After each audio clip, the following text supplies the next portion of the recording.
Today on Monkey Life, Alison goes to collect Kush, a pet marmoset in need of a new home, despite the best efforts of her owner. You've done a really nice job and a thoughtful job compared to most. Past the parcel for the chimps, the bachelor boys get their morning treats all boxed up. I think they're enjoying it. They're suspiciously quiet, which always worries me with chimps, to be honest. And a puzzle feeder proves no problem for the skillful squirrel monkeys.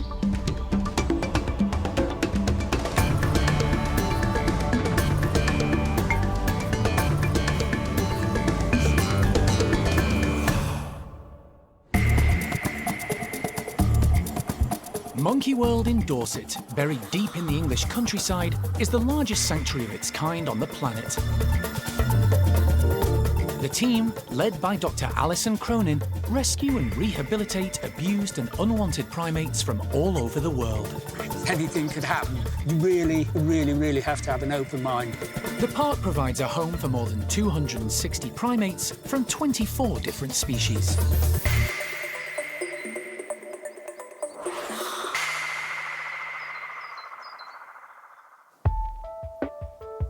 It's early morning, and Alison's getting ready to rescue a marmoset. A regular occurrence for the team at Monkey World. Great. Gloves, zip ties, food.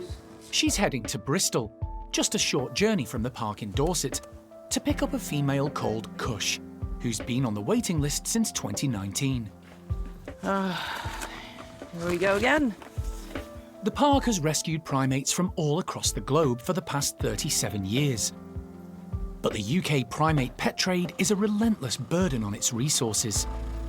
Kush will be the 131st monkey to be given a home, having been legally sold as a pet.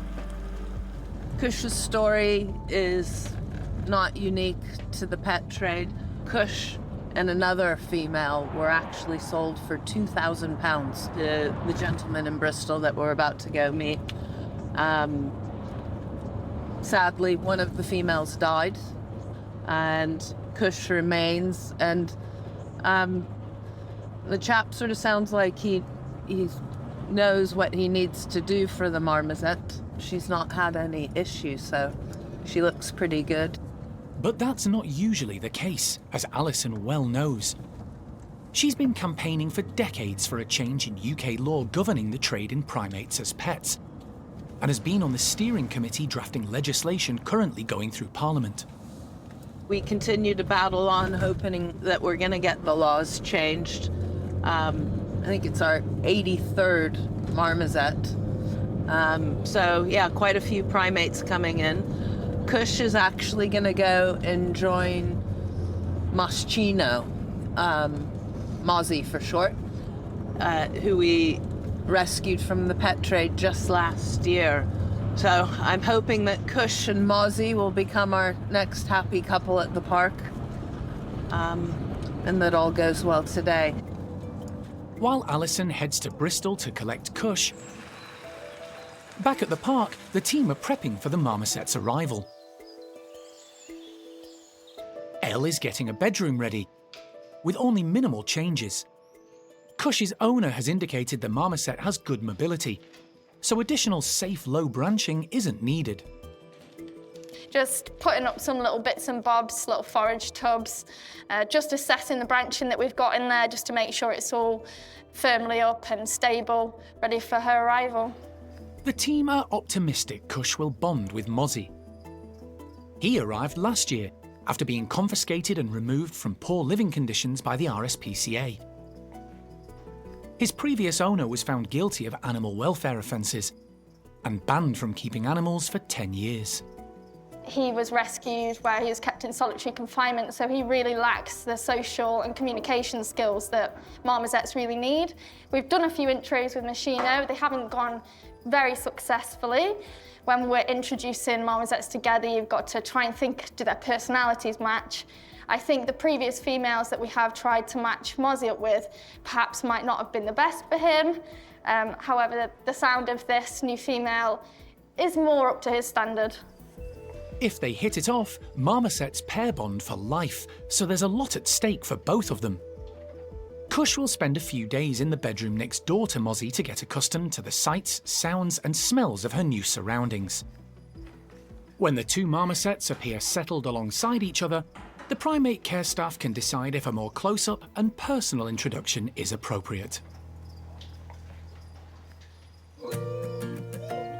Keeping groups of captive chimpanzees stimulated and happy is a challenge for the Primate Care Staff. In the wild, chimps can spend a third of their day eating and foraging, travelling as they go. But finding food isn't an issue at the park, so the team need to come up with ideas to keep their charges busy. Today, they're boxing clever, having hoarded delivery packaging for the last few weeks in order to motivate Paco's bachelor group and encourage them to hunt for treats. We want to make their lives as interesting as possible. They are, at the end of the day, in captivity. It's nowhere near as stimulating as what their lives in the wild would be. So you're just constantly trying to engage them on more of an intellectual level, I guess. But yeah, sometimes it's just nice to let them just run riot. They like to break things. Now they've got an outlet for it for the day. The team have filled the boxes with a variety of healthy snacks. So inside the boxes, we've scattered a mixture of different seeds, different nuts, a lot of different mixtures of dried fruit, which is great. It's nice and small little bits. So yeah, they're going to have to go fidgeting around in the boxes to find them, but probably when they grab the boxes and go up high, they're going to drop loads of it, so then they've got to climb back down to forage on the grass for it. Little bits and bobs like that are just great, and dried fruit isn't a huge part of their diet these days because it is so sugary, so we do like to use it as sparingly as we can, but we just want them to be happy, so, you know, doesn't matter how long it takes, as long as we've got silly, playful chimps at the end of the day, we feel like our job's been done. The boxes, of all different shapes and sizes, are distributed around the boys' large enclosure, giving everyone an opportunity to tackle them. Some snacks will be easy to find, while others have been hidden in tied-up old socks. Hopefully, Paco's ageing group will prove enthusiastic and up to the task. With the boxes all set, it's time for Sean to let the noisy chimps out into their enclosure. There's plenty of excitement. The group know it's breakfast time, but today it looks a lot different. And as they get stuck in, it's obvious good things don't just come in small packages, but in all shapes and sizes. Mojo goes for a smaller option, striking gold immediately with a handful of nuts. A nutty treat for Rocky too, who uses his strong teeth to crack it open. Charlie isn't usually known for his enthusiasm when it comes to enrichment, but today he's gathered a cache of cardboard and is thoroughly enjoying himself.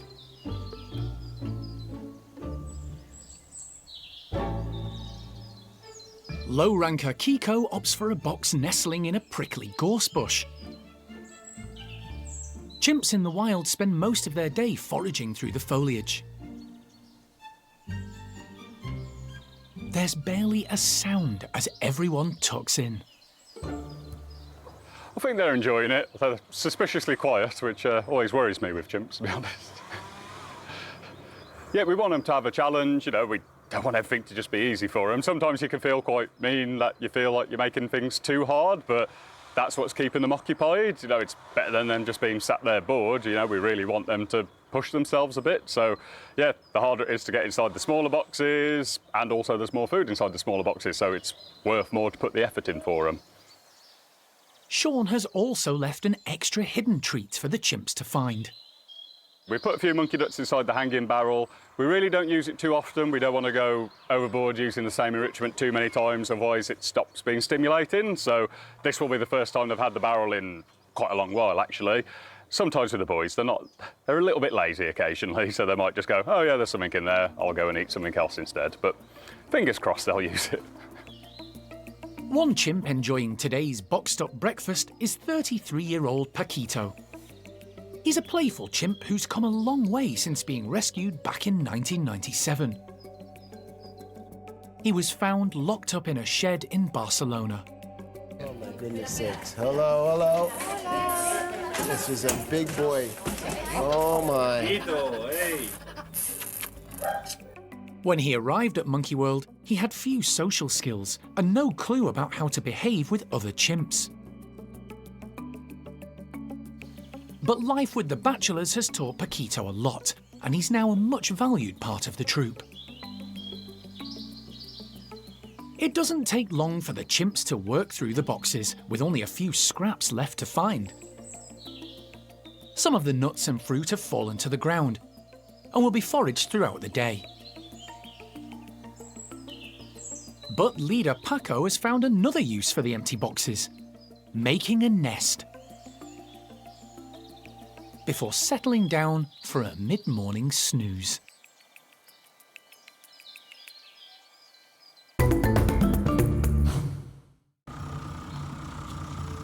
After a 2-hour journey, Alison has arrived in Bristol to collect Kush, a pet trade marmoset.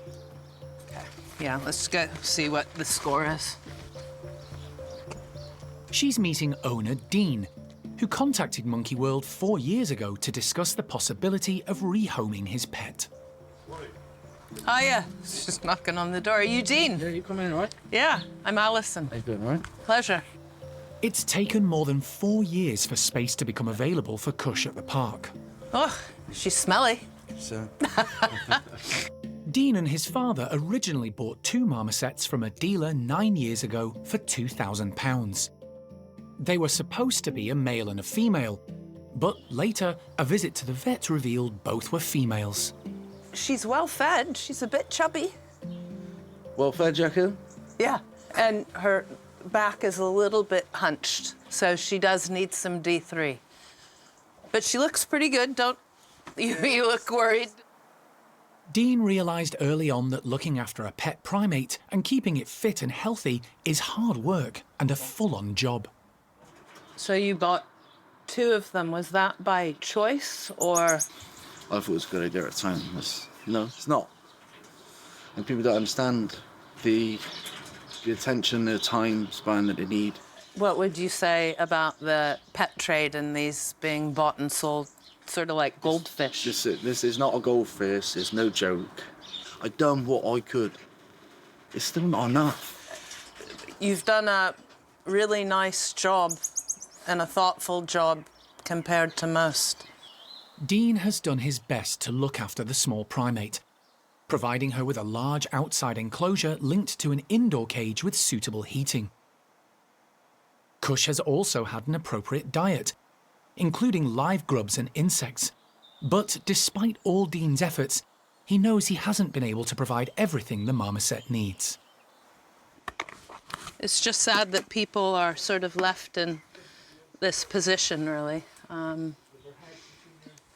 He spent so much money, time, and effort trying to make it right, but it can't really be done in a domestic setting unless you're prepared to give your entire life over or have so much free income that you can pay other people to be looking after your animals. But, that's certainly not within most people's financial ability.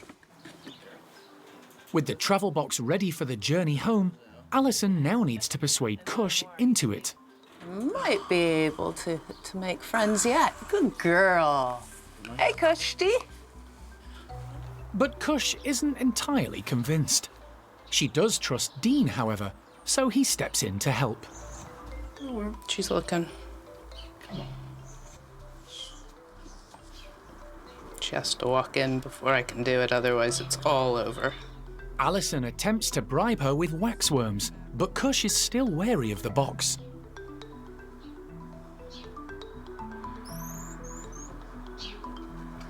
Good girl. Another one? After a certain amount of hesitation, the lure of live food proves too much.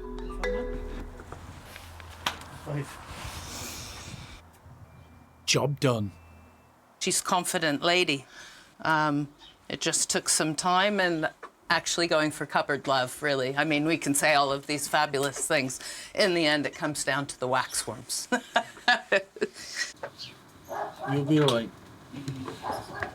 After 9 years of caring for the marmoset, it's time for Dean to say his goodbyes.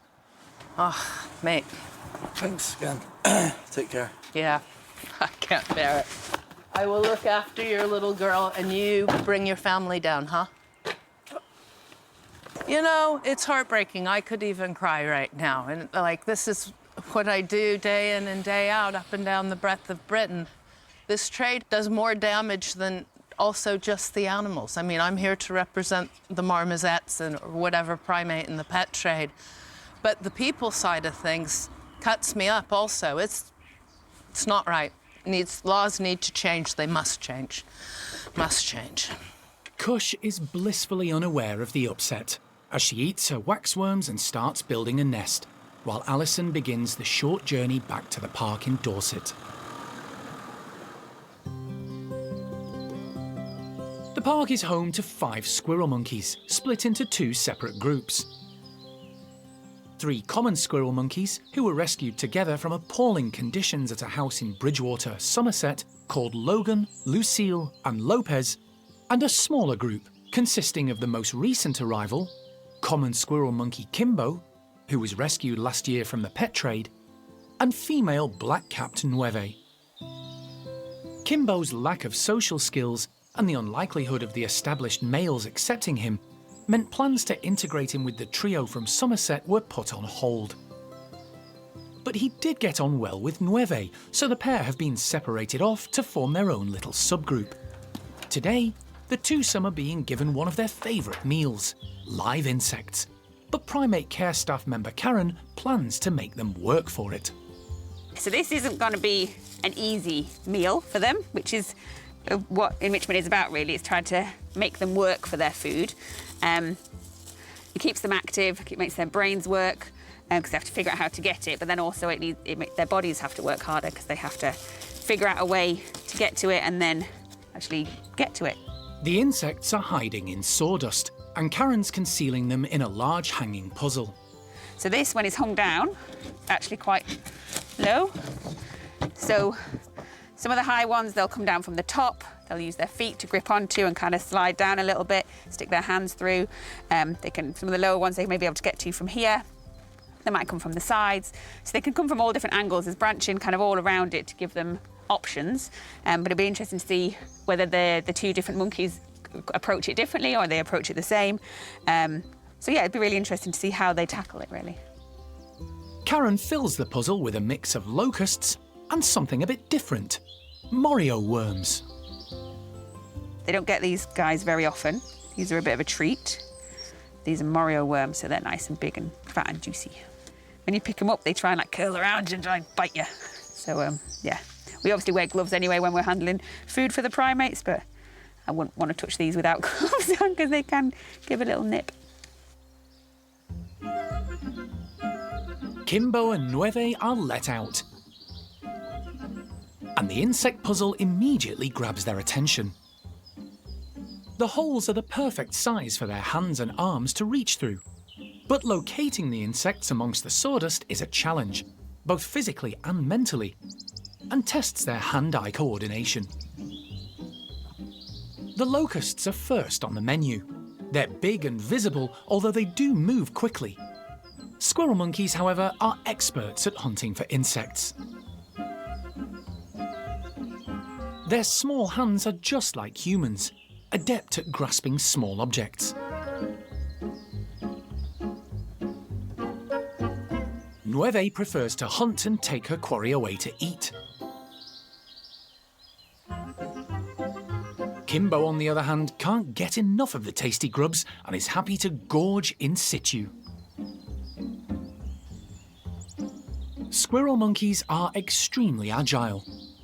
They don't have a prehensile tail like some other South American primates, but do have a powerful grip that lets them hang upside down when searching for food.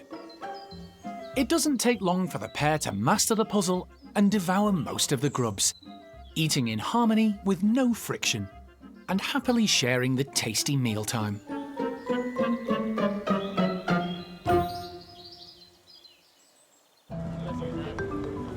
Following a 60-mile journey from Bristol, Alison has arrived back at Monkey World with Kush the marmoset, safely in her travel box. How's it going? Yeah, good. How is she? Angry at me. She's grumpy. She's got quite an attitude on her. She's a bit overweight with a little bit of boobs, and a little bit, you know how like Ty is a bit squished? I think like her back is rickets, but she moves just fine. Primate Care Staff member Elle is on hand to greet them. Ooh, sassy. She's already prepped a bedroom at the domestic marmoset house, ready for Kush to spend her first night in her new home. Despite being a little overweight and showing early signs of rickets, Kush appears in reasonable health. Her owner Dean had done his best to care for her. He was actually very good and proactive, knowing that she needs companionship, an appropriate environment, a good vet, more love and attention than he's able to give. He was heartbroken. Before heading to the bedrooms, the team take the opportunity to weigh Kush in the box. 2.98. Alison and Elle are hoping to pair up the new arrival with Mozzie, a male marmoset who arrived last year. Right, darling, I know. Let's go get you in. He's in a bedroom next door. For the first couple of days, the prospective partners will be able to see and hear each other without any physical contact. Come on, Kushti. Elle opens up the travel box, but Kush takes her time. Then, out she comes, heading up high. Good girl. Unsurprisingly, she's a bit shell-shocked. Kush has spent 9 years in one place, and now it's all change. She's in a new space surrounded by lots of different smells and some noisy marmoset neighbours. She's a newbie, it's a new environment, I'm a new face. I know she's been very close to a male human, so perhaps a female human she's not too fond of, so we'll have to build a friendship because I'm the one that's going to be looking after her quite a lot. But it won't be hard. She's a bit of a chubby girl, so she likes the food, and if food is the way to her heart, then that's the way I'll go forward. So the next 48 hours will be all about getting to know Kush and earning her trust.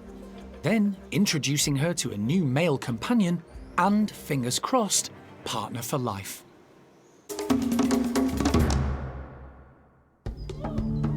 Next time on Monkey Life, Gibbons, Sam and Sasak move out, while the maintenance team move in to give their enclosure a makeover. But Sam is less than enthusiastic. Come on, Sam. Is he moving at all? Nope. Don't think he would. And Capuchin Donny takes over as alpha male of his group, having proved a hit with the ladies.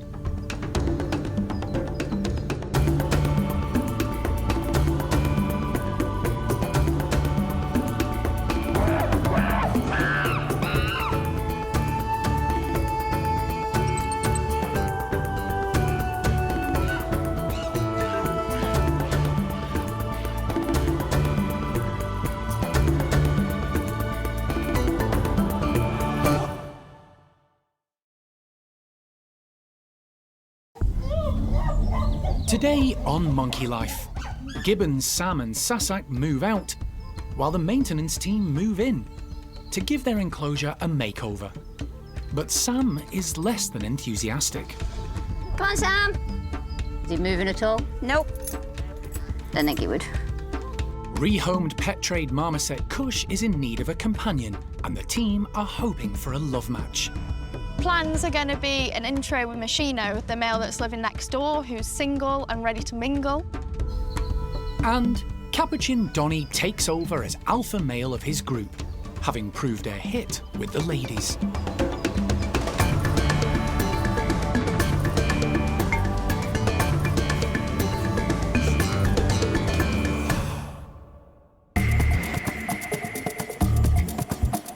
Monkey World in Dorset, buried deep in the English countryside, is the largest sanctuary of its kind on the planet.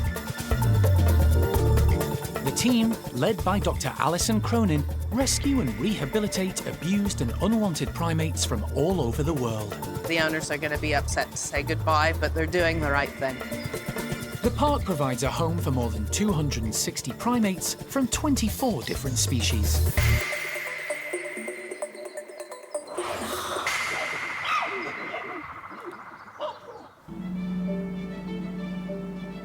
There are 18 gibbons from 5 different species living at Monkey World. The majority are at the main gibbon house, but 3 established pairs have their own large tree-filled enclosures where they can move through the canopy as they would in the wild.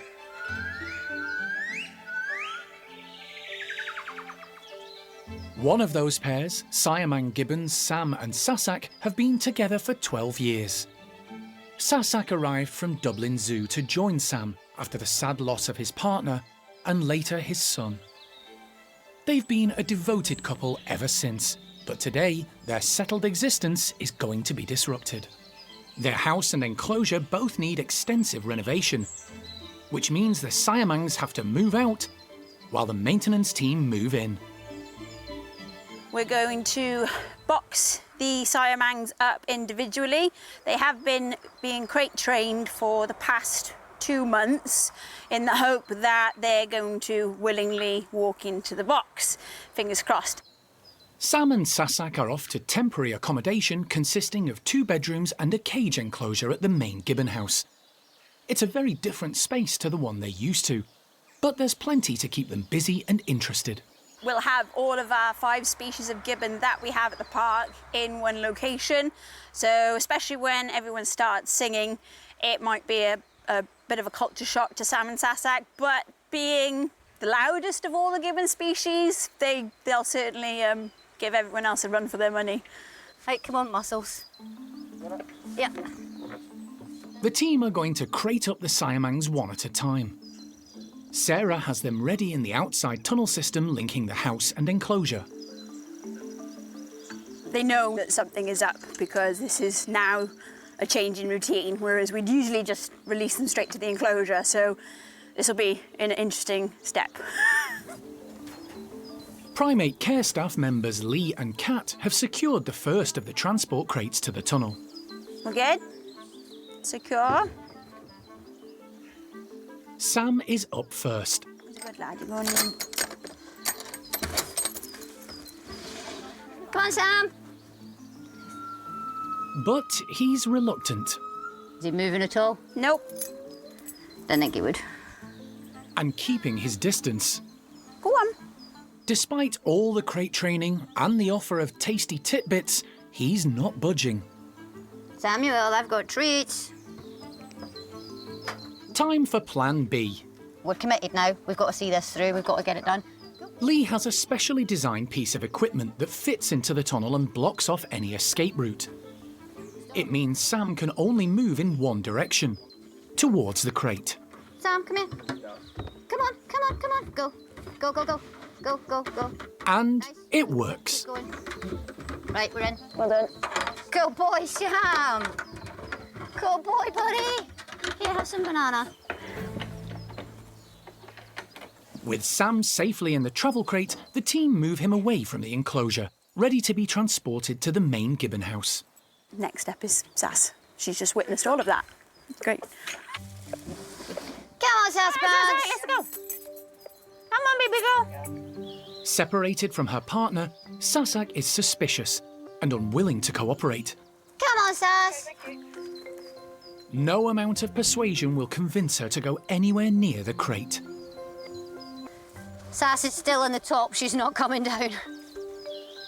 The team don't want to overstress her, so decide to give Sasak a chance to calm down while they move Sam to the temporary bedroom in the main gibbon house. Obviously, the longer they're in the box, the more stressed they're going to get. So we'll just try and get him comfortable inside the house, and then we'll go back and we'll try again with Sass. With so many primates to feed, the park welcomes donations from generous local businesses and the public. And today, a contribution of large sunflower heads has arrived. Primate Care Staff member Elle has decided the beneficiaries will be the park's 2 patas monkeys. So Mr. P and Penelope, they've never seen sunflower heads before, and they're absolutely packed full of seeds. The seeds contain vitamin E, which is a really important vitamin, especially for eyesight, which is something we know that Penelope struggles with. She's got a cataract in her right eye. So with her elderly age, this will be a benefit to her vitamin-wise as well. There's an estimated 10-year age gap between the 2. Mr. P is the younger, but they're both mobile. Despite this, Elle still has her reservations.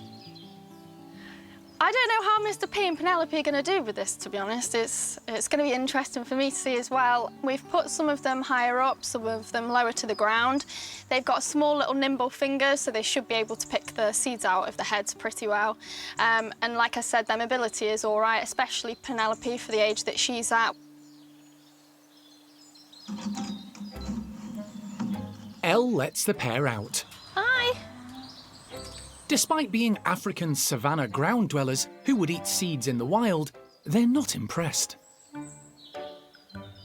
They're not the most adventurous primates at the park, and being captive animals, they know food will be provided. But Mr. P and Penelope haven't worked out yet. This is it. If I was placing bets, I would have lost all my money by now because neither of them have figured it out yet. Might take them a while. Hopefully, if one of them does it, the other one will catch on. Otherwise, it's just a bit of a waiting game. The pair arrived at Monkey World in 2021 from Borth Zoo in North Wales.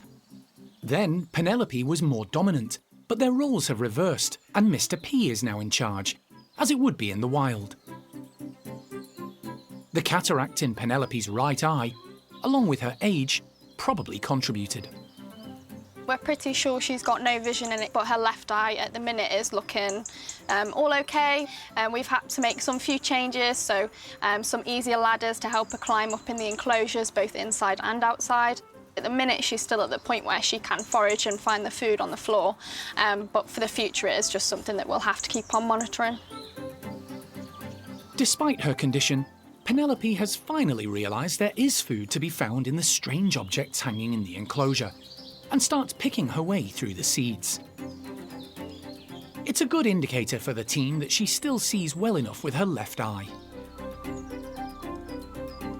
Mr. P, having watched Penelope's efforts, also takes a closer look at the sunflower heads.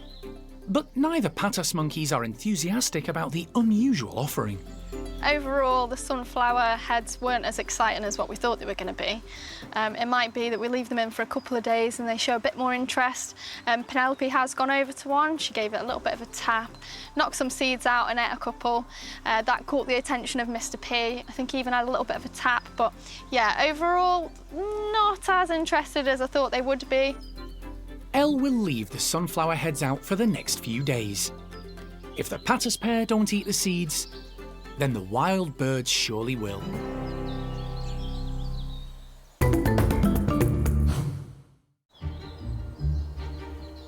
There are 3 groups of orangutans at the park. Gordon's trio, which includes the big male's mum Amy, the first ever orangutan at Monkey World, and another female, Xiao Lan.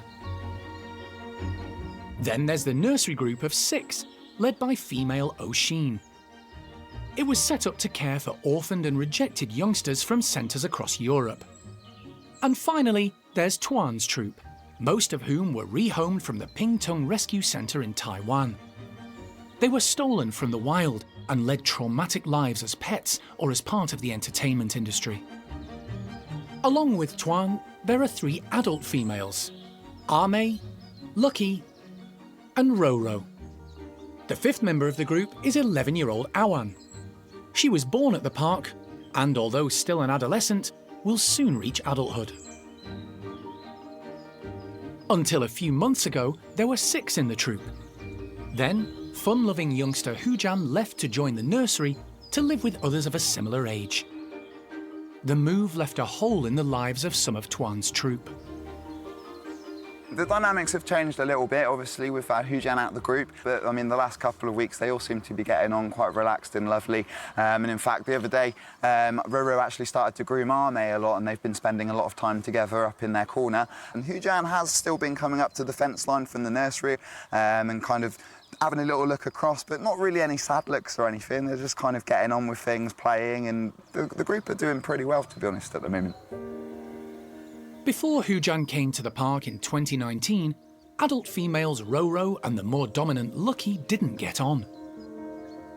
Their relationship disintegrated to a point where they were kept apart, taking it in turns to use the outside enclosure. But little Hujan's arrival changed all that. Roro quickly adopted him, and as her confidence increased, her standing within the group soared too. The group was reunited, and Lucky and Roro managed to rub along together. But with Hujan settled in the nursery across the way, the care team were concerned the animosity between the two females could reignite. They've been surprised and delighted as, so far, Roro seems to be standing her ground. She seems, since Hujan left, to have kept that confidence, so she still is the top dog, top woman in this group. Tuan's still certainly defending her if any of the other girls ever give her any hassle or anything like that. So she's kept her confidence, she's doing really well, and I'm really quite proud of what she's gone through, really. The youngest female in the group, Awan, has always been fun-loving and gregarious, but she's growing up fast, and the adults aren't as tolerant of her antics as they once were. She's actually grown up to be quite a tough little cookie, a very well-rounded orangutan. But now she's kind of lost that baby status in the group, so she doesn't necessarily get away with everything that she used to. She certainly tries it on, and she certainly does get a little bit more of a chase now and again than she used to, with a little bit more fury involved, if you like. But it'll be a very exciting time to see how Awan goes in these sort of teenage to adult sort of years that are ahead of us, I guess. So yeah, very interesting time. In the wild, orangutans lead more solitary lives than captive groups. So, although Tuan and his ladies appear settled for now, who knows what the future has in store? Across the park at the Siamangs, with Sam safely indoors at the main gibbon house, Go. Move. the team have returned to the gibbon support building to convince his partner Sasak to join him, so they can be quickly reunited. She's proving reluctant, so the team have given her a short break. Come on, Sass. The timeout works. This time, Sasak is persuaded into the box and loaded up to be taken straight to the main gibbon house. Get in the driving seat.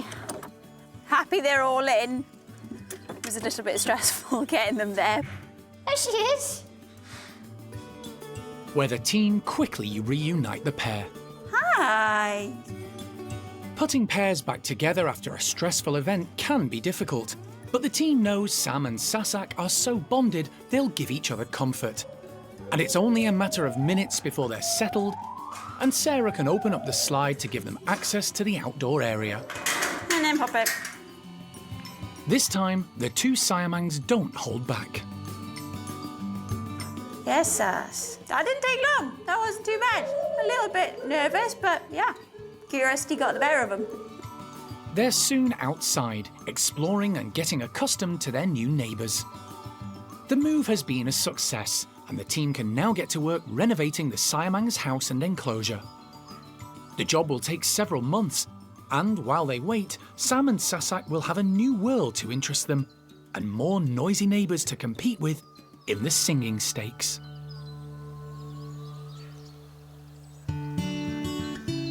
Someone else having to get used to a new environment is female marmoset Kush. It's less than 48 hours since Alison collected her from Bristol. She was in need of a new home and, most importantly, companionship of her own kind. The last 2 days have been a very different experience for the new arrival, but she's coped well. She's gone from what she knows as home into this huge space and environment. We've got 15 other individuals that she's got to get used to, making the loud bangs and contact calls. So yeah, she's settling down nicely. I think she's just still in the phase of just getting familiar with everything. For a pet trade marmoset, Kush is reasonably healthy, and at 340 grams, quite a big girl. She's had a therapeutic dose of vitamin D3 and will continue to receive supplements to help strengthen her bones. Today is another big step in her new life. She's about to meet a possible forever companion. So the next plans are going to be an intro with Machino, the male that's living next door, who's single and ready to mingle. Machino definitely knows she's there. He can smell her, he can see her, but he's playing it cool. To gauge their reaction to each other, the team are beginning by giving the pair just mesh contact. She looks sort of relaxed. If that's positive, they'll progress to opening the bedrooms fully and letting the two marmosets meet face to face. Kush is first given access to the bedroom immediately next door to Mozzie. But she's in no rush to see her potential new partner. She at least put her head through. It takes several attempts for her to pluck up the courage. Yeah, there we go. Maybe. At last, she's in, but ignoring Mozzie. Instead, she checks out everything else. Kush has come through. She seems really calm. She's scent marking, sniffing what's Mozzie's bed. Little bit concerned that Mozzie will get a little too wound up if she continues to sort of not blank him, but not interact with him a bit more. But she's looking at him and taking her time, so she definitely knows that he's there and vice versa. Once Kush has had a feed, she finally approaches the mesh to take a closer look at Mozzie. All the signs are positive. So Alison and Elle decide it's time for the pair to meet face to face. We've gone ahead and opened up. Neither of them seem to have really interacted with each other, so we just have to give it time and wait and see how it plays out. But I'd like to see them either groom or face-to-face, a little bit of interaction. And Alison gets her wish as the pair become more confident and cozy up in a basket together for some mutual grooming. Always a good sign they're happy in each other's company. Really good right now, and we just have to hope that it continues. But she's still intent on telling us that this is her man. They've been in bed together, grooming, and at the same time, little happy whistly chirps. So just have to hope it continues. It's early days, but all the signs are favourable that this partnership could be a happy one. It's a beautiful sunny day, and down at the Capuchin complex, one group are making the most of their wonderful outdoor enclosure. It's been designed to give the Capuchins everything they need, with tall climbing frames and walkways, and lots of natural planting providing shade and shelter, as well as a perfect habitat for wildlife, something this group love. They spend most of their day just foraging for the insects that just naturally appear. You'll see them digging up the grass and overturning the turf to get to things like the woodlouse and the worms. They'll go along the fence line or underneath the platforms and get all the spiders. And we're also really lucky that we've got things like buddleia in their enclosures that naturally attract a lot of other flying insects as well, and so they love catching those. It's a very natural behaviour. It's exactly what they would be doing out in the wild. So it's really nice to be able to see them doing that all through the summer. Hunting for insects may be natural behaviour for wild capuchins, but all of this group, bar one, were born in a Chilean laboratory. We do actually have one individual, Mary, that was originally came from the wild, so she has experienced that, but all of the others would have been born in the lab and never seen it. And the fact that they're still here exhibiting those behaviours, they've obviously learnt that from the others in their groups, but also, you know, it's just natural instinct for them to do that. But they need this to be able to demonstrate that. In the wild, capuchins forage for insects around 70% of the day and have a precision grip. At the park, they're not always as successful. Known as the Fluffies, due to the majority still having their baby fur when they were first put together as a group in 2008, this troop are very different from the mixed-age capuchin groups at the park. They've all grown up together and are a playful, sometimes volatile unit. Yes, some of these individuals that are in Donnie's group were just sort of 1 or 2 years old when they arrived here. So now they're sort of like 17, 18, which is, they're in their prime really. And that's why we've seen so much change. At the beginning, they were just young, inquisitive, couldn't care less about the hierarchy. Whereas now actually they're wanting that. They're wanting the responsibility and to move up the hierarchy. And it's really interesting to see them all change and get to that point together. It's led to something of an upheaval in the last few months. Not only have these capuchins had to contend with moving house, they also have a new leader. And it's a huge surprise to everyone. Donnie has taken over as dominant male of the group. Completely unexpected. When they ousted Franco, you know, all the guesses were out as to who was going to take over. And actually, for all of us, Donnie was at the bottom of the list. We were like, no, no way he's going to take it. And yeah, he's just, all the girls have favoured him.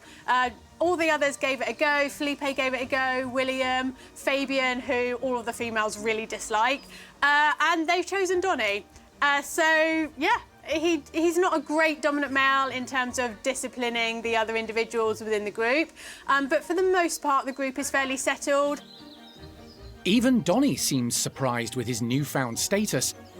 But it certainly helps having the backing of the females like Digit and Fiona. Quick to tell challengers like Fabian to back off. So for now, they're not just known as the Fluffies, they're also called Donnie's Group. But whether that will last is anyone's guess.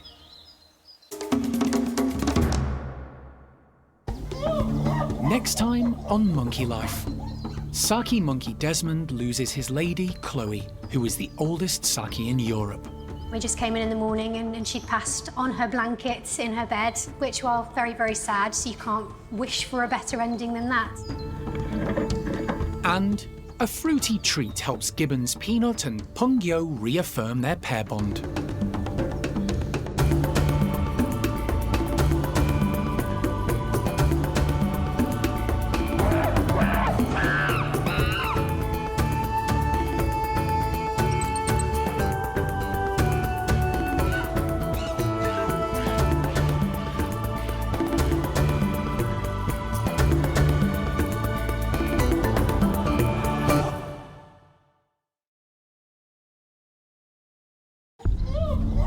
Today on Monkey Life, Sonny the Capuchin is ousted as leader, despite being a hit with the ladies. The girls still quite favour Sonny, but Franco is definitely more dominant and he's definitely the one who's taking the group. Saki monkey Desmond loses his lady, longtime partner Chloe. We just came in the morning and she'd passed on her blankets in her bed, which was very, very sad, so you can't wish for a better ending than that. And a fruity treat helps Gibbon's Peanut and Pungyo reaffirm their pair bond.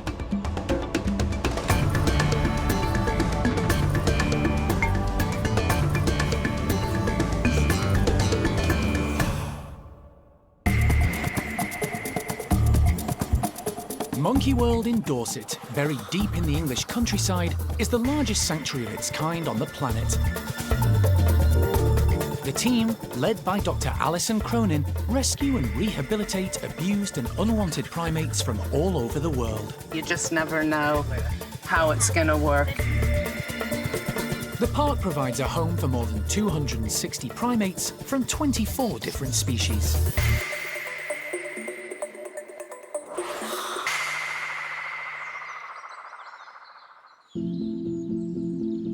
It's all change again for the Capuchins. Sonny, one of the group's established leaders, has been ousted as top man by rival Franco. The coup has caused tension within the troop, and now for his own safety and welfare, Sonny needs to move. He's heading to a new home with Eriko's troop. Franco has become dominant and it's causing quite a bit of friction and confusion between the girls because the girls still quite favour Sonny, but Franco is definitely more dominant and he's definitely the one who's taking the group. We did hope that Sonny would kind of just sink down in the hierarchy and kind of be content with not having to deal with the stresses of being dominant. But unfortunately, because the girls kept wanting Sonny as their male, it just caused too much problems between him and Franco. So hopefully he'll be a little bit better off now that he doesn't have to worry so much about the social dynamics and keeping the group in check. But yeah, we're hoping that this will actually be a bit of a better spot for him. The move back to the Capuchin complex won't be a new experience for Sonny. Up until 7 months ago, when his group moved to the lodge, he'd lived there for the majority of his time at the park. Now he's on his way back. But at least the setup will be familiar and he's already acquainted with some of the monkeys there. Good job. Have we got a blanket? Sheets of some kind to go over the top? The house has a handy removable travel crate built into the tunnel system. He's all in the crate and ready to go. Sarah's just crated him, so we do this training with them regularly, so they're quite used to popping into crates. Sonny is ready to go, and once the crate is fully secured... Good boy. Right, toes, toes, toes. It's a short journey to the Capuchin complex. Hi! Does this place look familiar? Sonny's released into a bedroom with a variety of tasty foods to keep him distracted and help him settle. His arrival piques a lot of interest. Sonny won't be on his own for long. Katie has a friend already lined up for company. So we've got Caesar separate already, just over on the other side of the bedroom. So we're going to go straight ahead and give Sonny a friend. So they're such social animals. We just want to get someone in with him as quickly as possible. We don't want him sat here on his own. And Caesar's just one of the low-ranking boys. He's quite a calm individual. We're hoping that he'll be quite a nice, easy one to introduce Sonny to and that they'll get along easily. So, yeah, we'll see how it goes. Cool. Ready? Ready. Caesar is let into the bedroom next door. Who's that, Sonny? They won't be kept apart for long.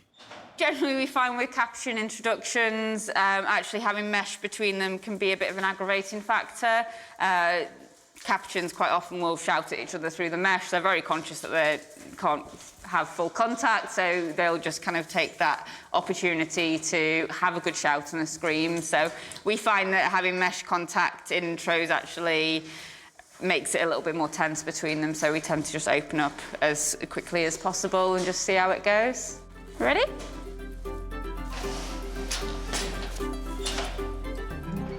The slide is opened and Caesar goes straight in to join Sonny. Nice. A scatter of mealworms keeps them distracted, and there's no sign of any friction between the two. Yeah, they just went right next to each other. Caesar kind of glanced at him and was a little bit unsure, but yeah, that's fine. They're both happily foraging for worms now, so all in all, that's not positive. The two boys seem relaxed in each other's company. They'll spend a few days together before Sonny gets to meet the rest of Eriko's troop and hopefully find his place within the group. The autumn season brings changes for the park and its primate residents. And the colder, wetter days can be challenging for the care staff too. Their aim is to keep the animals in their charge busy and active whatever the weather. So today, at Brian's chimpanzee group, lunchtime will be both seasonal and warming. I know, Nari, I know. You're incredibly impatient. Sean has some hot roasted pumpkins, and he's serving them up indoors to combat the miserable day outside. He's scattering the large orange fruits all around the chimp's indoor playroom. It's this time of year where we've just had a load of pumpkin donations just after Halloween, and you know, the chimps aren't the biggest fans of them usually, but we don't want to be ungrateful and wasteful, so we've just taken a load, cooked them all up, and we're just chucking a load in with Brian's and see what they make of them. Even if they don't eat them, I'm sure they'll have fun smearing them around and making a mess of the place for me to clean up after, but yeah, they're making a fair bit of noise for it, so I think they're excited. Lulu! The chimps can't wait. You're in the lead, Nari. All right, ready? As soon as Sean opens up, the eager group race through the tunnel to the playroom. Food can be a source of squabbles amongst chimps, but feeding alongside each other can also bring them together. Today, there are more than enough pumpkins to go round, so quarrels should be minimal. The chimps don't usually have large amounts of fruit in their diet because of the high sugar content. This bunch aren't always enthusiastic about pumpkins, but roasting brings out the sweetness, and they're warm too, so they should prove popular. Roasting the fruits also softens the flesh, which makes it perfect for chimps like Nari and, previously, Brian, who had their teeth knocked out when they were young and cruelly treated in the entertainment industry. Nari can only use her gums to chew, but has adapted her way of eating. Yeah, this will definitely make a world of difference to her. So yeah, she'll just quite happily gum through this nice and softly and end up getting rounder, because even though she doesn't have any teeth, she's not exactly the skinniest chimp in the world, so she certainly does well with all the raw food she gets. Brian lost his teeth when he was abused as a beach photographer's prop in Mexico. Fortunately for him, they were baby teeth, and following life-changing surgery at the park, his adult teeth grew through. Rodders and Ash were both born at the park and have a full set of healthy teeth. Today, they're putting them to good use. Lulu has a different disability, but one she too has overcome. She lost her arm as a youngster when her mother bit it and the limb became infected, but she's adapted well. To compensate for the chilly weather, she takes a blanket outside, along with a lunch of pumpkins and leeks, nimbly climbing a pole with her one arm and feet to eat in peace. The newest member of the group is Kangu. He arrived along with his mum Sasha from Buenos Aires Zoo in Argentina last year. Following fraught and lengthy attempts at introductions, the pair were separated and are now settling in their respective groups. Sasha now lives at Bart's and has made some close friends. Her son Kangu is well established with his new family and has become really close to leader Brian. Wherever he goes, Kangu can be found close by. His support has given Brian more confidence as leader too. Kangu has also developed a friendly, playful relationship with Rodders, who can be tricky. With the weather brightening, more of the group have taken their pumpkins outside.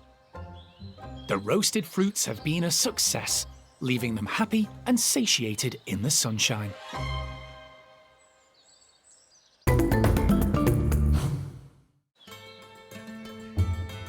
The staff at the park do all they can for every primate resident in their care.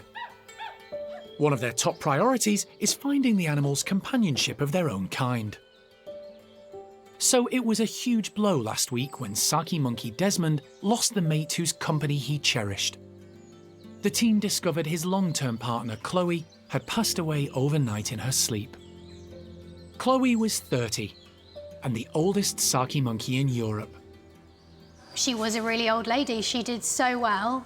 Sakis are meant to get to 20, maybe 25 years old. Chloe was 30. She was due to turn 31 in a couple of months, which is incredible. And of all the ways to go, she passed peacefully in her sleep. She was just a bit quiet, a bit slow for a few days, nothing major wrong, no big symptoms, no suffering. And we just came in the morning and she'd passed on her blanket in her bed, which, while very, very sad, so you can't wish for a better ending than that. Chloe originally came to the park in 2016 as a friend for Jethro, an eccentric geriatric male. When he died, Desmond arrived to keep Chloe company. It was love at first sight, and the pair became devoted to each other. With no other saki monkeys at the park, Chloe's death means Desmond has lost companionship of his own kind, as well as his best friend. So it is a big change, and Desmond and Chloe were such a lovely pair bond. He was very tolerant of her as she was getting older, and she would just sort of wander up to him and just sort of take a monkey nut out of his mouth and things, and he would kind of let that slide and was very patient with her. They'd spend a lot of time sunbathing out in the outside enclosure together, lots of time grooming and things. So it's just a challenge now for the Primate Care Staff to keep Desmond entertained in other ways, to make sure that he's not, sitting around and moping, and he's busy and active and doing stuff. Fortunately, he's not completely alone. Chloe and Desmond shared their home with Loki, a common marmoset, who seems incapable of making friends with other marmosets. But he's happy to tolerate saki monkeys and doesn't object to having Desmond around. Today, Steph's giving them a selection of nuts and seeds in feeders and balls, designed to pique Desmond's interest. To keep him entertained and to keep him busy, we've been giving him lots of enrichment, which he never really cared about before. When Chloe was around, he couldn't be bothered with that because he was just sort of distracted with a female. But ever since that we've lost her, we're noticing that anything new we put in the enclosure, he gets really interested in. So today we've got some ball pit balls stuffed with some straw, with some nuts and some waxworms in. We've got the same with little kaplunk tubes, and we've got a couple of hanging bug feeders as well that will hang up, and hopefully the worms will drop out the bottom and Desmond will help manipulate them to get the bugs out. And we just like offering him anything and everything at the moment just to keep him busy. Right then, boys. You wanna come and see? Go and have a look. Loki leads the way, Good boy, Boki. but it's Desmond who reaches for the prize first. Good boy, Desmond. Taking it to a high platform to get a better look. Sakis have long, skinny fingers, so rummaging through the feeder to see what's inside is easy, and he's soon picking out the nuts and seeds.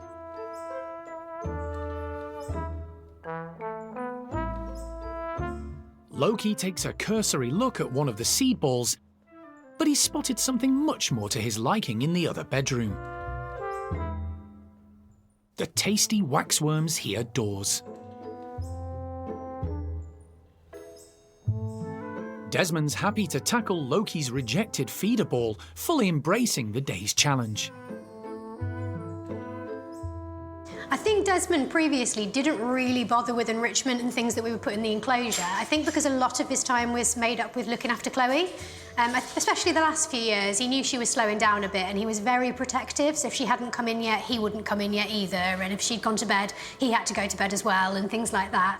So it's actually quite nice seeing him actually using his brain and engaging in things a little bit, because we're supposed to be able to challenge these. They're supposed to be intelligent primates, so it's nice to see them actually doing that. Desmond and Loki don't groom each other or interact much, but it's good for them both to have easygoing company. However, at 15 years old, Desmond is still young and needs the company of his own kind sometime in the future. We're hopeful that maybe we might be able to find him another companion. I think Alison's putting feelers out to see if that's a possibility, and it would be nice to bring another Saki monkey in for company again. But for the meantime, we'll focus on keeping him busy and active, and at least he's got sort of Loki as a bit of company. One of the park's longest loved-up couples are golden-cheeked gibbon pair Peanut and Pung Yo. They've been together for nearly 20 years and enjoy their wonderful tree-filled enclosure to the limit. Today, they're being given an unusual seasonal treat, medlar fruit complete with browse. Sarah is putting the distinctive fruit all around the outdoor enclosure, including some up high in a pulley feeder, to encourage the kind of feeding behaviour seen naturally in the wild. The medlar fruit is rich in amino acids and lots of vitamins like vitamin C, vitamin B1, vitamin A, really good for their immune system, very important as we're coming into the winter months with these guys. Peanut and Pung Yo, getting older in years, so we do have to keep an eye on their diet and their immune system. The pair have had 3 offspring during their time together, although their relationship hasn't always been harmonious. But they've grown closer again in recent years. Since the kids moved out, Peanut and Pung Yo have become a lot more calmer and gentler with each other. You see a lot more grooming sessions, and adding this nice natural enrichment might just help strengthen their bond even further. I mean, Peanut and Pung Yo, they've got a pretty good appetite, so I think this will be a winner. Female Peanut is let out first and immediately makes a beeline for the hanging feeder. She loves her food and wastes no time tucking into the fruit, hanging by one arm and using her other to feed. Gibbons are well adapted to feeding high up in the tree canopy. Their shoulders, hands and wrists enable them to hang effortlessly for long periods of time while they eat. Pung Yo has selected an easier option below and is relishing the fruit. He's a vigilant male and keeps an eye on his surroundings to ensure there are no threats and everything is safe. The medlar fruits are full of seeds and are very fibrous. Those yet to ripen contain only low levels of sugar, meaning the primates can eat them in abundance. All the animals at the park have carefully controlled, balanced diets. Commercial shop-bought fruit is high in sugar content, so is a limited part of their diet. The pair have had their fill, but the medlar fruit will be left in situ for Peanut and Pungyo to come back and enjoy over the next few days. Breakfast over, the devoted pair reaffirm their bonds with a grooming session.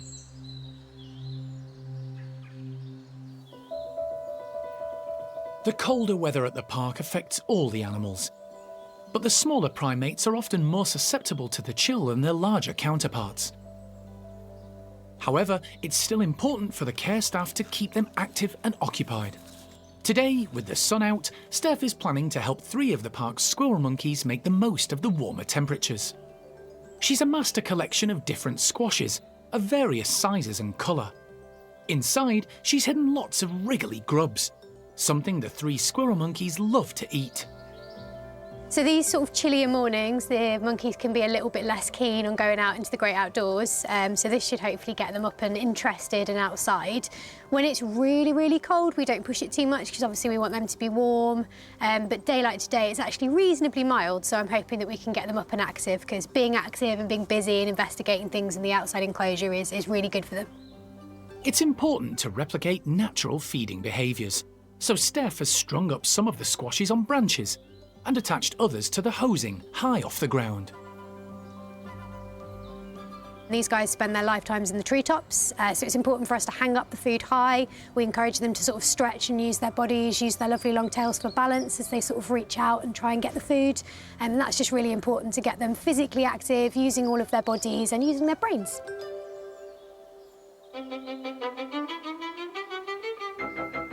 The trio are let out, with Lucille leading the way. They're a bit cautious at first, unaware there are tasty grubs to be found if they look hard enough. They'd better be quick though. The local bird life are also eyeing up the wriggly worms.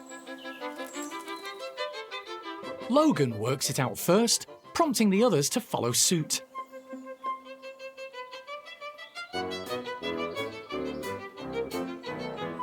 Sparking a feeding frenzy. They can't get enough of the tasty grubs. Some of the squashes are definitely easier to reach than others. Some can only be accessed by reaching down. Others by reaching up. Testing the squirrel monkey's agility. So squirrel monkeys have a high percentage of insects in their diet, but they're quite opportunistic, so they'll eat anything they come across, really. So fruits and nuts and seeds and anything like that. They'll also occasionally hunt very small animal prey as well, things like small rodents, small birds. They're basically little gannets, and they'll eat anything and everything. But the insects is definitely the #1 priority for the squirrels, is that's their favourite thing to eat. It helps to be an expert at tightrope walking to reach all the bounty. Logan is the heaviest of the 3 and has also lost part of his tail, which might affect him when using it as a counterbalance. Lopez also has a disadvantage. He lost an eye before coming to the park, so his depth perception isn't as good as his housemates. But he's adapted incredibly well and is thriving at the park. By displaying such natural behaviours, the 3 squirrel monkeys demonstrate they've come a long way from their arrival at the park 7 years ago. They were rescued from appalling conditions at a house in Somerset and were emaciated and frightened with a number of health issues.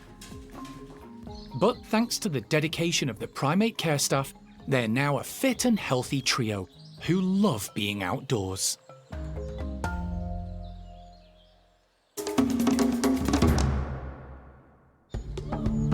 Next time on Monkey Life.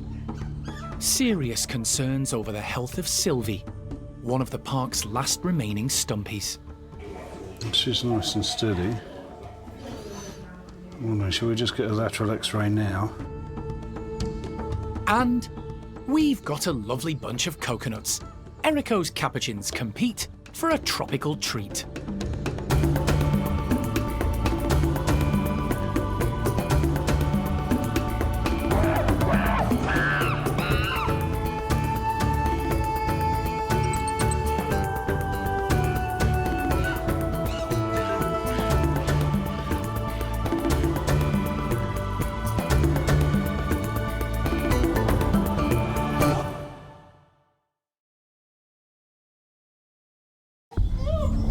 Today on Monkey Life, serious concerns over the health of Sylvie, one of the park's last remaining stumpies. She's nice and steady. Oh no, shall we just get a lateral x-ray now? Argentine chimp Sasha and alpha male Bart try to move their relationship along with mixed results. Steady, Bart. And we've got a lovely bunch of coconuts. Erico's capuchins compete for a tropical treat.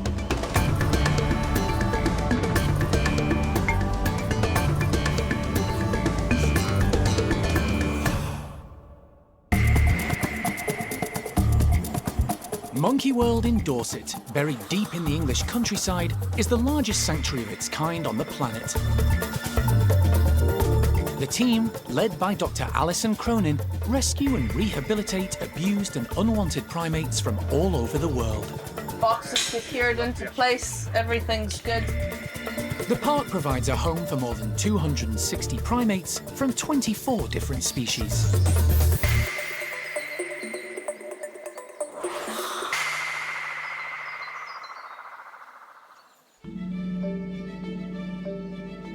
The number of stump-tailed macaques at the park has dwindled due to old age and poor health. There are now only 3 remaining: 2 boys, Toto and Freddie, and the last surviving female, Sylvie. The group has experienced a lot of upheaval recently, and now there are serious concerns about Sylvie's health. It's a worrying time for the Stumpy's carers. Unfortunately, we've just had a crushing couple of years for the Stumpy treat where they've lost most of their members and we're now down to 3. Sylvie's had to contend with being the only female and 2 boys, and which one does she back? And there's been a lot of sort of tension and things, but the group has settled down now a lot. The remaining trio appear to have finally sorted out who's in charge. And it's Sylvie who's making decisions, leaving Freddie at the bottom of the pile, although he still has a close bond with Toto. Sylvie is a madam. As soon as you walk in the house, she will let you know she needs feeding and she needs feeding now, please. She's quite a political lady. She's been waiting for an opportunity to be a high-ranking female for years. So with the passing of Noreen and Kelly being the head girl, the only girl, no competition with the ladies, she's delighted with that. And she really is very, very fond of Toto. Actually, when they bed down together, they normally bed down cuddled up together. They have a really sort of sweet relationship and he loves her very much. But Sylvie has been experiencing medical issues for some time, including dramatic changes in her weight. A previous thorough veterinary examination didn't find anything untoward. But in recent weeks, her health has once again become a cause for concern. She's got liquid diarrhoea quite frequently. She's got a great big bloated belly. She looks quite uncomfortable. So we're really keen to see what exactly is causing all of that. You know, best case scenario, we find maybe some inflammation of the gut, maybe something easy that we can treat or at least settle down with the right combination of medications. Worst case scenario, maybe we're looking at some sort of cancer or a tumour or a blockage within the gut somewhere. You just never know, but you have to prepare yourself just in case it's something sinister. Local vet David Holler has arrived to give Sylvie an all-over checkup. While he prepares, Primate Care Staff member Elle gives her a pre-med to make her drowsy, in preparation for an anaesthetic before the trip to the park's hospital. The team are perplexed by Sylvie's medical issues and lack of response to their efforts to treat her. They've tried everything from supplements and medication, and even a change of diet, but nothing has worked. David will need to give Sylvie an extensive examination. Our plan is to get some x-rays and get the ultrasound machine on her and have a good look inside her. Yep. The pre-med and anaesthetic have done their job. Yeah, she's plenty asleep enough at the moment, I think. As an anxious team watch on, David checks the Stumpy's abdomen for anything sinister. She's nice and steady. Oh no, shall we just get a lateral x-ray now? The team prepare to take some x-rays. It's a useful piece of on-site equipment and means David can get almost instant images. Hips don't look too bad. But nothing seriously wrong stands out. David moves on to check inside Sylvie's mouth for any damage in case she has a dental issue. Teeth are okay. There's one which was broken, but the little part looks solid and there's nothing inflamed, so... There's still no indication of what might be causing Sylvie's symptoms. Okay, thank you. An ultrasound might reveal more. Some calcification of the bile ducts around the gallbladder. I don't think we're talking about a heart-related issue. Lights on there, please. But again, nothing untoward. David's drawn a blank. There's nothing obvious on the x-rays or on the scan. I'm reckoning on getting some blood and getting her awake. He takes blood samples to be sent off to a lab for analysis. Finally, just get a little sample out in the middle of this lymph node, just while we're here, because that looks bigger than I'm expecting. But... And a sample of a lymph node in Sylvie's groin. Checks completed, the stumpy is returned to her travel box to recover. Yeah, don't grab the box on the way in, that's... There we go. The team are no closer to discovering what's causing Sylvie's health issues, but they won't give up. It's not normal, and so we will keep looking and see if we can find out what it is. But in a way, good news, we haven't found an obvious tumour, we haven't found anything obvious that we can't treat, so we will keep going and keep looking. A few days later, the lab results are back, but frustratingly, there are still no answers. For now, Sylvie's medical issues remain a mystery.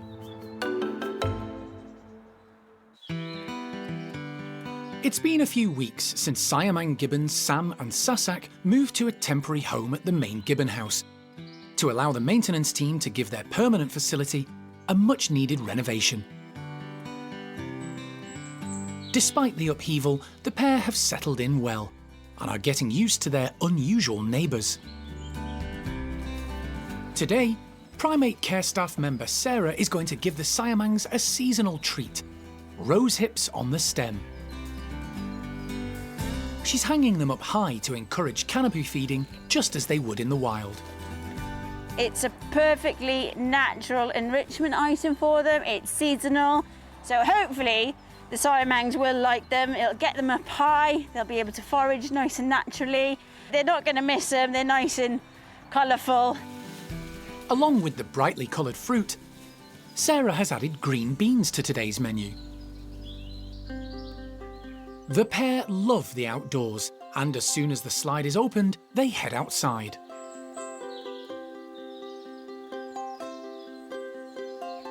The colourful fruits immediately attract their attention.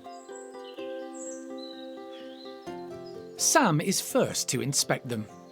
Realising straight away the rose hips are sweet and tasty, he starts to guzzle them up. Sasak soon follows his lead.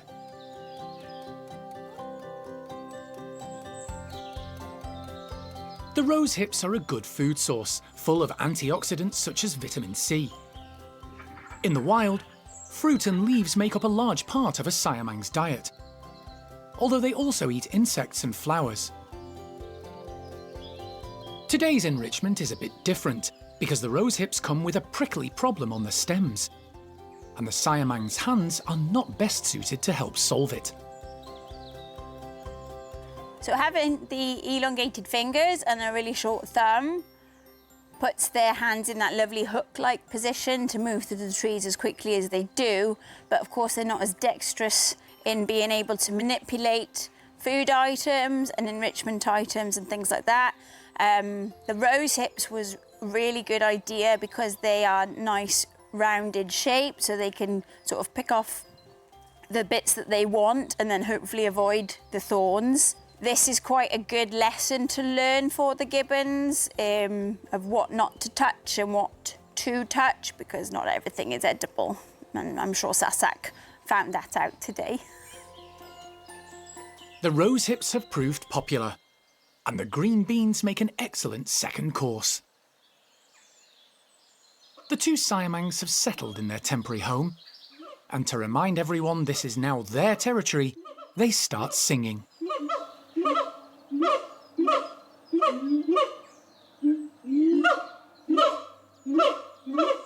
The song is the loudest of all gibbon species and can reach up to 90 decibels.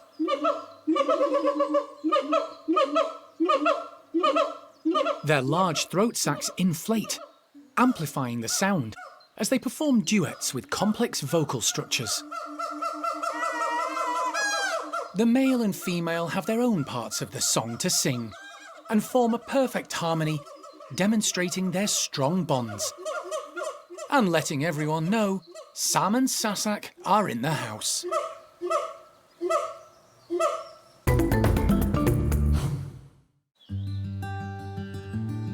Keeping the primates at the park interested and motivated at mealtimes can be challenging.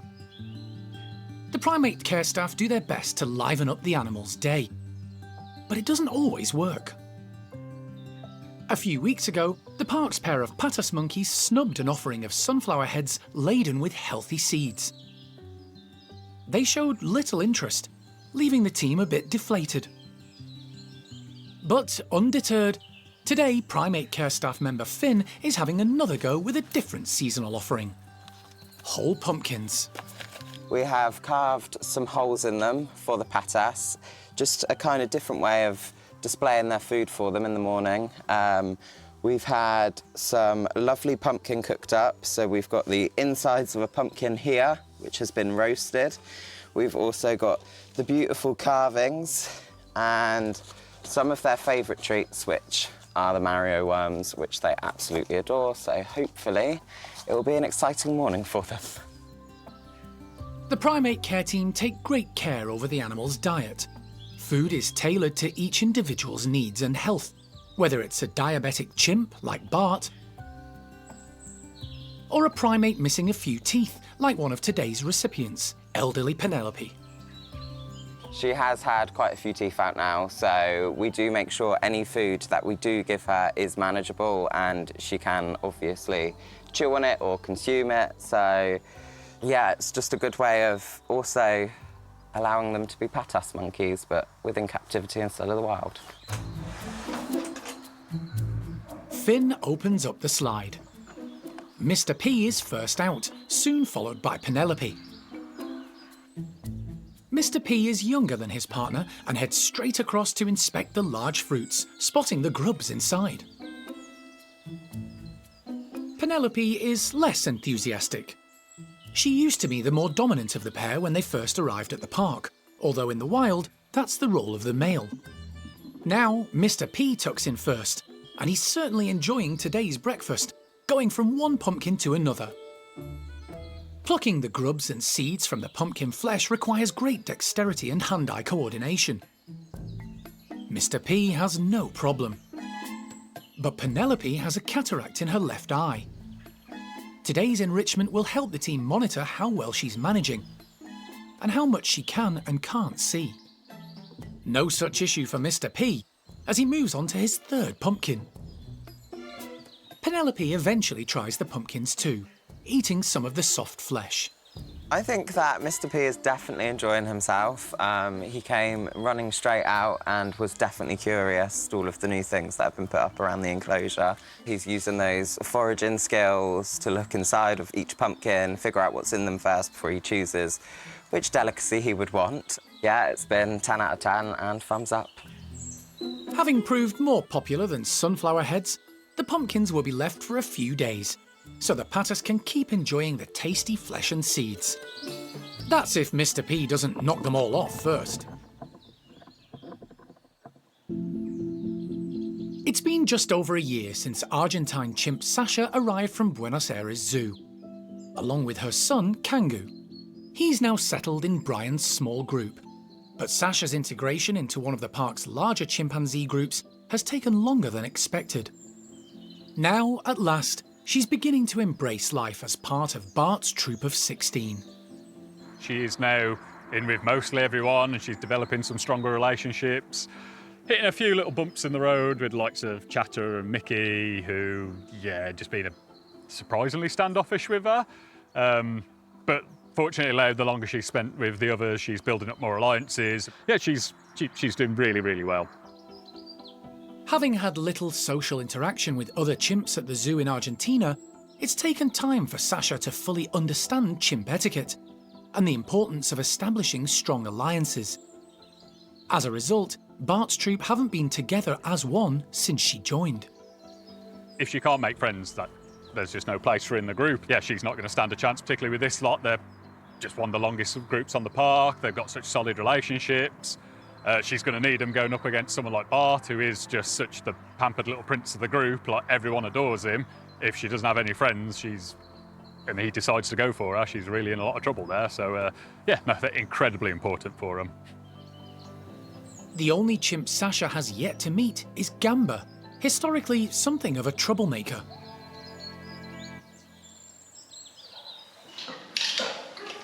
She's met group leader Bart briefly in the bedrooms a couple of times, but Sasha didn't really know how to react, and he got frustrated, which cut the introduction short.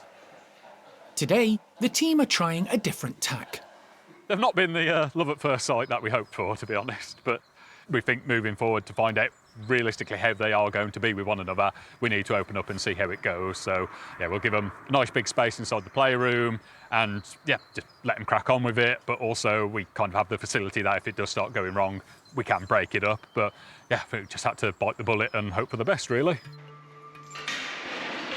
Before the pair are let into the indoor playroom, Sean allows them to meet in the bedrooms. Alpha male Bart takes the opportunity to put on a full display. But it's all bluff and bluster, and things soon calm down as Bart begins following Sasha around. He even offers his hand to the new female while fear grinning, and then seeking assurance from Sean when she doesn't respond. Scared you, Bart? With the introduction progressing well, Sean decides to let the pair have access to the indoor playroom, accompanied by other chimps from the troop. It's a gamble. If things get out of hand, it's a lot harder for the Primate Care Staff to intervene. The move is greeted with excited hoots and chatter, but just as before, it quickly quietens down. Sasha starts to follow Bart looking for attention, but he mostly ignores her. It's a good result for the Primate Care Staff, with no negative warning signs. They'll carry on the introduction over the coming days, allowing Bart and Sasha time to establish a settled relationship. If all goes well, the group could be back together as one in the very near future. At the Capuchin complex, Erico's troop have a fun and challenging day ahead of them. The park has received a donation of a lovely bunch of coconuts. And just like winning one at the fair, Primate Care Staff member Donna is making sure the group will have their work cut out to claim a prize. We always try to enrich them in some ways in whatever we give them. So by hanging them up in the trees and up in the towers, on the logs that go across the pond, it just makes it a bit more different for them. It means that they can't just grab one and run off. They've got to work for it a little bit more. Hopefully it'll last a bit longer and just get them thinking a bit more about how they're actually going to retrieve it and therefore get to them. Capuchins are great problem solvers. In the wild, they use rocks as tools to crack hard-to-open nuts and fruits. Today, the coconuts have been cut in half, for safety reasons. It would be great if we could give them these whole, because then you'd see the actual technique that they would use in the wild, which is peeling the outer flesh off, leaving them out in the sun for a period of time so that flesh goes brittle, so they can actually crack it open using the rocks and things that they have available to them. But unfortunately, we have several individuals that like to bash very hard items against things like windows. So for safety reasons, we can't do that. So we have pre-prepared them for them. But these will probably last them a good day, if not more. And nonetheless, you'll see them, they'll still have to smash them, and, the coconut inside is quite hard, so that'll keep them busy for a long time. Coconuts at the ready. Time to see how the clever Capuchins cope with the challenge. They're not shy. Weeper Capuchin Matty is excited to be one of the first to a prize. But can he hang on to it? He uses his tail and his feet to try, clinging on with determination, but eventually loses the battle. Elderly Ringo shows just how clever Capuchins can be. He's bitten through the string holding the coconut, Using what's left of the string, he holds it in his mouth and heads high to eat it somewhere a little more comfortable. Caesar is happy to eat piecemeal. He demonstrates his core strength, using his tail as an anchor as he reaches down to grab a chunk of coconut. Sean demonstrates natural wild capuchin behaviour, bashing his coconut on a tunnel roof to try and loosen the flesh. He's second in command to Erico, who's showing off his agility, taking a bite of coconut before climbing down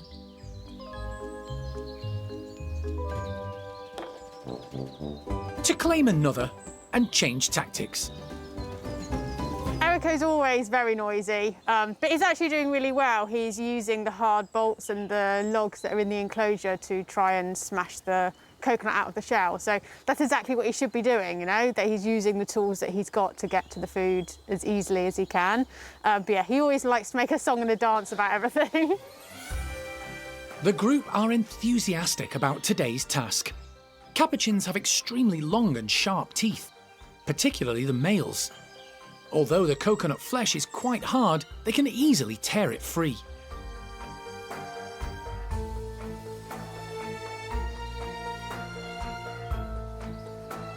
The group's dynamics have changed in recent months with Sonny joining, having been ousted as leader of the Capuchin group at the lodge by Franco. He offered no threat to Erico's leadership and settled in well, getting on with the majority of the troop. But the biggest change has come within the female hierarchy, resulting in former pet trade Capuchin Louisa taking the title of top girl, despite being an amputee. Louisa is an absolute force to be reckoned with. Compared to the timid little animal that she was when she first came in, which was about a year ago now, she has completely transformed. She's now the dominant female in the group, and she is so feisty. So yeah, she's definitely cemented her place in the group. It's been a successful morning for Erico's troop. They've all given the physical and mental enrichment challenge a go, and no one's found it a tough nut to crack.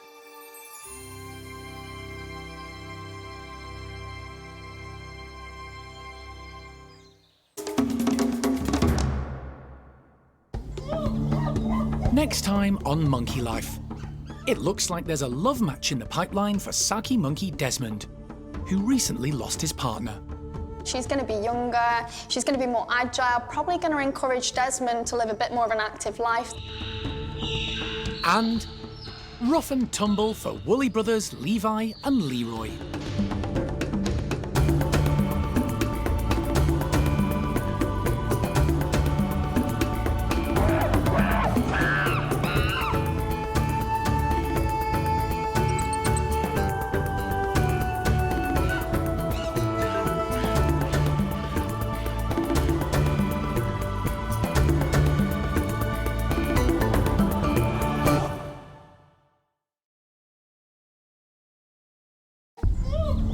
Today on Monkey Life, it looks like there's a love match in the pipeline for Saki monkey Desmond, who recently lost his partner. She's going to be younger, she's going to be more agile, probably going to encourage Desmond to live a bit more of an active life. A new house and enclosure near completion, as final preparations are made to rescue the park's first ever troop of hamadryas baboons. The outside enclosures look fantastic. We just need the tunnels connecting the two outside areas and all of the bedrooms, so we're pretty close. And rough and tumble for Woolly brothers Levi and Leroy.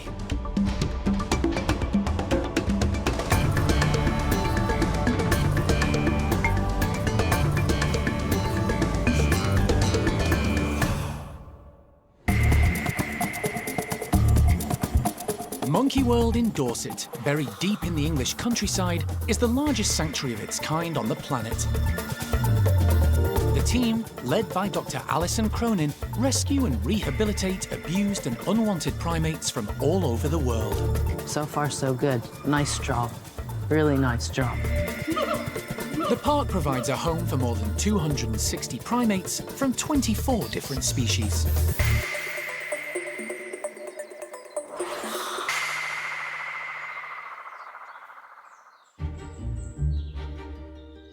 For the last few months, the park's only saki monkey, Desmond, has been coming to terms with losing Chloe, his life partner and the oldest saki in Europe, who sadly passed away of old age. He has common marmoset Loki for company, but although they are comfortable with each other, it's not the same as companionship of his own kind. As a result, the team have been searching far and wide to find Desmond a suitable female friend, and finally, it seems their patience and determination has paid off.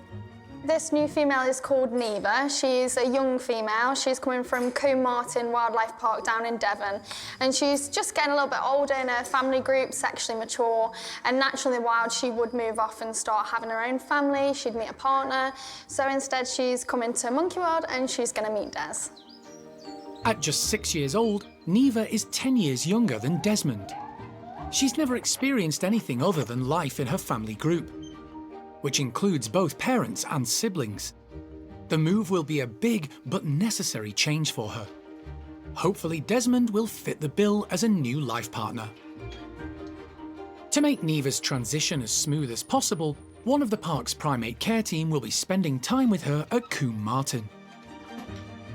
Yeah, so we've got one of our Primate Care Staff, Sharon, going to visit Neevah early, just before she arrives at the park, just so when Neevah comes, she's got a familiar face and she doesn't feel so like this is a brand new world and it's scary. So she's going to spend some time with Neevah, getting to know her, and vice versa, because obviously they also have to get to know us.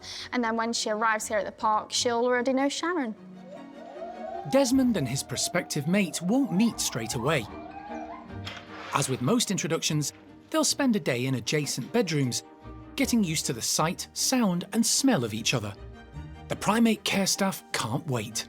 The team are really excited. We obviously have had Chloe, who's a female saki monkey, but this Neevah, she's going to be younger, she's going to be more agile, probably going to encourage Desmond to live a bit more of an active life than Chloe did, because Chloe was old and a bit inactive. So we're really excited to see what changes we can make for the both of them. Wingham Martin Wildlife Centre, Neevah's current home, houses more than 20 different species.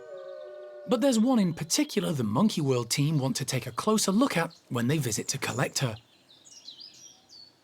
It's the centre's small group of hamadryas baboons. An old world primate Alison and the team are soon going to learn a lot about. Alison's been aware of these baboons for some time, but until now was unable to offer them a home. It's a species never previously rescued by Monkey World. They've not had any particular health issues or problems at all? That's a Rambo with his teeth. Other than that, nothing. The 3 males and 3 females are currently being looked after by Animals Lebanon, a charity based in Beirut, which campaigns to improve animal welfare and legislation there. It's run by Jason Meyer and his partner Maggie.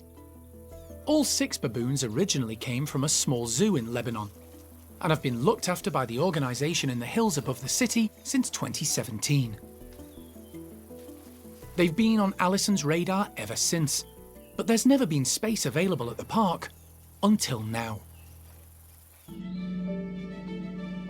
The team in Dorset have erected a purpose-built facility for the baboons at the far end of the park. The building and maintenance teams have worked wonders in just a few months. And the new baboon house is nearing completion, along with 2 large outdoor enclosures. It should all be ready and waiting for the baboons to enjoy when they arrive. Yeah, we're making leaps and bounds forward with the baboons. In fact, I'm sort of reaching out to Jason in Beirut now to just sort of see where he is. I've done the initial round of paperwork with the Lebanese authorities, so that is being worked on right now. In terms of our house at the park, it's the sort of outer shell is definitely up. The inside mesh is almost complete. The outside enclosures look fantastic. We just need the tunnels connecting the 2 outside areas and all of the internal network of tunnels connecting up the bedroom. So it's quite a nice big house. We're pretty close. It's a big ask trying to move these animals with everything going on in the Middle East, and by no means a done deal. Alison has regular video catch-ups with the team in Lebanon to progress the situation. Jason. Hey, Jason. So we separated this one and that one? Yeah. Today is an important step towards moving the baboons to Monkey World. All 6 are having a health check to confirm they're not carrying any diseases that can be transmitted to other primates. It's a big day for us today. Today, actually, we're doing testing for 6 baboons that we rescued almost 6 years ago from a very bad zoo. We've been caring for them for the last 6 years, and we got the great news that one of the best primate sanctuaries or facilities in the world, Monkey World, at least to me it's one of the best places, accepted to take them, provided we do all the tests that are required for them to enter the UK and test all the diseases. So today we're basically testing them for parasites, viruses and bacteria to ensure that they're set to go. The checks and tests are vital to determine the health of the 6 baboons, and will also give valuable information about their ongoing needs.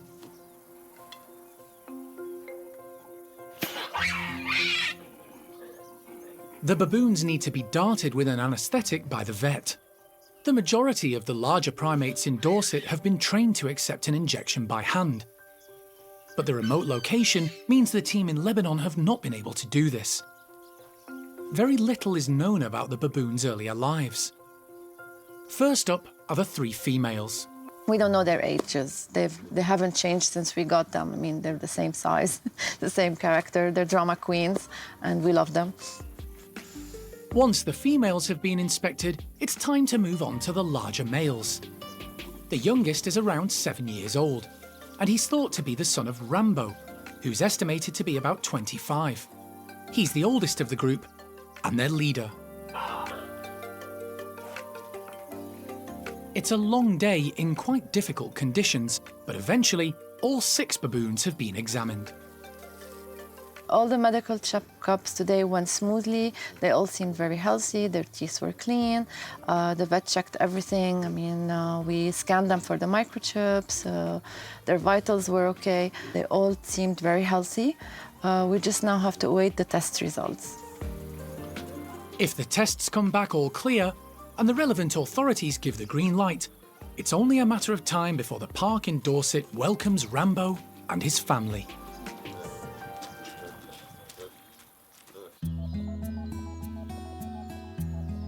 The majority of the park's primates are given fresh browse as an important part of their diet and lives. It's full of fibre and a natural way to maintain the animal's gut and dental health, as well as keeping them engaged. Today, the family of 4 guenons are getting their share.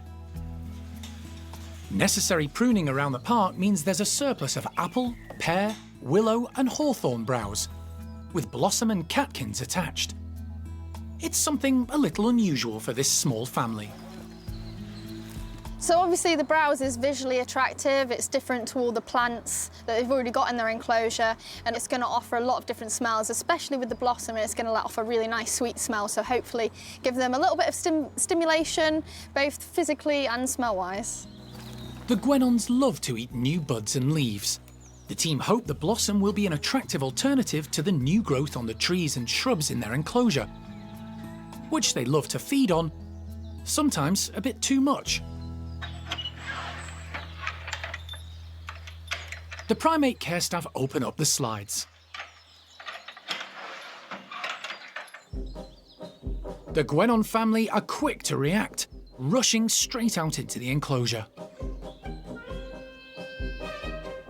These little monkeys are incredibly quick and nimble. They're able to negotiate tiny branches with ease as they move around in search of food. Once they've had a good look at the browse, they settle down and start to eat.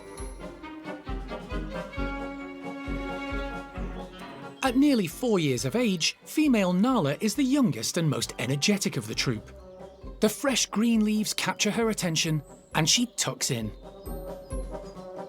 Nala's confidence is remarkable and she has a wonderful relationship with Dad Benny. Her 5-year-old sister Biff is also self-assured and today has discovered a liking for the blossom. Both girls will soon reach sexual maturity, becoming young adults. They're already less energetic and boisterous than their early days.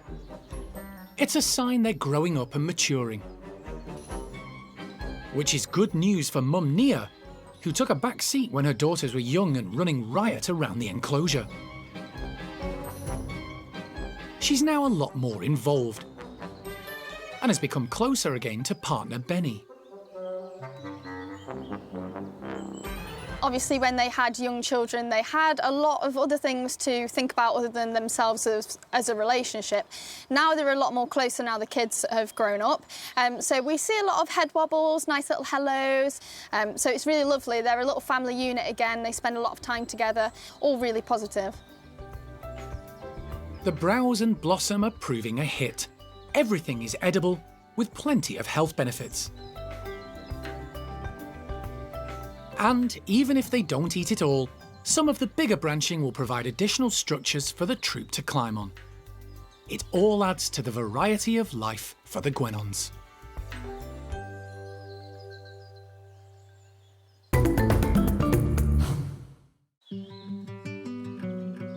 The Primate Care Staff enjoy finding different ways to motivate the animals in their charge and encourage natural behaviours. Donations sometimes contribute to the variety of foods they can offer them. And today, a local gardener has kindly supplied a load of medlar fruit. It's a bit chilly outside, so the Woolly Monkey team are scattering them around Levar's indoor playroom. It's quite a rare fruit, very seasonal. We don't get it very often, so it's a nice treat for these guys. We've got some going up in hanging baskets, which hopefully is going to encourage foraging through the straw, but also some lovely suspension feeding. And then we're going to mix some around as well for them. Yeah. When it comes to something new, woolly monkeys can be cautious, but fruit is one of their favourite things. So woolly monkeys absolutely love sweet things. Anything sweet is amazing, nothing beats a sweet thing. Might take them a little while, but these guys are very food motivated and they generally know that when we let them back into the playroom, they're going to get something delicious. So hopefully they'll come straight for them. The group are eager to get started. Give it in, guys! Oh, we're all ready. There we go.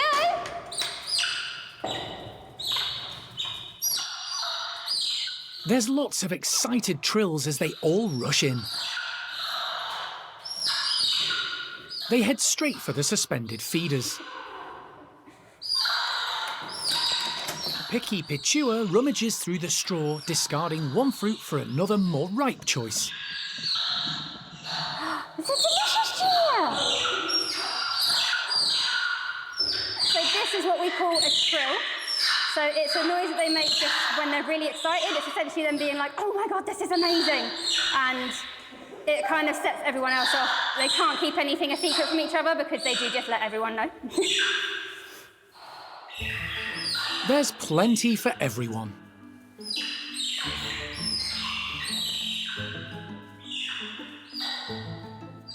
With all the excitement and activity, little Benita stays close to Mum Olivia.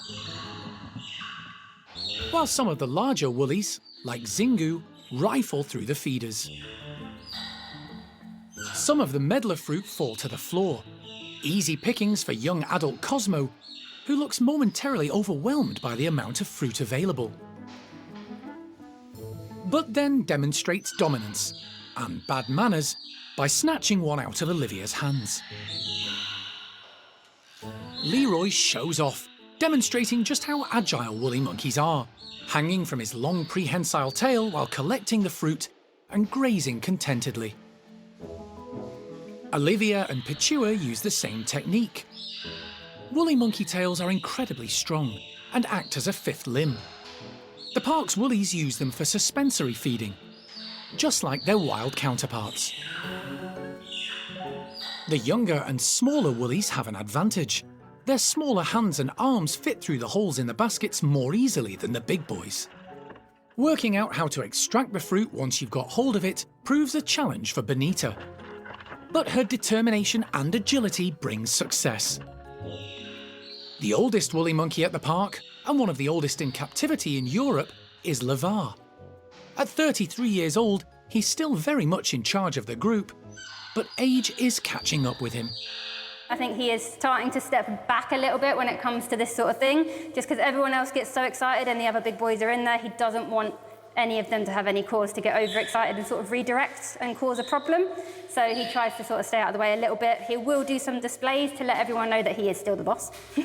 And luckily in this group, they do all respect him a lot, so they're absolutely fine with him doing that. And yeah, he'll run in, grab what he wants, and then run back out.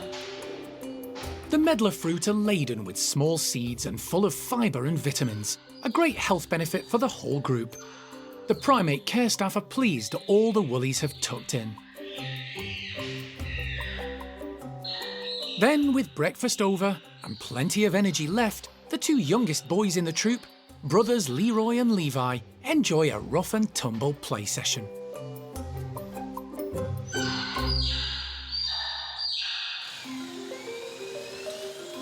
At the Gibbons Support Building, renovation work has been continuing apace on the indoor areas.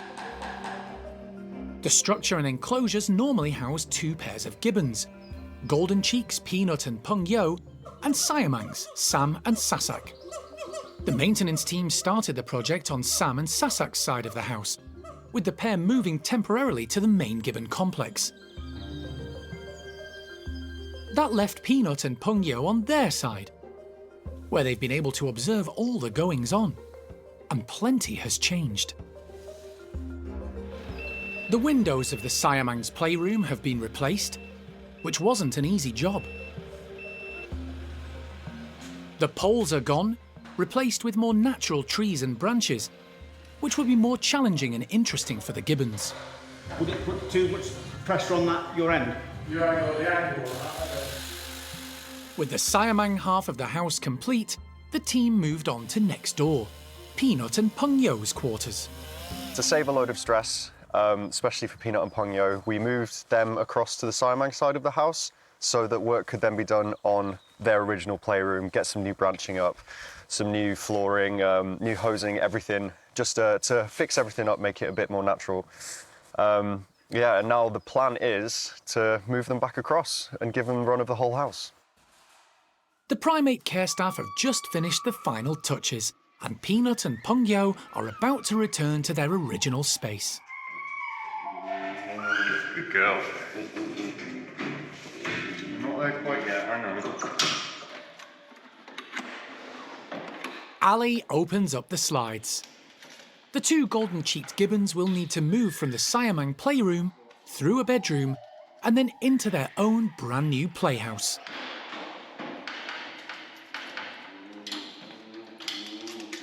The pair seize the opportunity, heading straight into the playroom. There's lots of excited, happy sounds from both gibbons as they start to explore.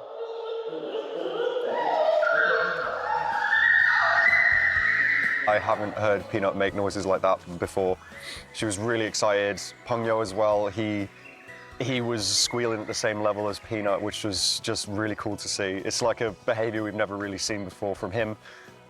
So, yeah, it was really nice. Work is continuing on their outdoor enclosure, so the natural trees and branching inside are a good temporary substitute. And the room is large enough for the pair to brachiate as they move around. They've had to spend time together in a smaller space in recent weeks, and it seems to have brought the pair closer than ever. I would say they've rediscovered each other. We're seeing some behaviours that normally we don't have the privilege of seeing, or they just don't like us to know that they get on really well. So we have caught them playing, we have caught them wrestling and like squealing and having a good time with each other. Obviously, as soon as we turn up, they stop. But yeah, we know that that's going on, and it's really nice to see that they're actually enjoying each other's company. Yeah, and it's all going very well. The next step for the Primate Care Staff is to return the two Siamangs to their home. But for now, Peanut and Pung Yo are making the most of all the extra space. you know, when it all comes to fruition and they move into the room, and then you can just leave them to it, and you know, that's their home now. It's a really nice feeling. I'm chuffed. It's always cool when stuff like this goes well.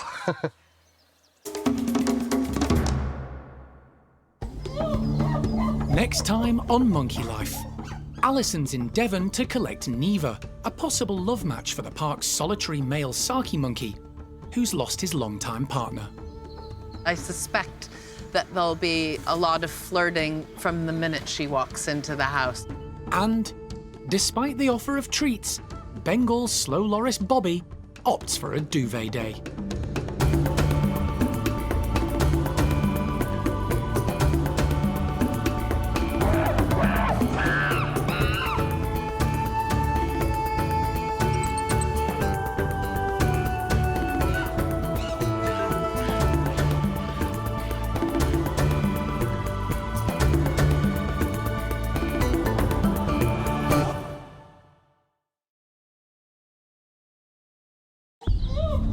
Today on Monkey Life, Alison's in Devon to collect Neevah, a possible love match for the park's solitary male saki monkey who's lost his longtime partner. I suspect that there'll be a lot of flirting from the minute she walks into the house. There's an overnight surprise for staff at the Woolly Monkey House. We had an unexpected arrival. We've named him Lloyd, so we've got a little boy, and Mum is Ingu. And, despite the offer of treats, Bengal slow loris Bobby opts for a duvet day.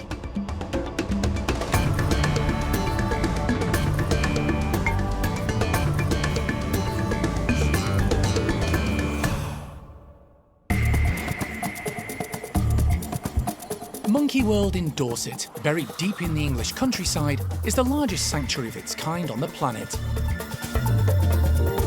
The team, led by Dr. Alison Cronin, rescue and rehabilitate abused and unwanted primates from all over the world. Anything could happen. You really have to have an open mind. The park provides a home for more than 260 primates from 24 different species.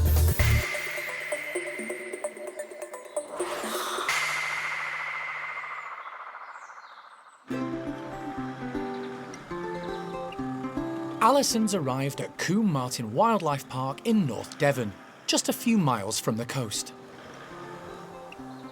After a search lasting months, she's come to collect a female saki monkey, in the hope she'll become a partner for Desmond, the park's male. They've got a young female that was born here called Neevah, and she's living with her family still. I think there might be 5 of them in the group.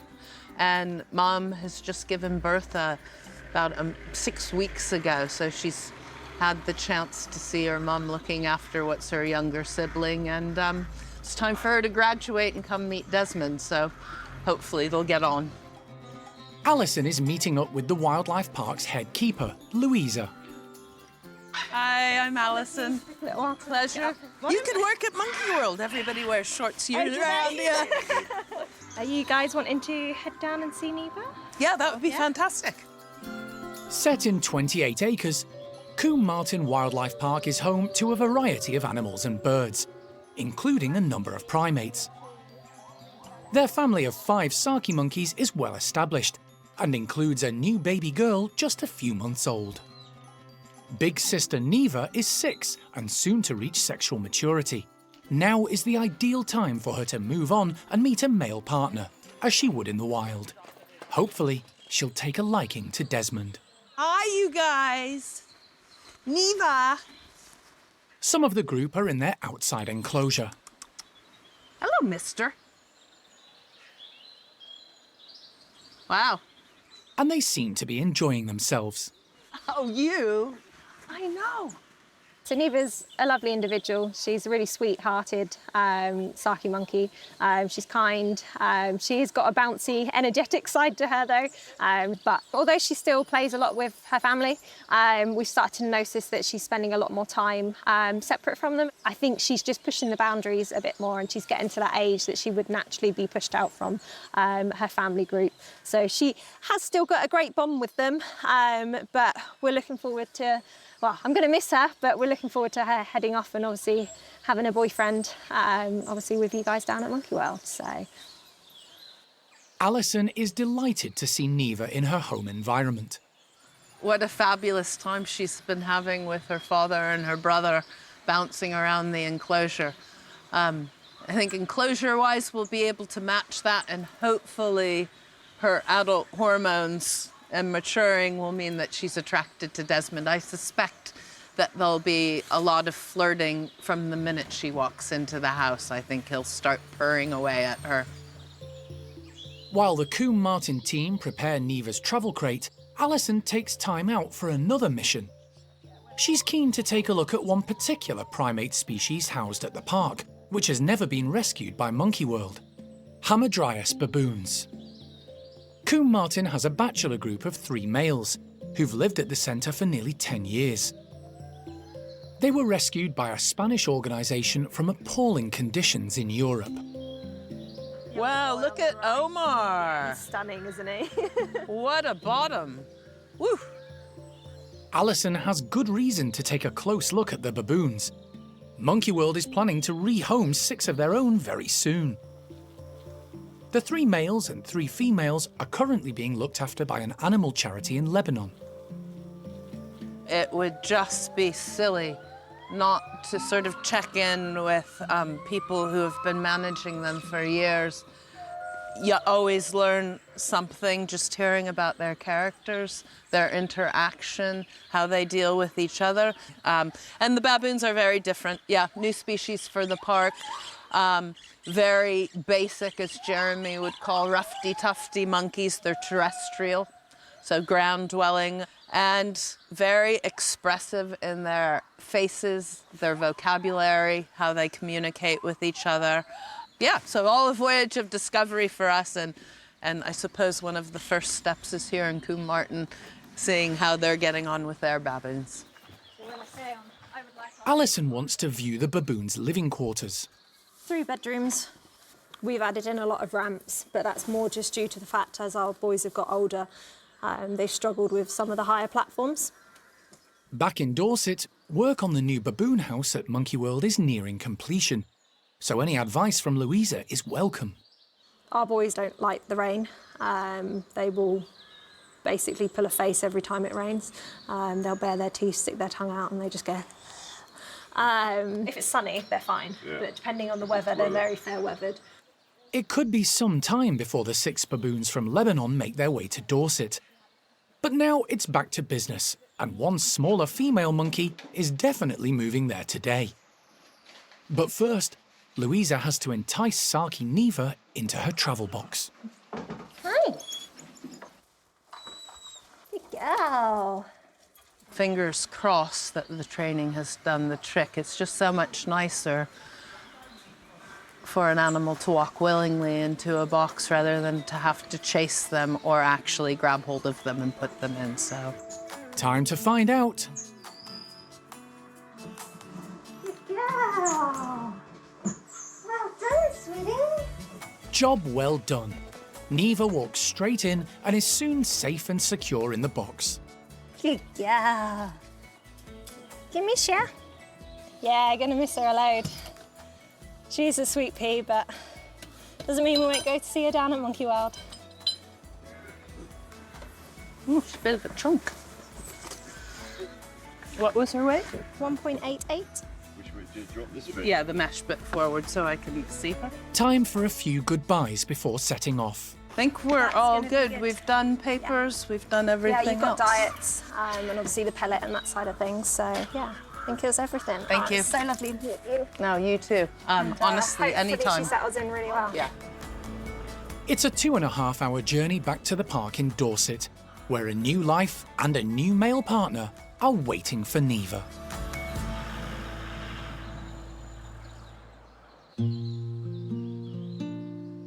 The majority of the primates at the park have been rescued, often from appalling conditions. Some, like the youngsters at the orangutan nursery, have been orphaned or rejected by their mothers and come to grow up amongst others of their own kind. Monkey World is primarily a rescue and rehabilitation centre, aiming to provide a home for animals in desperate need. With space at a premium, the park has a general policy of not breeding primates. However, One species has had such a dramatic decline in captivity over recent decades that the park does everything possible to support it. The woolly monkey, which is also endangered in the wild. Over the last 20 years, there have been 34 woolly births at Monkey World. But now, the number has increased. We had an unexpected arrival. We've named him Lloyd, so we've got a little boy, and mum is Zingu. Zingu is a very experienced mum. This is her 6th infant, and follows just 2 years after she gave birth to son Levi. The staff had her put on contraception to give her body a break, but the medication failed. Little Levi's only just turned 2. He seemed quite surprised by Mum's new sort of addition, but he's actually dealt with it in a very mature manner. He's got his big brother Leroy, who's been in this position before, and yeah, it's quite nice to see those two kind of bonded over this experience. And Zingu lets them come and say hello, and doesn't serve. She's not too harsh in pushing them all away, so they're all able to come and just check out little brother and see what the situation is. The team are almost certain Levar is the father. It's a familial group, including Zingu's eldest daughter Olivia and granddaughter Benita, and Leroy, another of Zingu's sons, who's now 4 years old. We're so successful with our woolly monkeys because we have such successful family groups, and having a more natural kind of family dynamic that most of the primates here at the park haven't had, unfortunately. They're learning about how to interact with females and other youngsters within the group. So there's this group of 10. We've just got the perfect dynamic, really. Mature individuals that are hopefully teaching those youngsters some really important life skills.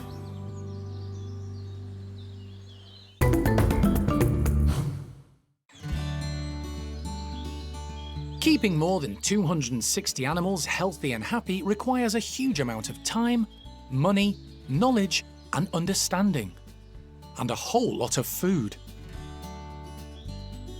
Every year the primates get through nearly 140,000 kilos of fruit and veg, not to mention the live insects and all the vitamins and supplements needed for their care. The wild counterparts of the park's larger primates consume greater amounts of fibre in their natural habitats. To make up for this shortfall, the Primate Care Staff provide as much browse and greenery as possible, much of it harvested from around the park or donated by local farmers. And one group are already eyeing up today's offering. I've got some apple browse to give to Tuan's orangutans today. It's really important to give them things like this, particularly in the winter months, because browsing for leaves and sort of vegetation is really important for orangutans' diet and sort of physical well-being. So some nice sort of apple branching is actually quite a nice treat for them. Rachel has to be cautious about the size of the browse. Orangutans are clever at adapting things to use as tools, and can be very destructive if given the chance. Some of the orangutans will actually eat this, not all of them. Some of them will use it as building materials. So I'm predicting that Arme's going to use this as a little bit of an embellishment for her latest den project. I think Tuan will probably just eat it all in one go. With the group already outside, Rachel throws the browse into the enclosure from one of the high feeding platforms. And straight away, the orangutans get to work. Tuan immediately strips the bark off the browse and, as predicted, eats it. The layer underneath the bark contains sugar and water, something wild orangutans rely on when higher value foods aren't available. The big male does love his food, but devouring this lot will take time. Lucky also strips the bark off a branch, but she seems more interested in Tuan's technique. He's quite happy to have her nearby, but sharing his browse is a step too far. Since young Hujan left to join the nursery, there are now just 5 members in the group. But today, only 4 of them are outside enjoying the apple browse. That's because the uneasy truce between Roro and Lucky is over, and the two have fallen out once more. We have had to temporarily split the group at Tuan's house. Tensions between Lucky and Roro were getting higher and higher, and unfortunately Lucky wasn't really allowing Roro to join in with any group activities, including having her dinner and her lunch. So at the moment the two girls are alternating their days out, and we've gone back to a sort of less than ideal situation while we try and work out the next step. While Lucky stakes her claim close to Tuan, Awan heads off to find her own browse. Ame, however, true to form, is gathering up the branches rather than eating them. She has an important project in mind, her den. She's very particular about its location and has her favourite spot to watch the world go by. Today's build is quite an intriguing design. I think Ame is trying very hard to saw through one branch with a smaller little twig, sort of using it in a sawing motion. She's using it in a very deliberate kind of way. So yeah, I think she knows what she's doing. I think Ame is a creative soul. She likes to build things, she likes to make things, so she has her own little out-of-the-way space. She can do her thing. She's not the biggest fan of hanging out with other orangutans, so it kind of kills two birds with one stone, really. She has freedom to do what she wants, it's not in anyone's way, and no one really pesters her because the others don't really care about her pile of twigs. At the end of the day, the team will dismantle the den to make sure it doesn't damage the fence. But tomorrow, no doubt, Ame will be back with another new creative design.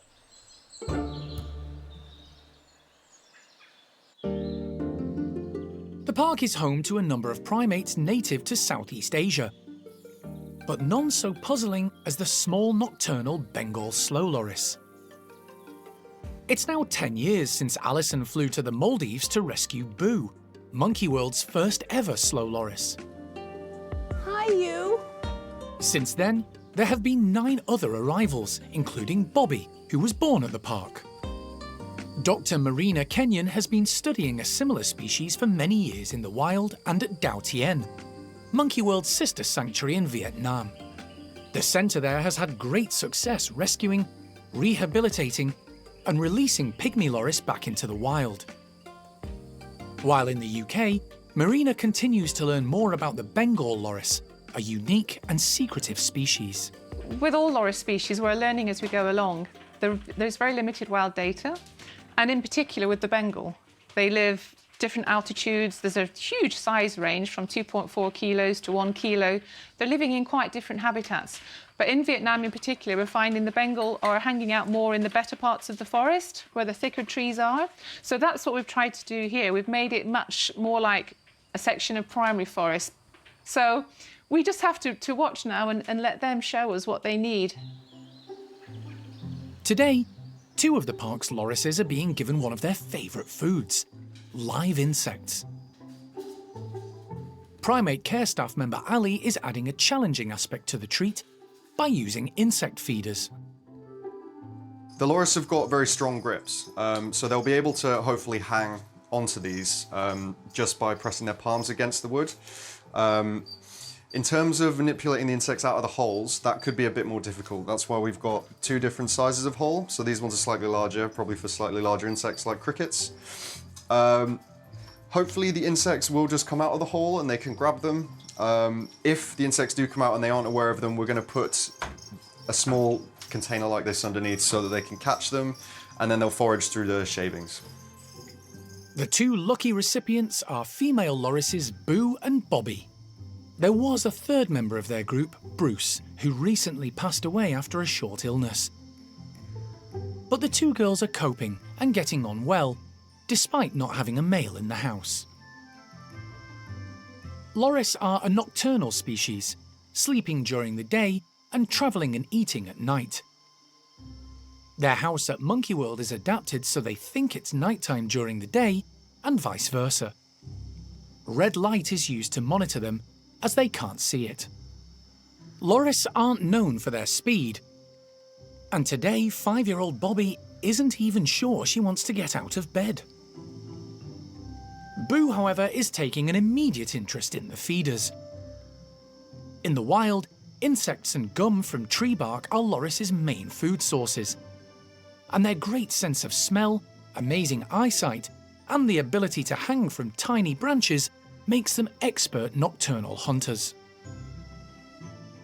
The insect feeders are certainly keeping Boo busy and active, but she can take her time enjoying the treat with no competition from Bobby, who's still snuggled up having a duvet day.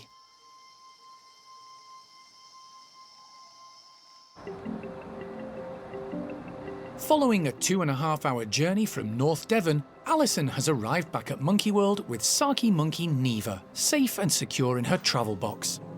She's hoping the 6-year-old female will be a new companion for Desmond, who lost his longtime mate some months ago.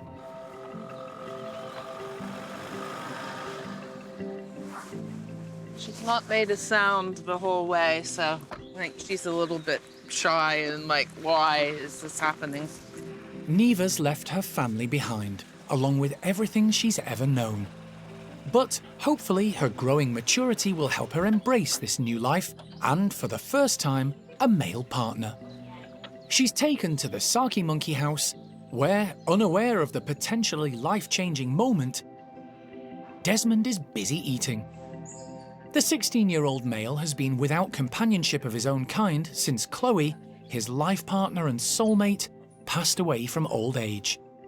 She was older than Desmond, but now he has the prospect of a younger woman in his life. Neevah is 10 years his junior, but the team hope the pair will still take a fancy to each other. Happy? They won't meet face to face today. Instead, they'll be in adjacent bedrooms and able to see and hear each other in order to give Neevah time to settle in. Right, is everyone happy? We'll go for it. Yeah? Right. Hello, gorgeous. Primate staff member Steph opens up the travel box .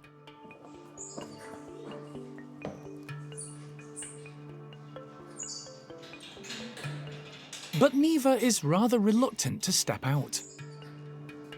Come on, Des.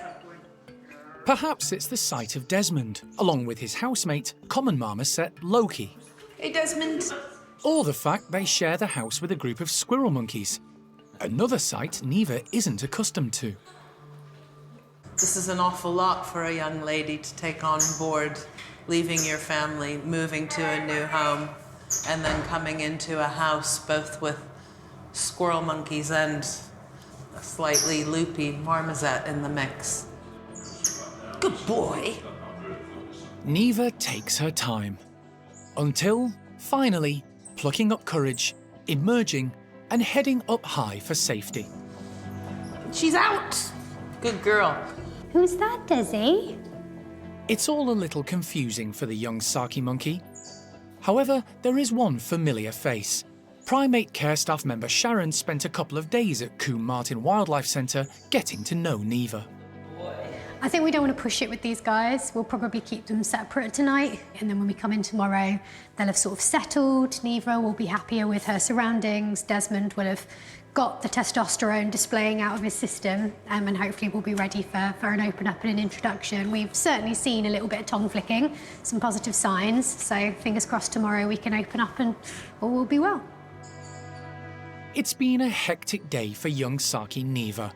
But perhaps tomorrow everything will fall into place and she'll seize the opportunity to bond with Desmond and start her new life.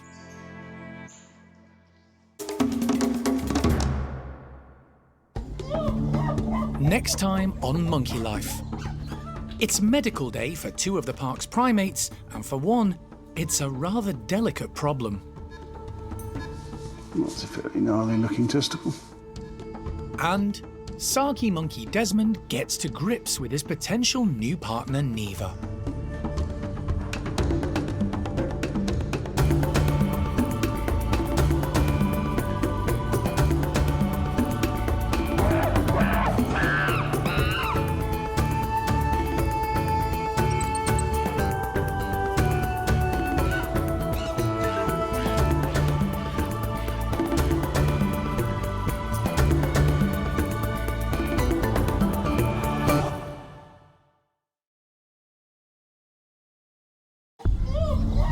Today on Monkey Life, it's medical day for 2 of the park's primates, and for one, it's a rather delicate problem. That's a fairly gnarly looking testicle. Female chimp Sasha and alpha male Bart meet in the outdoor enclosure in the hope they can overcome their differences. Always a scary point, this, when you move it outside. So yeah, it's a big leap, this one, but it definitely needs to happen. And Saki monkey Desmond gets to grips with his potential new partner, Neevah.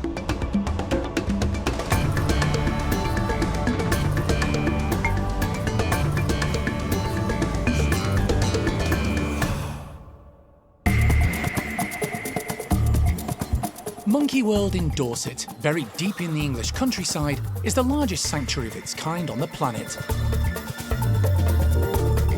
The team, led by Dr. Alison Cronin, rescue and rehabilitate abused and unwanted primates from all over the world. The owners are going to be upset to say goodbye, but they're doing the right thing. The park provides a home for more than 260 primates from 24 different species.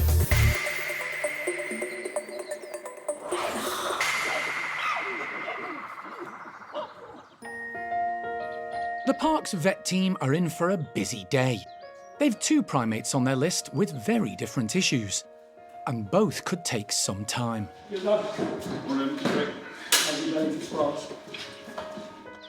Elderly Patus monkey Penelope has suffered serious dental problems for a while.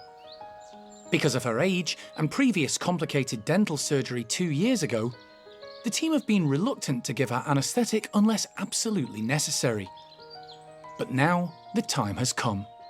However, first up today for vet David Holler is Capuchin Sean, who's suffering a rather large and intimate problem.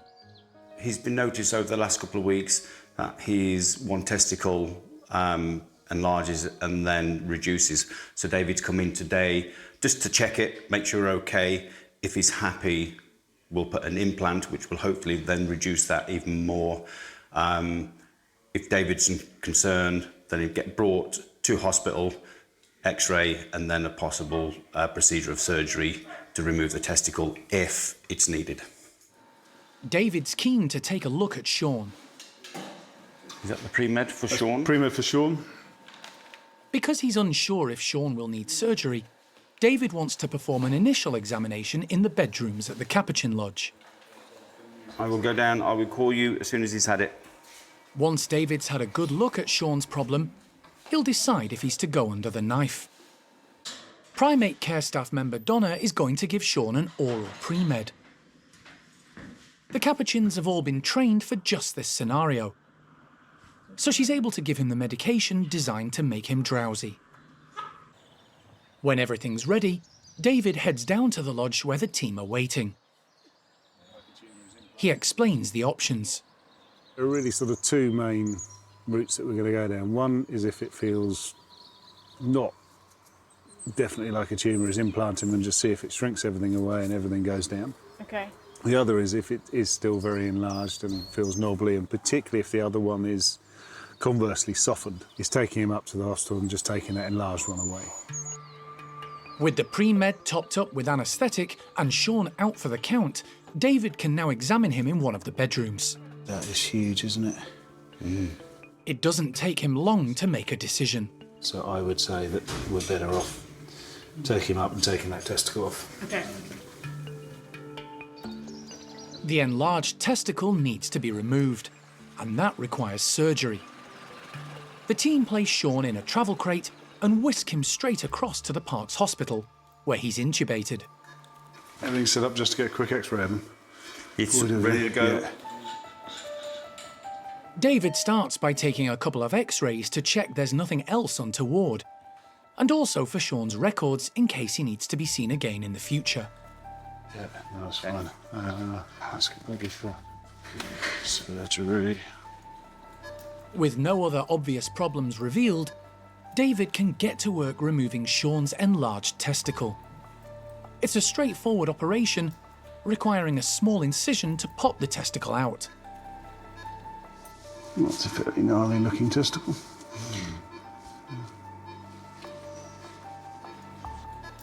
A quick snip and the job's done, followed by a few stitches to sew up the wound. The testicle will be sent to a laboratory for analysis. Sean is then returned to the crate to recover. We're going to send off the lab, find out exactly what's going on in there.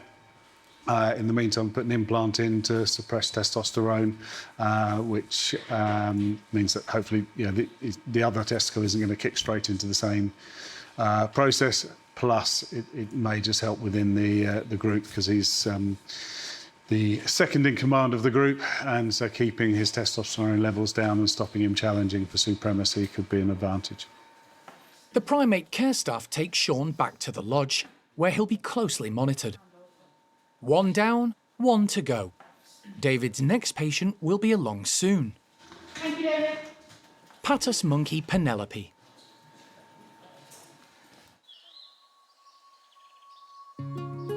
Saki monkey Neevah has just woken up in her new home. Alongside, in an adjacent bedroom, is her potential new mate, Desmond. Neevah has moved to the park from a wildlife centre in Devon in the hope the two Sakis will pair up, following the loss of Chloe, Desmond's previous partner. We're gearing up for her to meet Desmond. I think it's time now. They've kind of both they've spent the night with mesh contact, and I think she needs contact with another monkey now. So far, Desmond has been the perfect gentleman. He's put on a decent show without being intimidating. He's been keen. I think he's kind of made the moves. He's puffed up. He's flexed his muscles. He's shown that he's a worthwhile companion, and she did seem quite impressed with that yesterday. So I think now we'll just see what happens. It's all gauges on when you open those slides, but he's a gentleman, and she seems like quite a sweet girl. So yeah, I'm sure they'll get along. Go. Sharon opens up the slide connecting the two bedrooms, and Desmond cautiously makes his way in.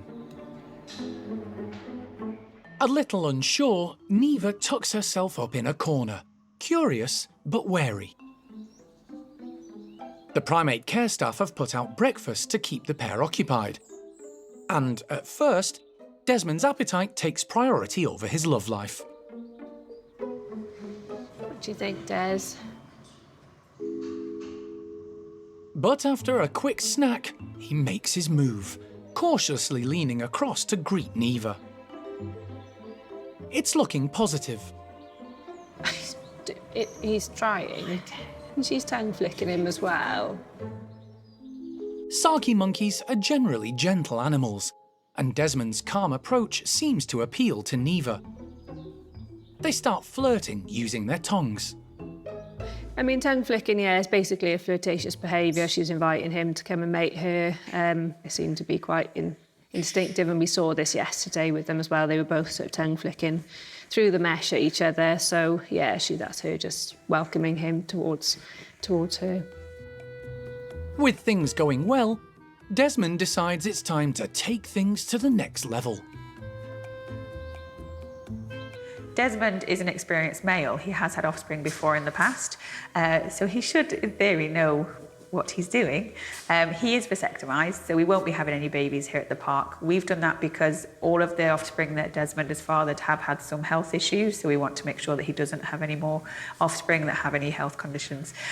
So we won't be having any babies, but obviously they'll still go through the courtship, the mating behaviours. At the minute, we think Desmond's kind of forgotten how to do all those things because he seems to be doing a little bit wrong. But again, they're just getting used to each other, doing some practicing, and hopefully they'll be very happy together. This is all new to Neevah, who's spent her entire life living with her parents and siblings. But if Desmond can get his act together, these two Sakis could be a perfect match.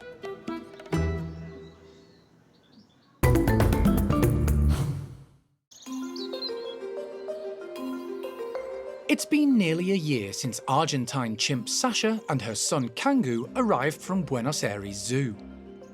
16-year-old Kangu has fully integrated into Brian's group and getting on well with his new family. But next door in Bart's troop, for his mum Sasha, it's still a work in progress. She's made friends with some of the lower-ranking individuals, but with leader Bart, it's a case of 1 step forward, 2 steps back. As a result, the group has been split for some time, frustrating alpha male Bart. In an attempt to move the situation on, the Primate Care Staff have decided to try something different today. But it's not without risk. We're letting them outside together with a small subgroup of people who are pretty solid with both of them. That can be a source of comfort for both Bart and Sasha. And yeah, hopefully all goes well, because it's always a scary point this when you move it outside. When we do introductions inside the house, we have a lot more control of the situation, but outside in the enclosure, you're very limited. If it starts going wrong, you've kind of got to hope that they run back towards the house so that you can put a slide in between them. So yeah, it's a big leap, this one, but it definitely needs to happen. Sasha and Bart are let outside with a carefully selected group of friends, including Cindy, Beth and Buster, along with Bart's older sister Eddie, who also gets on well with Sasha. The team hope the elder sibling can play the role of go-between and help the fractious pair get along. The final 2 chimps making up the numbers today are Lola, currently Sasha's best friend, and low-ranking Pepper, who's fairly easygoing and capable of sticking up for the newcomer if she feels inclined. With a scatter feed capturing everyone's attention, they're all calm, including Bart. He's not massively keen on letting her interact with him, so she keeps approaching him and panting, making all the right gestures, and I think she would like some more positive interaction, but because he's a giant wimp, he just keeps running away from her. But then when she walks away from him, he follows her everywhere. So the interest is there, just he's just too much of a wimp to actually take that plunge. But hopefully the more he's exposed to her like this outside where he's nice and relaxed, it'll just happen over time. A recent house swap means Sasha hasn't spent much time in this outside space, and she didn't have a large outdoor enclosure at her home in Argentina. So she's adapted remarkably well. She's now confident on the large structures and hosing, which the chimps use to move around. Her problem is the social side of life and how to act in chimp society. In Argentina, she did spend some time living with other chimps, but only in very small numbers. For the last few years, she's only had Kangoo for company. She's not lived in a huge group with a massive social dynamic. It's been a slow learning curve that she can't just do whatever she wants, and she has to behave more appropriately around them, although Lola, being a little low-ranking female, was just quite keen to have a friend herself, I think, and I think Lola's been a bit more permissive of Sasha's eccentricities, shall we say, and that's why I think they've ended up forming quite a strong bond, because they're both just very tolerant of one another. Bart, on the other hand, was born at the park 16 years ago and has never known anything other than life with the group. Part of the reason why Bart is such a baby is because they all treat him like a baby still, basically. They've all kind of been there and looked after him even after he's lost both of his parents, and yeah, he kind of gets comfort from pretty much the whole group. He's part of the reason why he just hasn't built up that resilience, because everyone's took care of everything for him his entire life. It may be just a small step towards Bart accepting Sasha, but so far today, things are looking more positive. The team will persevere in the coming days, adding in more chimps with the aim of getting all the troop back together, with Sasha a fully integrated member.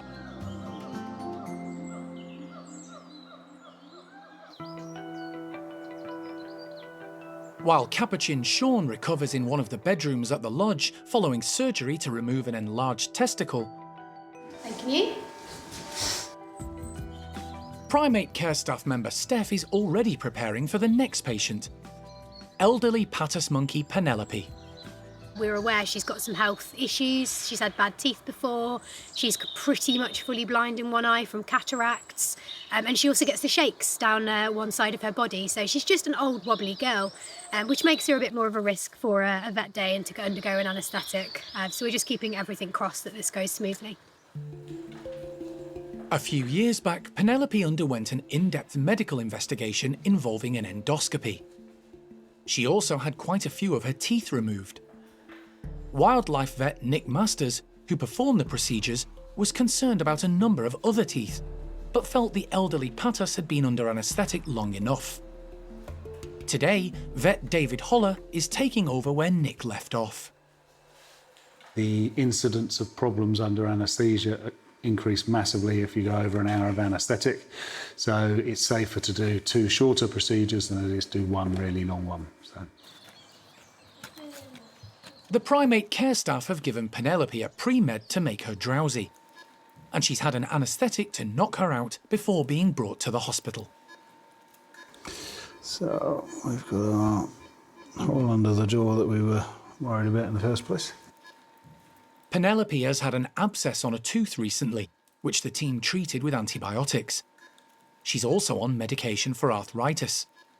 David takes x-rays to assess the condition. The resulting images aren't encouraging. Yeah, the outline of the heart is very indistinct. We've had some fluid coming back up the ET tube already.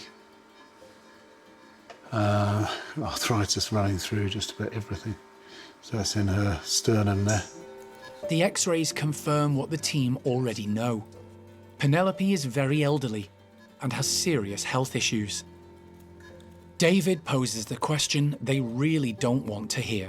It's whether we say quality of life and welfare wise, is this enough? Is this time for her? Where are you with all this? I'm sort of at, well, let's carry on with the dental and see where we get to. And if she doesn't make it through the anaesthetic, we've lost nothing by trying. Everybody happy with that? Yeah, Right, just can you drop the locals and things just while we're... The team agree it's a difficult decision, but they want to give Penelope every chance. Before David begins the dental surgery, he takes an x-ray of her jaw to see just how much work is needed. So that and that need to come out, as does that one, and that one. And that one. Ouch. And that one and that one. Apart from that, we're perfect. Most, if not all, of her teeth need to come out. It sounds drastic, but David is confident if Penelope comes through, her gums will harden and she'll find eating a lot easier. Plus, she'll be pain-free. You see this is moving already? The teeth come out, one by one, with very little effort. So that tooth is loose and wobbling. All in all, David extracts 17 teeth. That's the rest of that one. He's confident within a few days she'll be able to eat normal food. Well, it'll need to be softer for a few days until she gets used to it, but the gums will harden off and she'll be able to cope with surprisingly hard foods once everything's healed up in there. And in fact, you know, once everything's healed up, she'll be happier and more comfortable than she's been in a long time. And she'll be better able to eat a wider range of foods. It sounds like a bit of a paradox, but yeah, if the teeth are bad, she won't be using them, so she can at least use some hard gums instead. To everyone's relief, Penelope comes through the surgery. She'll now need to recover while the primate care team monitor her closely, administer antibiotics, and feed her appropriate foods. If all goes well, she'll be able to return to life with her partner, Mr. P. At the Capuchin complex, one lucky group are about to be given a tricky but tasty breakfast. The Primate Care Staff have stewed apples and other fruits, along with feed pellets, and pushed the mixture in between the fronds of lots of pine cones. Putting them out for Winslow's group is a bit of something different. We're going to hang them up all over the enclosure, so hopefully there'll be a little bit of a challenge for them to get hold of. There are 16 members in the troop, and it's generally the most settled and stable of all the Capuchin groups at the park. Some members are expert climbers, while others stick to ground level. Katie is going to give all of them a chance to purloin a pine cone. It just makes it a little bit different for them. It makes it a little bit more challenging, and yeah, they haven't had pine cones for quite a while, so it's just a little bit of a different way to present the food to them, and yeah, hopefully we'll get a few other behaviours out, and we'll get to see them high up in the trees, and because they're going to be dangling, hopefully we'll get some tail use in there, but then we're also going to pop some down on the ground because we definitely have some in this group who aren't keen on heights.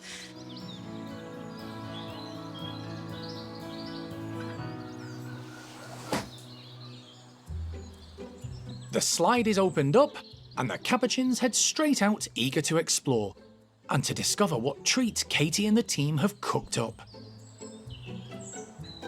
Some of the females, including Bubbles and Joanne, go straight to the pine cones closer to the ground, while Onslow heads up a level. He's smart, anchoring himself with his tail, giving him the stability to use both hands to attack the pine cone.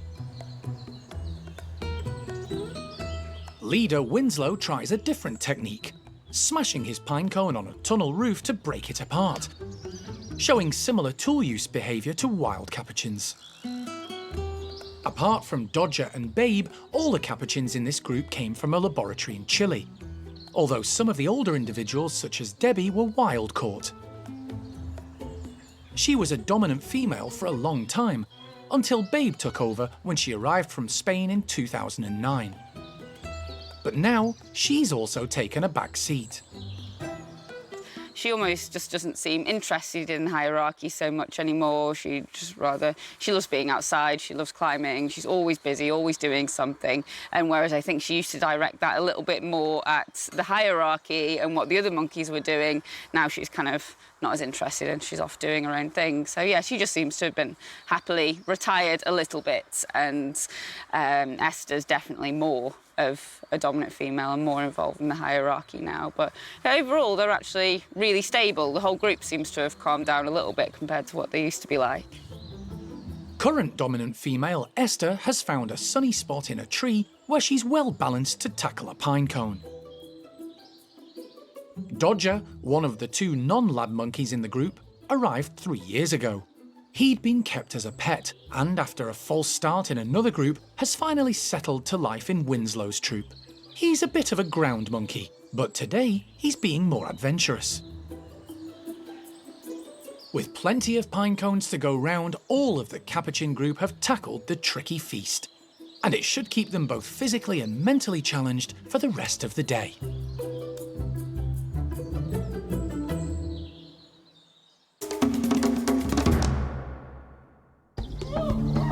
Next time on Monkey Life, Alison heads to the Midlands to pick up a marmoset found wandering the streets of Wolverhampton. It was seen running loose in a back garden and then sprinted inside somebody's house when they were putting their washing out. And recently arrived saki monkey Neevah gives new mate Desmond the runaround.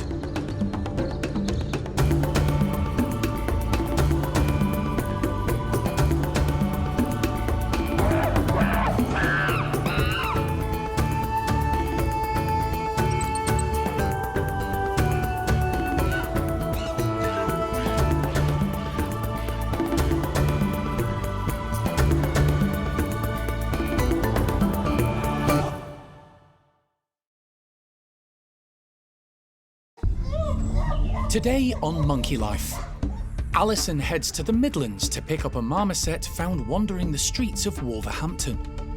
It was seen running loose in a back garden and then sprinted inside somebody's house when they were putting their washing out. After 14 years at the park and a much healthier lifestyle, previously hefty orangutan O'Sheen is persuaded onto the scales by Jeremy. Let go. Go, girl. Okay. And recently arrived saki monkey Neevah gives new mate Desmond the runaround.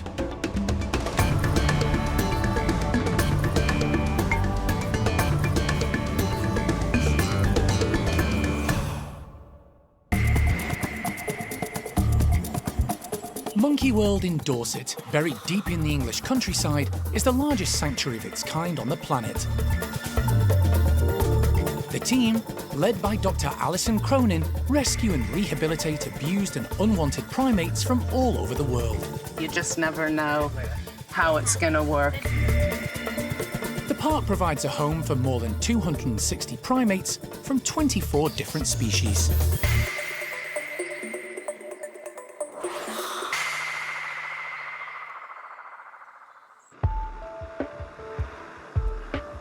Alison has made a 4-hour journey to Wolverhampton to answer an SOS call from a local animal rescue organisation.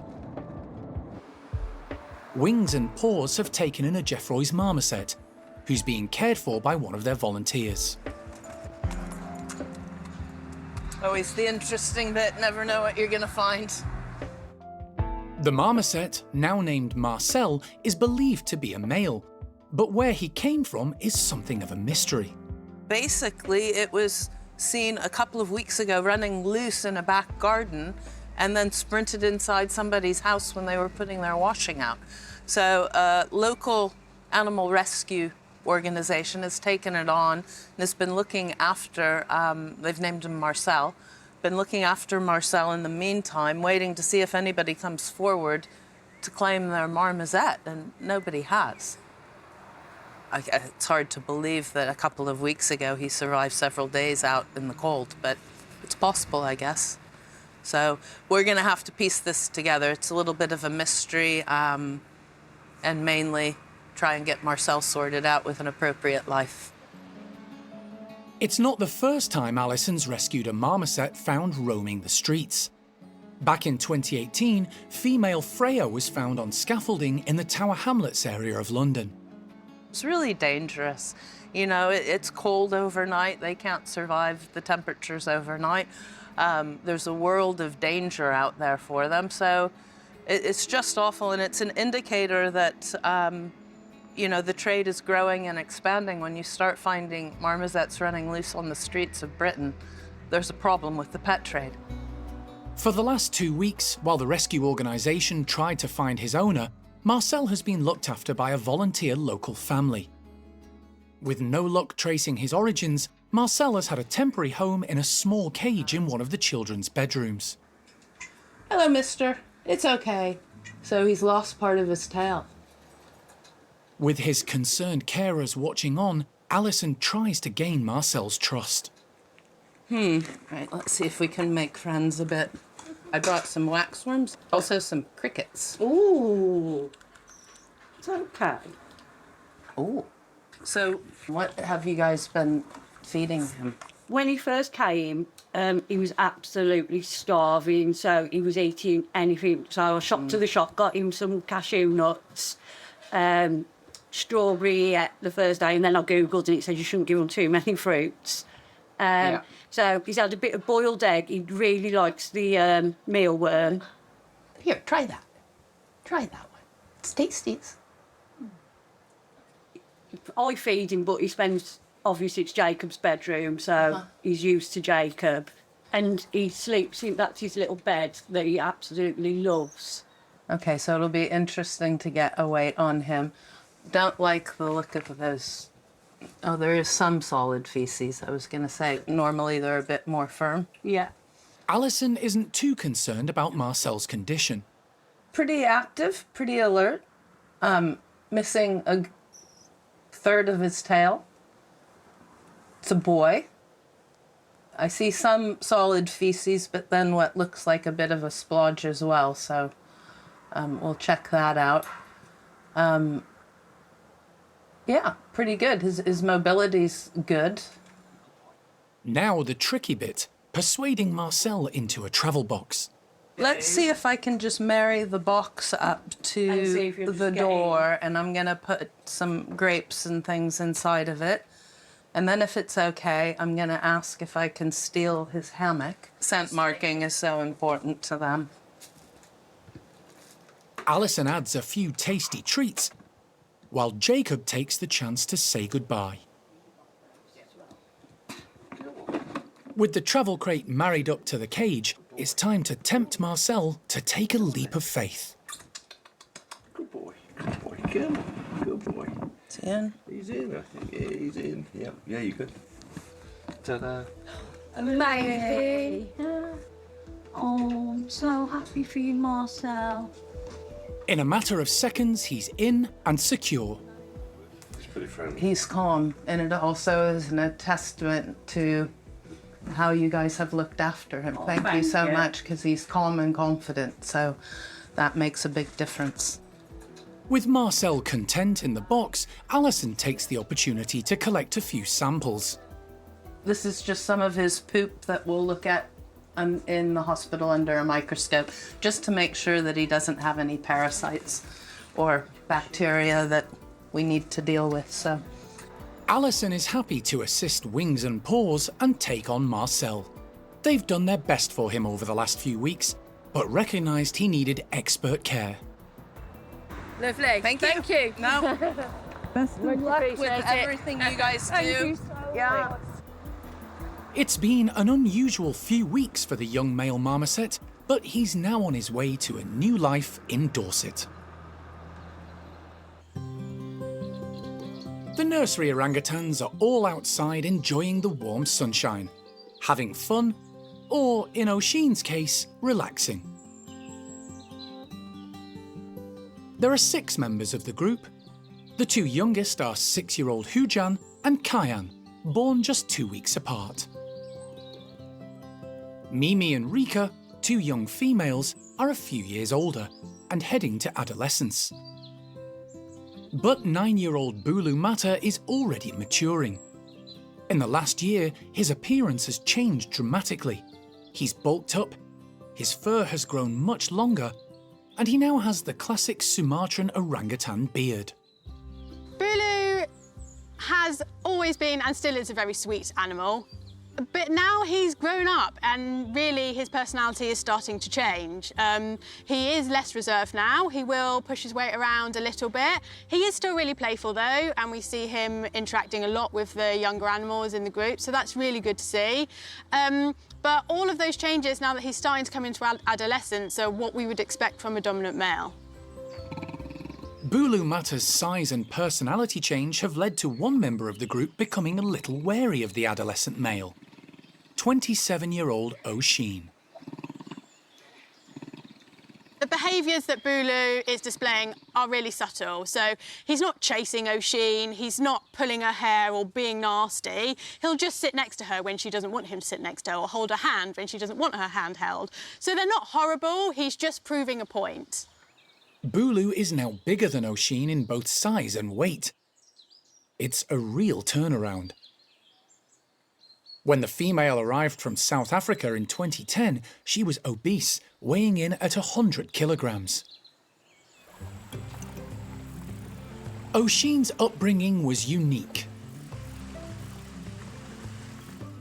Her owner, Brenda, bought her from an Indonesian zoo when she was just a baby. Growing up, the female orangutan had the run of the house and was food obsessed.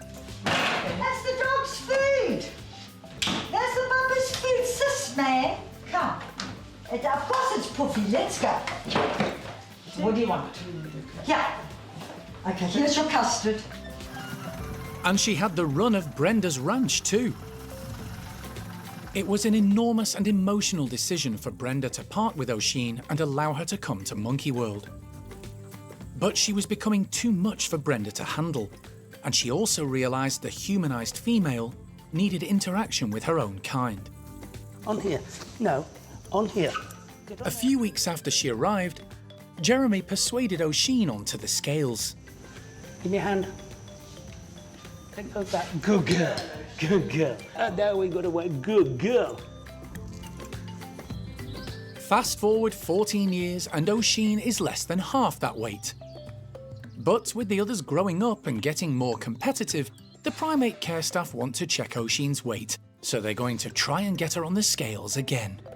Oisin is massively food motivated. She loves her food, so getting her to eat is not a problem. It's partly getting her to eat the right foods, and we want her to be active to build up that muscle as well, so she doesn't just pile on and get a tubby belly. But obviously we can't just give her the nice foods like the fruits and the roots. She needs to eat the leafy, like the lettuces and the other vegetables as well. But if we make that too challenging to encourage her to move and the food isn't as motivating, then she's not going to do it. So it is a really tricky balance. Come on, darling. Come on. Animal director Jeremy has arrived to help with the weigh-in. He first met Oisin in South Africa and encouraged her to sit on the scales because her obesity was a serious medical condition. OK, everyone ready? Yep. Come on, Sheenie. Sit in there. What does it say? Okay. Let go, let go. Go, girl. OK. Right. 40.3. Right, now through here. Come on. Good girl, Oisin. 40.3. Yeah. With a high-value treat as a reward, Oisin weighs in at 40.3 kilograms, a good weight for an adult female orangutan. We're now at the point, really, where we don't want her to lose any more. It's just important that she has all of that muscle. She won't have as much as some of the other individuals just because the way that she's grown up. But she needs to be healthy. So she has the healthy diet. So we just need to make sure now that she's eating enough and moving around enough that we've got her at a stable weight. And now we know where we are with her, we can tweak her supplementary food in line with that to make sure that we are starting to put on that weight a bit more. The group is still young and playful, but they're all growing up, and changes in the future are inevitable.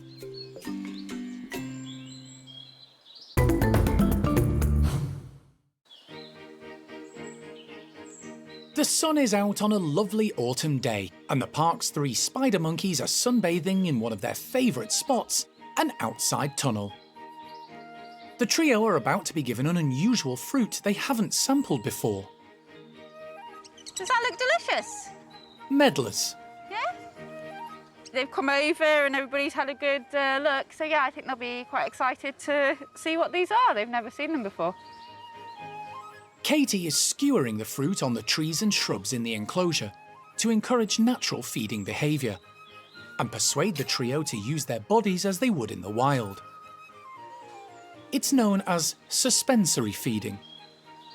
They're going to have to forage around, they're going to have to climb a little bit and try and get hold of them. The medlar fruits look like a cross between an apple and rosehip. But what will the 3 spider monkeys make of them? OK, so... Female Pumpkin is first in. She carefully examines one of the fruits on a branch.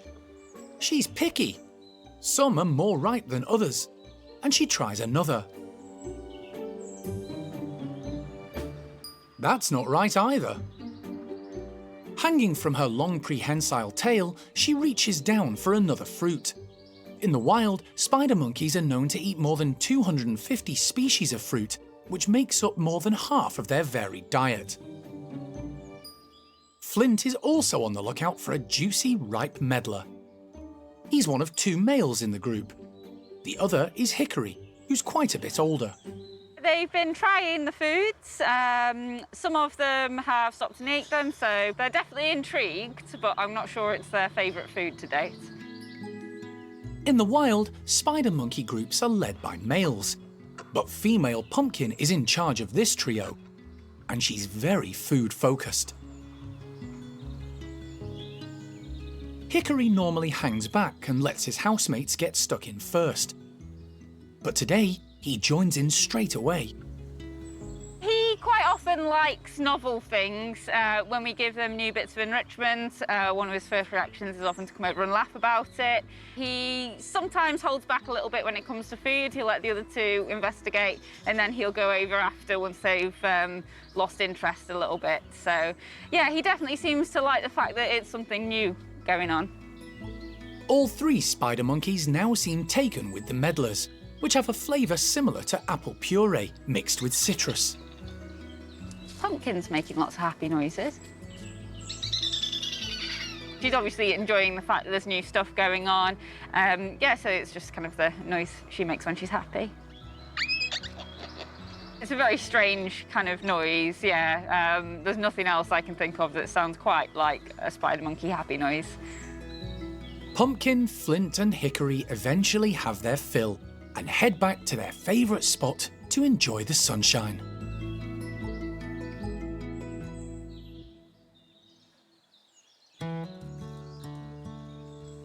It's almost 2 months since Saki monkey Neevah arrived from Wingham Wildlife Park in Devon as a companion for Desmond.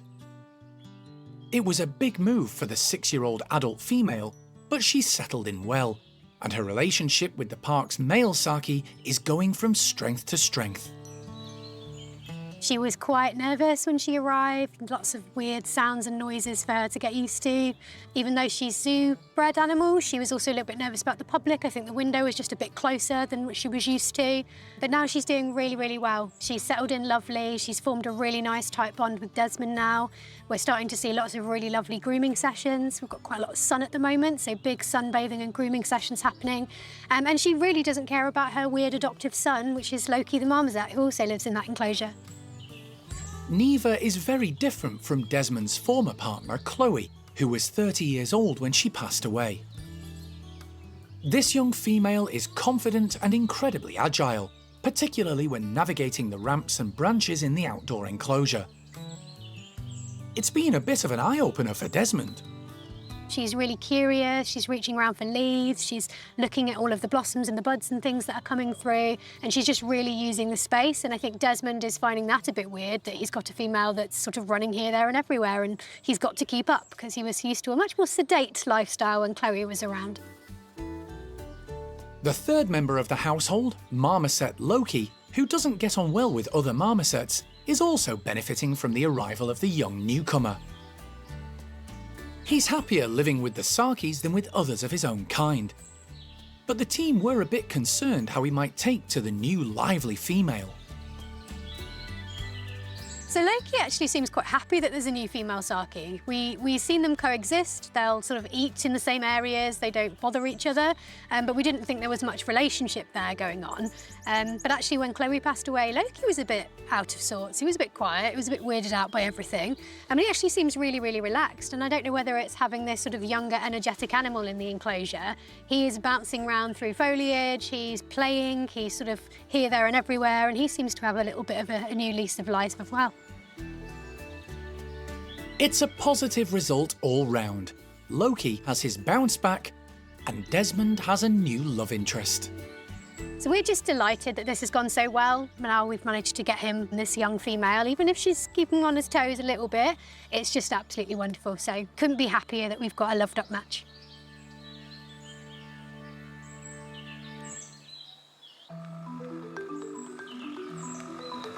Following a 4-hour journey from the Midlands, Alison has arrived back at the park with Marcel, a male Geoffroy's marmoset found wandering the streets of Wolverhampton.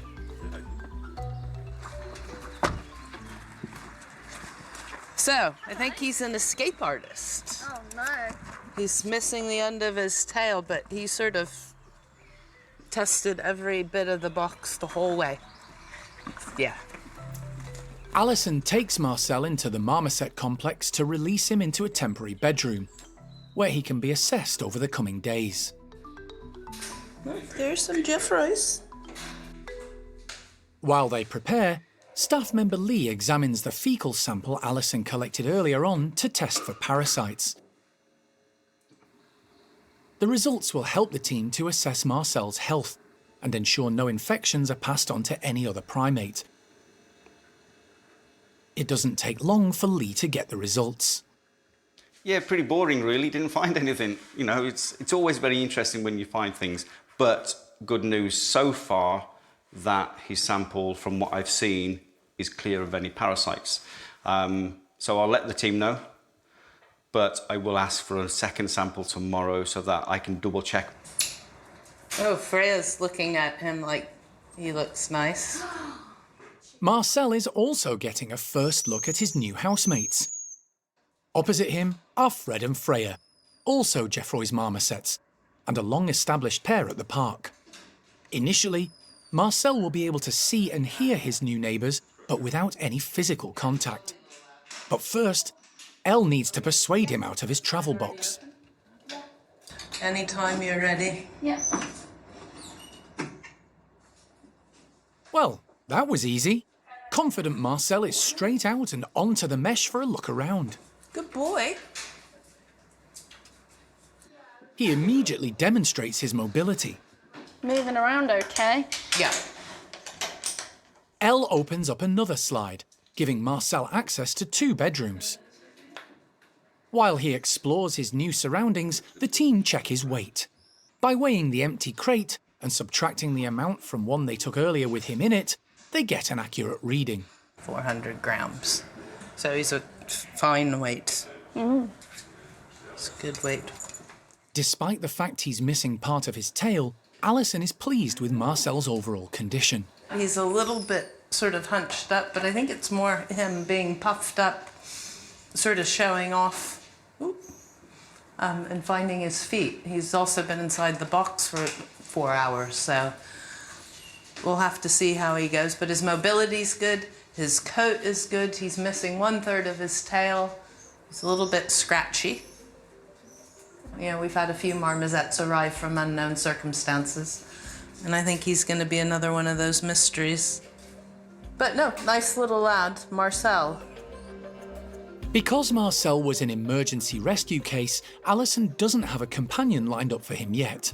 Discussions will take place in the next few days about possible matches.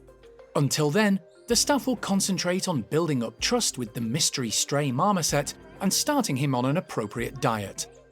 Hopefully, it won't be long before he's introduced to a potential partner and can begin a contented life with one of his own kind.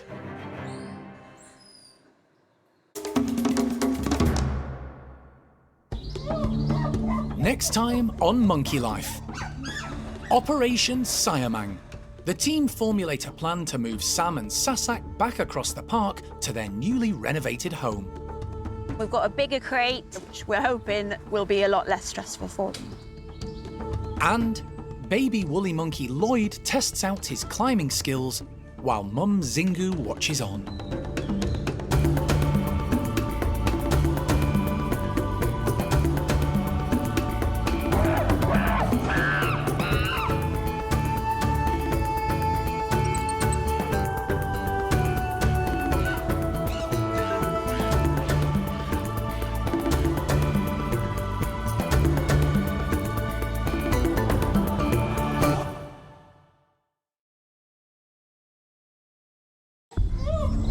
Today on Monkey Life. Operation Siamang. The team formulate a plan to move Sam and Sasak back across the park to their newly renovated home. We've got a bigger crate, which we're hoping will be a lot less stressful for them. A medical emergency at the Gwenon house means a tough call for the team. If we don't do anything, we're going to lose her. If we do something, we might. And baby woolly monkey Lloyd tests out his climbing skills while Mum Zingu watches on.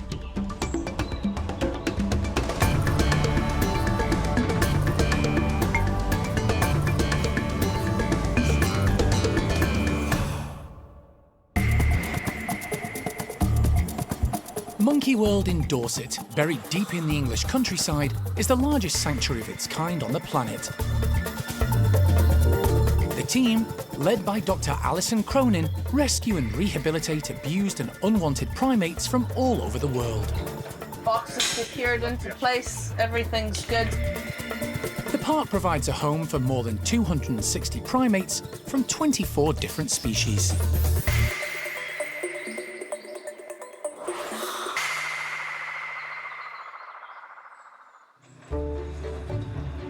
It's a cloudy, wet start to the day, but for the Gibbon team, it's all systems go.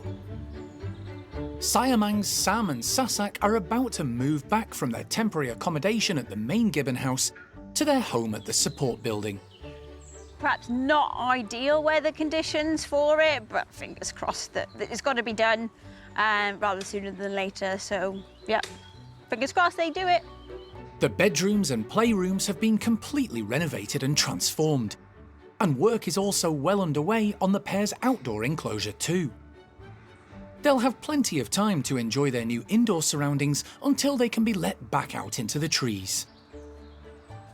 The team have come up with a different plan for moving the pair of Siamangs after they both became stressed when they were moved individually to their temporary home. The team want to avoid this happening again. We've got a bigger crate that actually fits chimps usually, so that they can both come in at the same time and then travel together, which we're hoping will be a lot less stressful for them. The staff have been crate training the pair together for the last month, and today it pays off. Secure? Yeah. Nice. Sam and Sasak are both in the box, and the team make sure it's safe and secure for the short journey back to their old home. Yeah, Lee's checked my locks on the top. Everything's fine, they're both in there. Oh, that's the other thing, they're both in there. Everyone got it? Yeah. Manoeuvring the heavy crate from the main gibbon house isn't easy. It's normally used for transporting larger primates. The team do their best to make it as smooth as possible to limit the siamang's stress.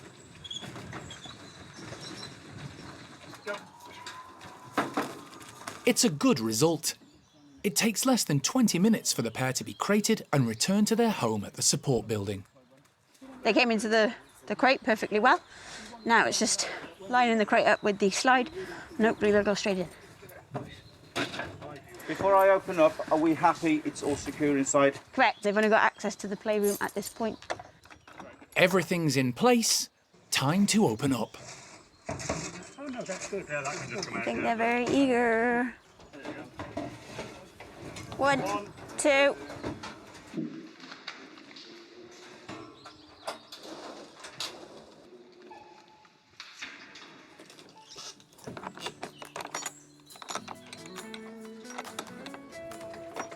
Boom. Done. It's been a textbook operation, and the siamangs are soon exploring their new playroom. And what a difference they've come home to. It's been totally revamped with the wooden poles replaced by natural trees and branching, giving the pair more options to move around. Golden-cheeked gibbons Peanut and Peng Yo, who live in the other side of the house, are close by to see their housemates return. Sarah is pleased with how well the move has gone. They're doing really well, actually. The playroom's finished, the bedroom's finished, so they've got a nice new facility to come into. They've got time to get used to it because the enclosure's not quite finished yet. There's still a bit of maintenance work to be done there, so it's ideal time for them to get used to the new surroundings, and I'll keep coming to check on them periodically just to make sure that they are calm. Hopefully, it won't be long before all the work is completed, and Sam and Sasak can also return to their wonderful outdoor forest enclosure and swing through the trees once more.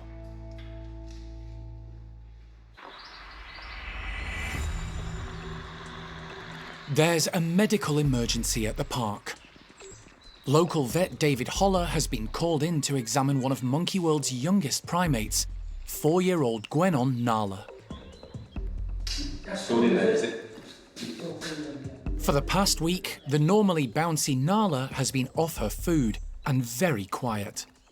The Primate Care Staff, in consultation with vet David, have been closely monitoring her, and she's been given antibiotics to counter any possible infection, along with plenty of fluids. But she hasn't responded, and in the last 24 hours, Nala's condition has worsened. We need to do some more now. We need to get some blood, see where we are. So there was a potential of a kidney infection, of which we started treatment for anyway. But yeah, we need to have a look today before she deteriorates even more. The Primate Care Staff have managed to catch Nala and place her safely in a transport box. They've just arrived at the park's hospital, where, following her rapid deterioration and failure to respond to medication, David fears his only option may be to open her up. We've got to make a decision somewhere, haven't we? Unless you've got any other ideas? If we don't do anything, we're going to lose her. If we do something, we might. But at least we've lost her trying something. The decision is made, and Nala is knocked out with anaesthetic gas. Once she's stable, David begins his initial examination and straight away finds an issue. You feel something? There's a lump in her abdomen, which could be the cause of her condition. But something else is wrong too.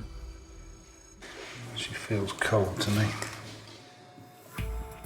Nala has gone into shock and her body is shutting down. The team wrap her in blankets and bubble wrap and place her on a heat pad. Gradually, her temperature starts to rise. We okay? She's still breathing all right? If Nala is to survive, there's only one option. David has to operate. As a worried team look on, he makes a small incision in her abdomen, then gently searches through her abdominal cavity to see if he can find a blockage. SpO2 98, 64 heart. He carefully checks along her intestines until he finds the mass. Is that quite solid? Yeah. Is that what you felt? Yeah. But it's going further on into something even firmer in here. There's a blockage between the large and small intestine, and there's no movement in Nala's gut. It's basically filled up and bunged up the ileocecal junction. You can't just take that part of the gut out. He can't cut out the affected part of the intestine, so he tries to manipulate the blockage instead. Is there any way of clearing that junction from... Well, what I'm trying to do is just take tiny little bits and milk it through the ileocecal junction and see if we can just get it all to go into the colon. David carefully breaks up the mass in the hope Nala will be able to pass the lumps in faeces when she comes round. The team will give her medication to aid the process. There's no obvious reason why the blockage occurred, and David has done all he currently can. He stitches up the wound before Nala is placed into the travel crate and kept warm while she comes round. Having opened her up, found that there was some very, very firm faeces stuck in the ileocecal junction, so the junction between essentially the small and the large intestine. Fortunately, I was able just to milk it all through into the large intestine, clear the obstruction through. So hopefully now she'll pass that naturally, and we haven't had to cut into her intestines. Which hopefully means we'll have a smoother, quicker recovery from this. But she's going to be on the watch list for a good few days yet. So. But 10 minutes later, Nala goes into shock once more.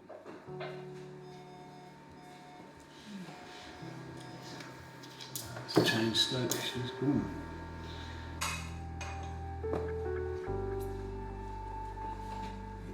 She's stopped breathing, and there's nothing David can do.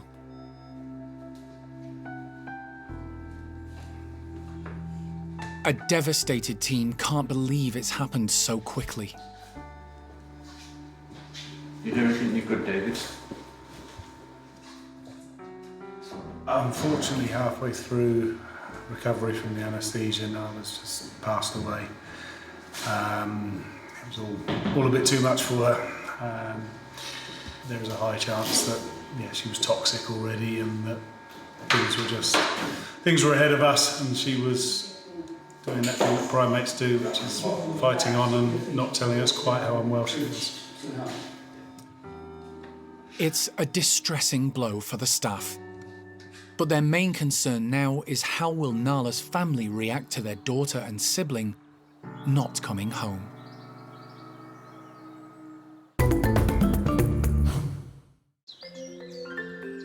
It's been a month since Patas monkey Penelope had her second round of serious dental surgery.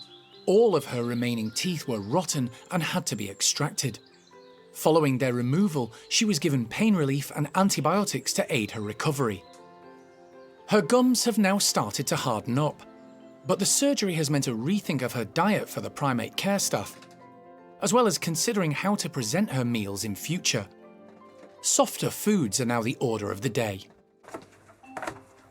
We've even got raspberry yogurt to try. Wow, I'm sure she's going to love that. Penelope's partner, Mr. P, can be a bit overbearing when it comes to food, so the team have come up with a plan to distract him while she's eating. This is just to keep Mr. Patas busy. So he is our big dominant male Patas monkey. So if there is anything nice going towards Penelope, he will come over and try to take it away. So this is just a mixture of baby rice and water. So it's just something a bit different from their normal diet to keep them a bit excited and to come over and show a bit of interest. Lovely. Thank you very much. Finn hangs Mr. P's food on the opposite side of the enclosure from Elle, who's about to try and tempt Penelope to join her. The plan works. The greedy male focuses on the rice treat straight away. So we can spend some quality time feeding Penelope because, like Finn said, he's a massively dominant animal, and whenever food's around he doesn't mess about and it's all his and not Penelope's. And for a female that needs food in her old geriatric stage, it's really important that we get that food to her. At first, Penelope's reluctant to cooperate. Penelope, do you want some avo? Got some tagliatelle. Gonna come have a look? But Elle's persistence pays off, and Penelope eventually joins her on the other side of the enclosure to peruse the menu. Just the girl we want. Oh, good job. There's plenty of choice.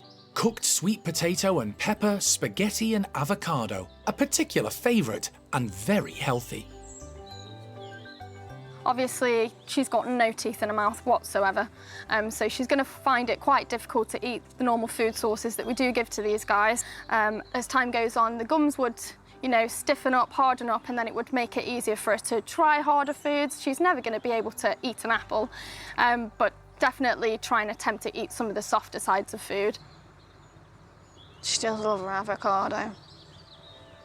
Penelope no longer experiences the pain her infected teeth caused when eating and appears a lot happier. Yeah, she's loving it. Mr. P's occupied out back, which is great. Penelope's got the first dibs of all of her extras. And you'll probably see she doesn't mess around. She gets it in very quick. Penelope is an old lady and has other medical issues, which may have a serious impact on her quality of life in the future. But the team are doing all they can to make sure her remaining years are as comfortable and rewarding as possible.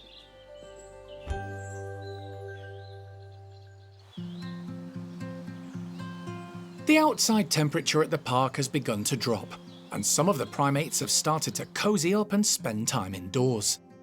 It means the Primate Care Staff need to come up with ideas to keep their charges busy and active in their playrooms.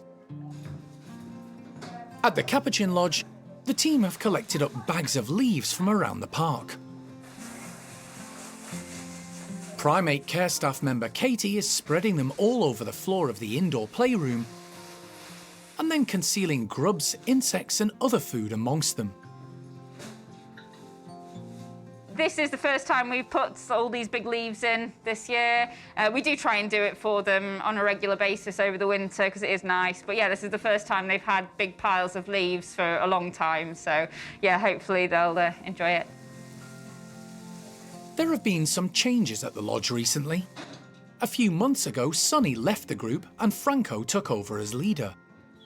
The troop have also had to contend with limited outdoor access, restricted to the caged enclosure. That's because recent storms damaged the main forest enclosure, which now needs serious repair and renovation. At the moment, the group is split just because we've got a lot less space without the forest enclosure. So we've kind of kept the group in separate areas just to keep the harmony a little bit. So we're going to get the group of females in here who we call the low rankers, like Mushroom, Cecilia, and we've got our oldest Capuchin, Dot. She's going to be coming in here today along with Lizzie.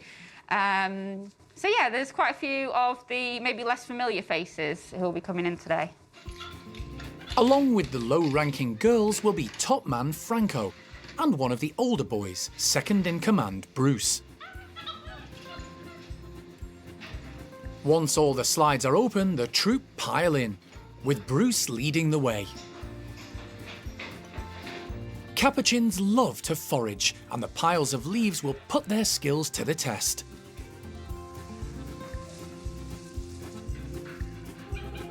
Along with the mealworms added by Katie, there should be lots of natural grubs and earthworms for them to find. And Jenny is one of the first to be rewarded. Without competition from the more dominant girls, the low rankers are able to get stuck in. Lizzie brushes straw and leaves aside to reveal the mealworms on the floor. while Babs burrows into the leaf pile in search of food, foraging as she might in the wild. Dot has to take her time hunting the well-camouflaged food source. It takes good concentration and hand-eye coordination, and she's getting on in years. The two boys have very different techniques. Bruce is systematic in his approach, while leader Franco is like a bull in a china shop. He's the biggest and strongest in the group, and the girls are coming to accept him as their new dominant male. For the most part, the girls seem to quite like him. He has a bit of a better idea about what it's like to be a dominant male compared to Sonny. Sonny was kind of more dominant by default because there weren't any other males that fit the bill, whereas Franco has led a group quite well before. So, yeah, I think some of the girls are quite happy to have a male who knows what he's doing. The indoor leaf carpet will stay in place for several days, allowing the capuchins to happily forage for hours on end, just like they would in the wild.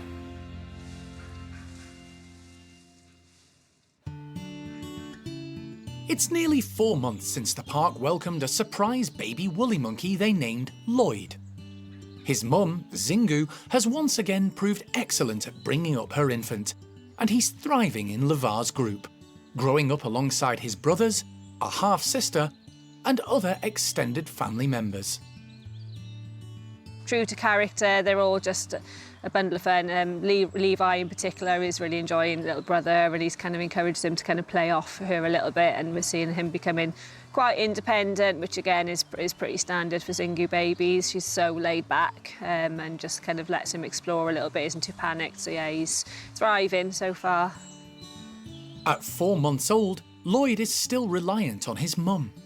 Zingu carries him from A to B, and he's dependent on her for milk. But he's also starting to try solids, testing different items, and watching and learning from his family how they eat and process food. There are plenty of role models for him in this group. Along with Zingu, there's his dad Levar.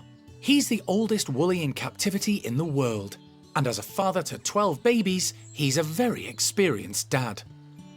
Then there are his older brothers, 4-year-old Leroy and Levi, who's just 2. The siblings are paying a lot of attention to their new brother and starting to engage him in play sessions. Now that he's getting a little bit older and starting to climb off a bit, that he's become the fun little thing to play with, and obviously Zingu keeps an eye to make sure they're not too rough with him. But yeah, he learns everything from his group. That's why it's so important that these animals are sort of nurtured and develop within their families, because that you can't teach that to them. They can only learn that from their families. So yeah, he's watching Zingu. But being a little boy, he needs to learn a lot from the males in the group as well. So his dad is, again, he's an elderly boy, but he's been around a lot, so he can learn a lot about how to mature properly around him. And then, yeah, having 2 big brothers, plus 2 other adult males in the group, so he's got a lot of role models, basically. We just have to hope he chooses the right ones to take after. Recently, Lloyd has been spending some time off mum, exploring the enclosure and learning how to climb. Today, he's found the perfect structure to practice on and hone his skills. Mum Zingu is never far away and keeps a watchful eye, but Lloyd is never too high off the ground to cause her to worry. And he's also started to use the 5th limb all woolly monkeys have, their long, strong, prehensile tail. That just gives them the freedom to forage, so when they're up in the trees, that tail is always hanging on, and it's a natural thing with our guys as well. When they're moving along the mesh, anywhere they go in, the tail is always trying to hang on, and we see that from birth. So that tail, as soon as they're born, is always still gripping on something, often wrapped around mum's tail as well. So yeah, it's almost got a life of its own. So far, so good for this little woolly, and with the support of his close-knit family around him, he has a bright and fun-filled future ahead.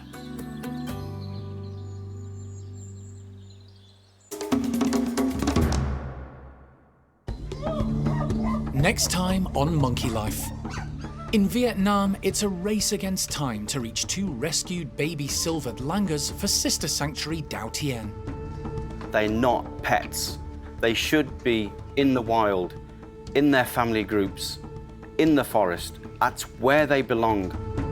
And Siamang Sam and Sasak are back swinging through the trees once more.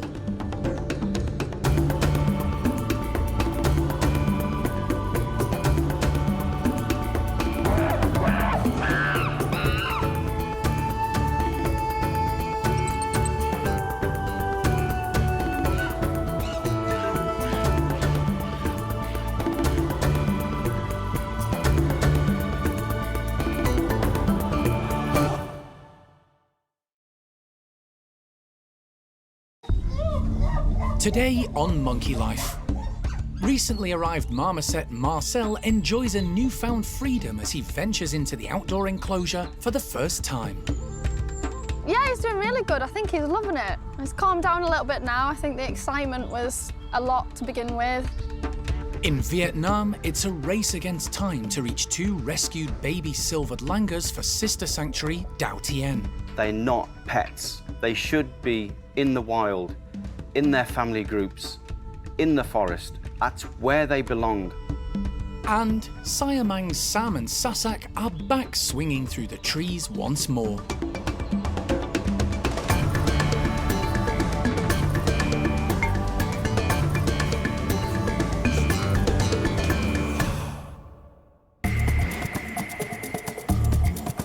Monkey World in Dorset, buried deep in the English countryside, is the largest sanctuary of its kind on the planet. The team, led by Dr. Alison Cronin, rescue and rehabilitate abused and unwanted primates from all over the world. So far, so good. Nice job. Really nice job. The park provides a home for more than 260 primates from 24 different species.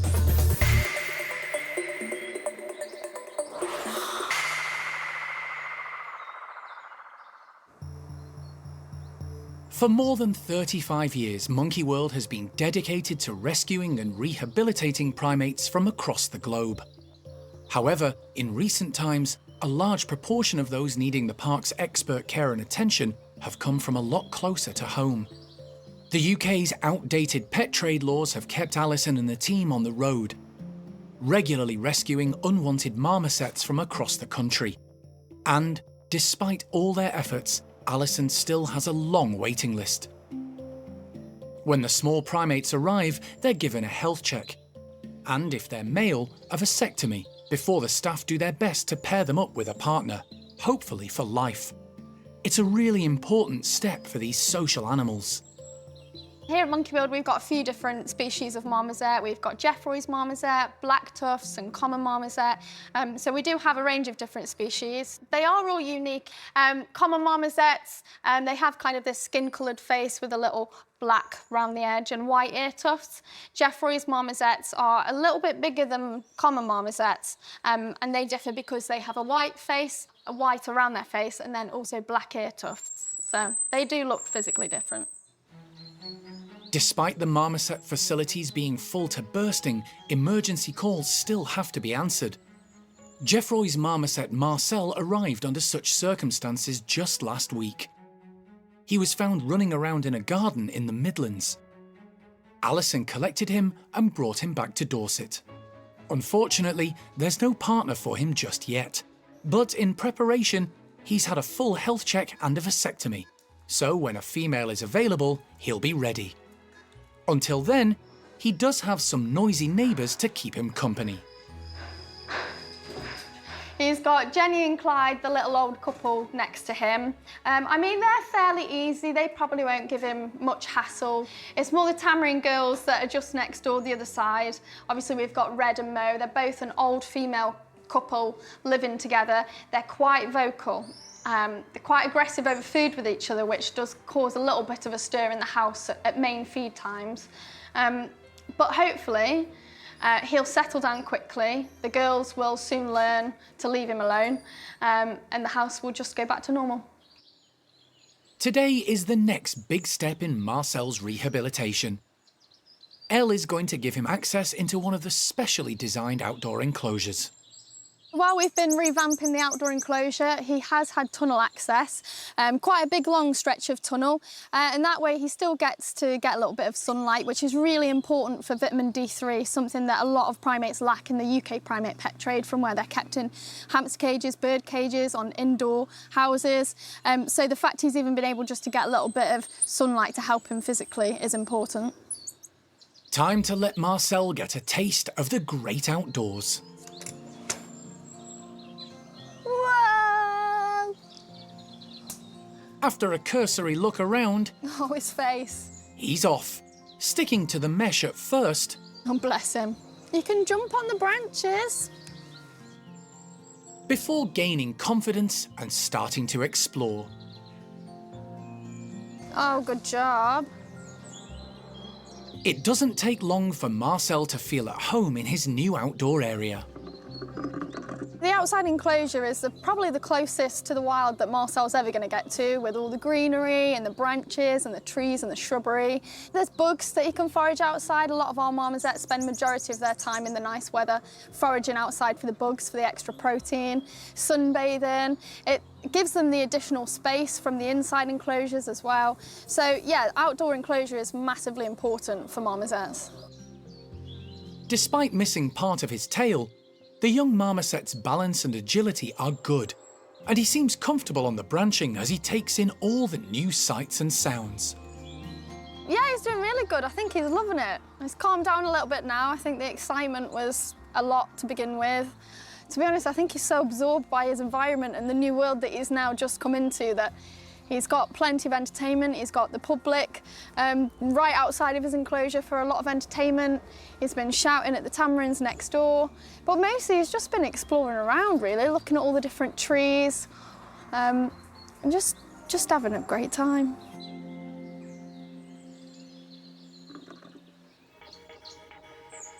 Marcel is just one of hundreds of primates rescued by Alison and the team from all around the globe. Most can't be returned to the wild and are rehomed at Monkey World.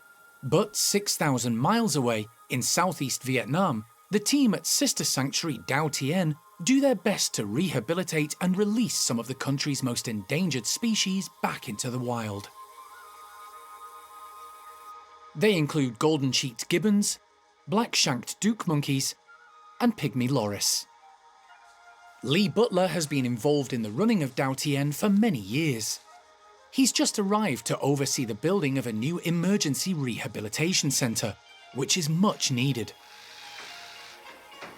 The number of rescued primates has increased year on year, and the completion of the new building can't come soon enough. A call has just come in highlighting the urgency. 2 baby langurs have been confiscated by the police in Ho Chi Minh City.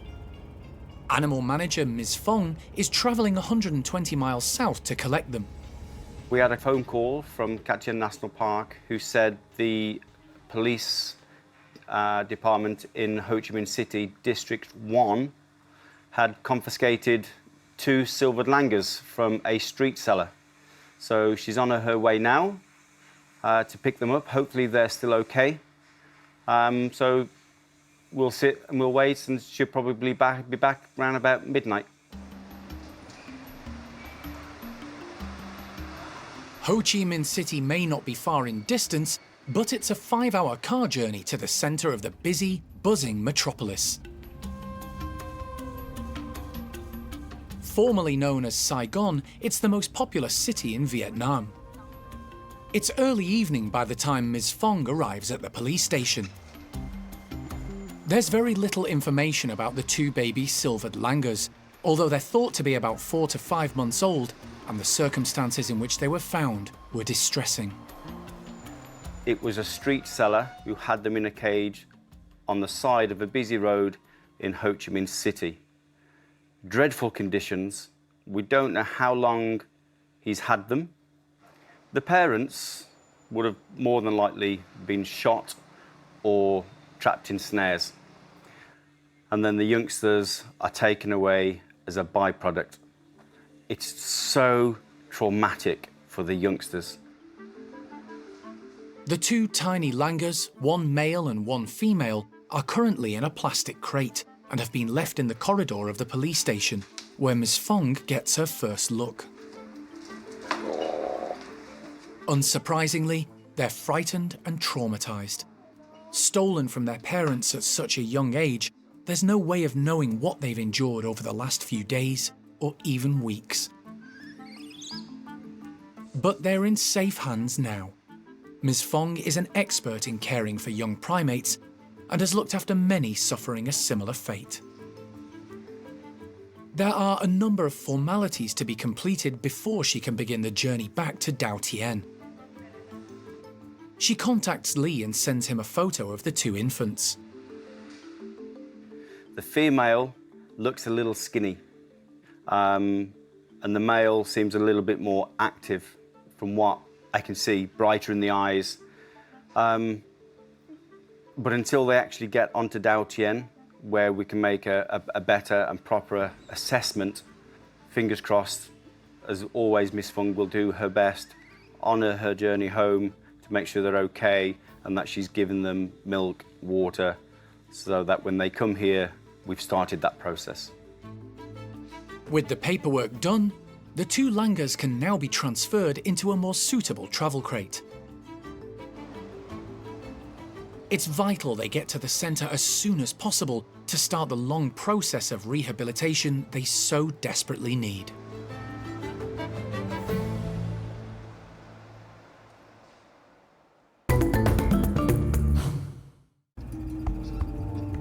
It's a race against time to get two rescued baby silvered langurs to Dao Tien, Monkey World's sister sanctuary in Vietnam. The tiny infants are in desperate need of care and attention, and their future is in the balance. Throughout the 5-hour journey, animal manager Ms. Fong has been reassuring the bewildered pair, giving them water and comfort. They've made good time, arriving at the river crossing to Dao Tien just before midnight. The rescue centre is located on an island on the Dong Nai River, and the only way to reach it is by boat. Ms. Fong has phoned ahead, and Lee Butler has sent Mr. Hai, the nighttime keeper, across to collect them. It's a scenario that has become all too familiar to Lee. This should not be happening. They're not pets. They should be in the wild, in their family groups, in the forest. That's where they belong. Tourism, illegal pet trade, it has to stop. And here at Dao Tien, where we work with Cat Tien National Park and the local government of Vietnam, we are trying to make a change. We're making a difference. But we all get very, very frustrated that this continues. This has to stop. It's gone midnight. Ms. Fong has been travelling for a total of 9 hours and has finally made it back to Dao Tien with the two baby silvered langurs. The youngsters have been given names. The male has been called Diep, and the female, who is older and darker, Danny. They were being kept in a small cage by a local street seller and must have been terrified, probably having seen their parents killed for meat. The main concern now for the team on Dao Tien is the state of their health. So Miss Fung was saying is that we have a boy and a girl. So now they're here, they're in great hands. We'll get them into their cage and we'll go from there for the night. The first thing the team need to do is get essential fluids into the infants. They could be dehydrated, the bodies could be going into shock. So it's really important that Miss Fung and Mr. Hai get this first feed into them. The next feed, we'll do 50% milk, no sugar, and 50% electrolyte, so we can still get the electrolytes into them. So that will be about 2 o'clock this morning. And then at 3 o'clock, hopefully then we go to the normal milk feeds and then start to introduce a correct diet for them. It's so sad, but they're now in the best hands possible for their next step in their rehabilitation to get them back into the forest. It's going to be a long night for Lee and the team. No problem. But the two baby langurs are now in the best possible place, and their future is definitely brighter than it was just a few hours ago.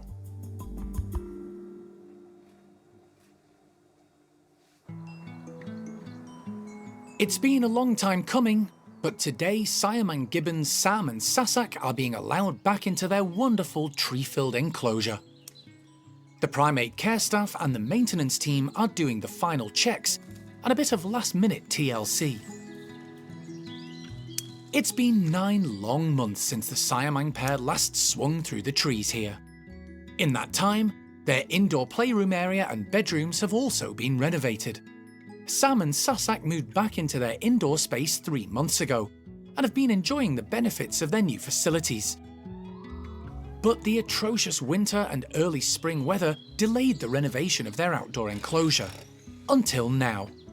When they get outside, Sam and Sasak will find many of the old ropes and hosing have been replaced.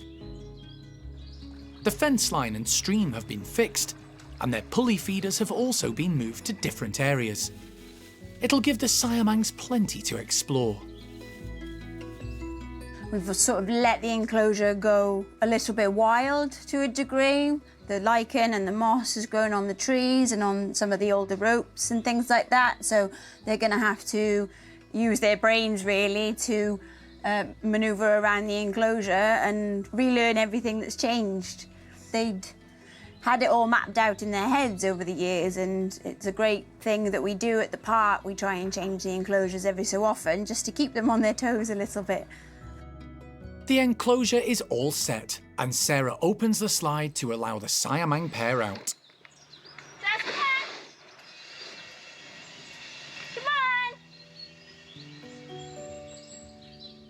Sasak is first, straight onto the ropes, and an impressive tightrope walk across to the trees.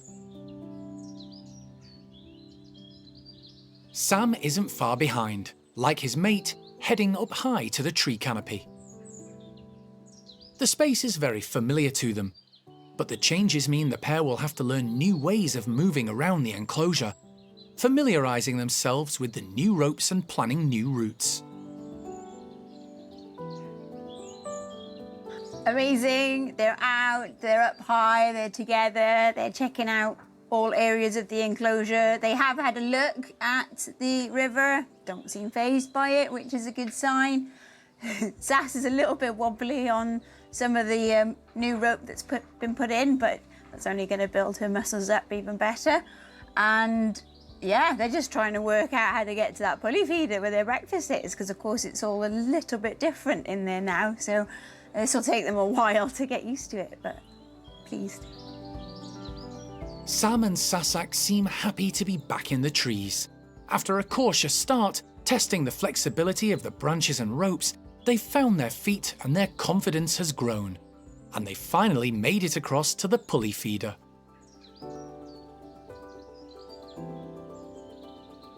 They do seem happy, they're nice and content. Once they've perhaps had their breakfast and had their explore of the enclosure, then they'll hopefully get together and start singing, which is what I'm really looking forward to.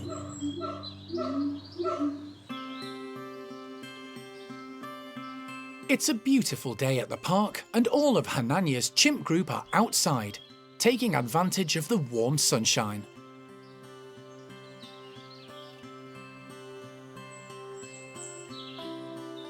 The group of 18, under Hananya's command, are a fairly solid and contented bunch these days, but they still have their unpredictable and volatile moments.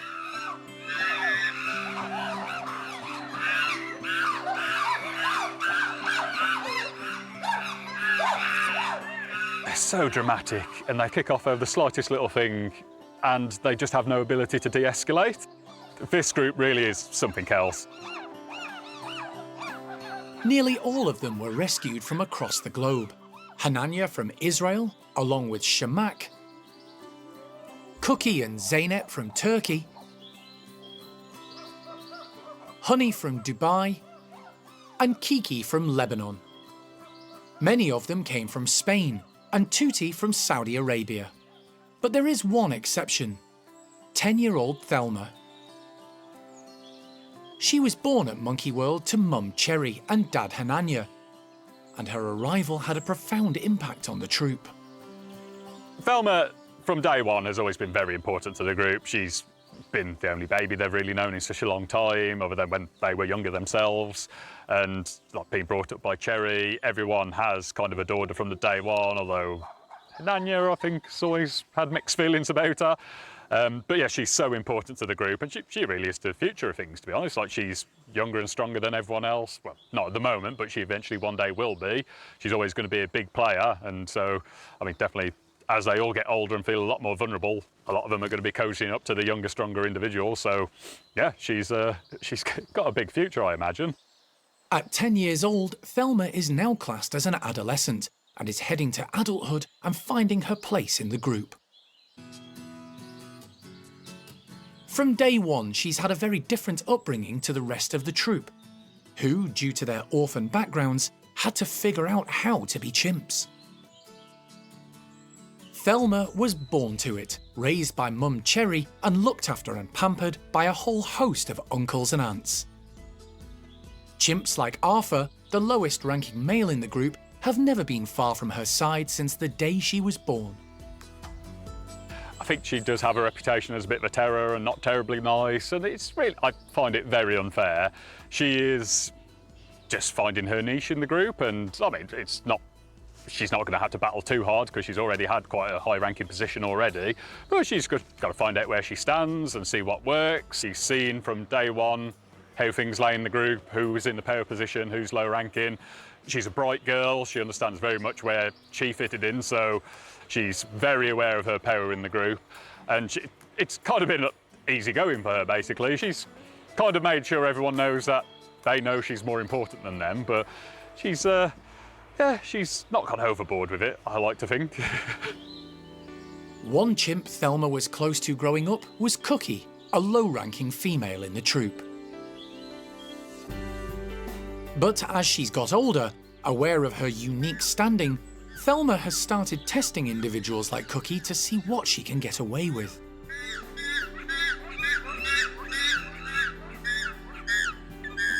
But that may be coming to an end. Thelma's definitely played on the baby card for quite a while, and I think a lot of them are wise to the fact that she can be a little terror, and a lot of them don't indulge her massively. As scary as Thelma thinks she is, she's not as tough as she pretends to be, and she's not really much of a fighter. And generally, if it comes to blows, yeah, she might throw the tantrum and she might have a few little slaps, but if someone stands up to her, she does crumble and then start crying for support. And thankfully, the others aren't massively supporting that side of things, and I hope that carries on, because over time, hopefully she'll learn to be nicer to the lower rankers and not try and force them to play. But yeah, it's a slow lesson at the moment. And there are still kindly uncles prepared to offer a cuddle.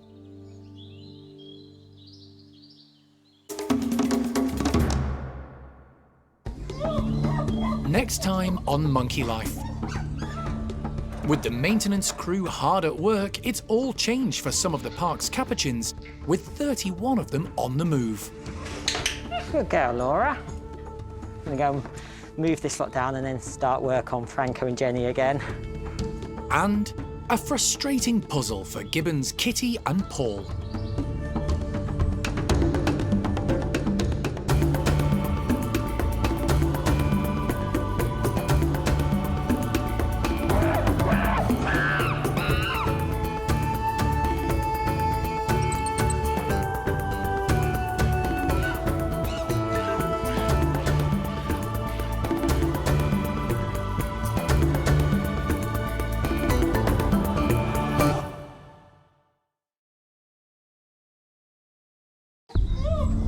Today on Monkey Life.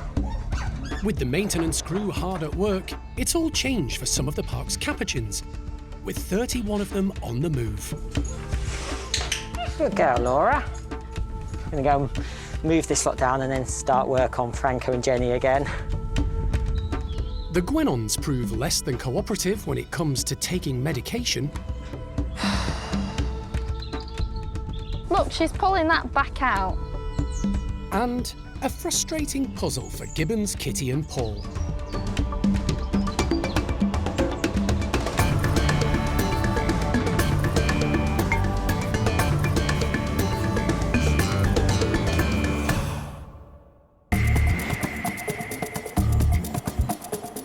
Monkey World in Dorset, buried deep in the English countryside, is the largest sanctuary of its kind on the planet. The team, led by Dr. Alison Cronin, rescue and rehabilitate abused and unwanted primates from all over the world. Anything could happen. You really have to have an open mind. The park provides a home for more than 260 primates from 24 different species.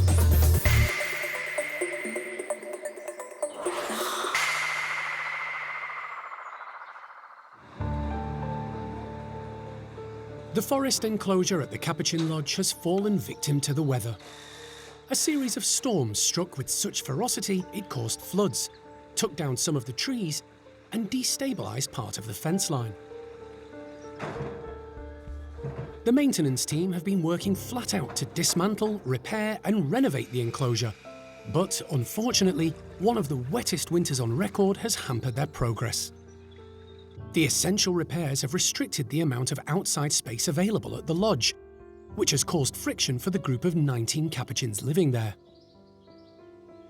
Franco's troop is the largest at the park, and although they can use the smaller caged enclosure, it's proving not to be enough.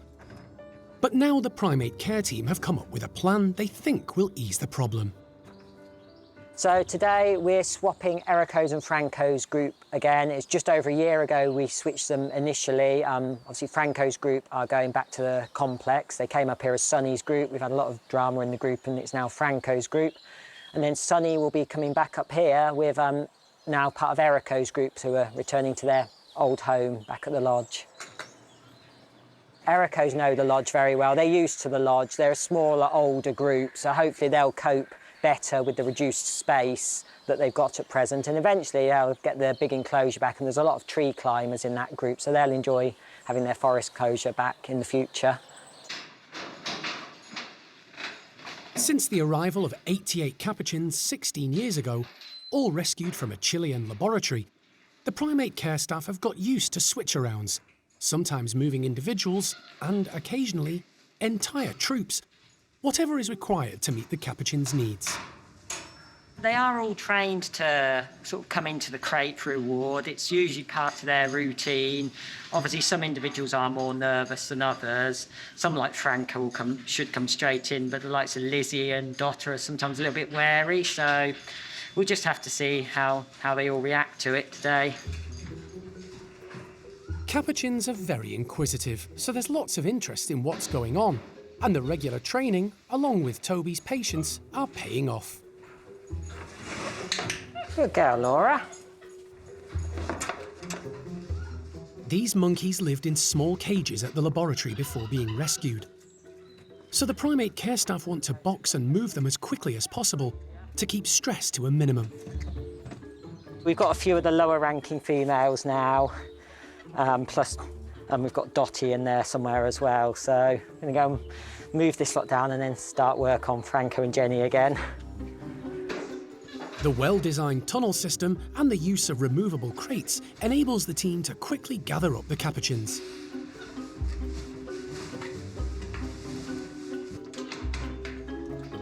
They're crated in pairs or small groups, and then whisked down to the Capuchin complex where they're let into a temporary bedroom. Good boy! They'll be kept inside until Erico's troop have also been crated and transferred to the lodge. Only then can they be let out into their new house. Fortunately, it doesn't take long for Franco's troop to complete the move. Yeah, we're doing pretty well. So all of Franco's group have moved from the lodge down to the complex now. So they're all milling around. They seem quite happy. They've had some food. So we've now started moving Erico's group from the complex up to the lodge. We've got a few of them already. So yeah, we're getting there slowly. Erico's troop is a lot smaller, with only 12 members. And once again, the plan goes like clockwork, much to Toby's delight. They're all in the right place. Franco's group were amazing. All 19 of them actually crated really, really well and moved down to the Capuchin complex. We then had to crate Erico's group to bring them back up here. And again, they were very good. It was just Phoenix was a little bit hesitant. Took a while to go in a crate, but once she got up here and joined the rest of them, they've settled back into the lodge like they've never been away, really. Eriko's troop spent nearly 10 years living at the lodge. They know the building and the setup well, and it seems to suit them.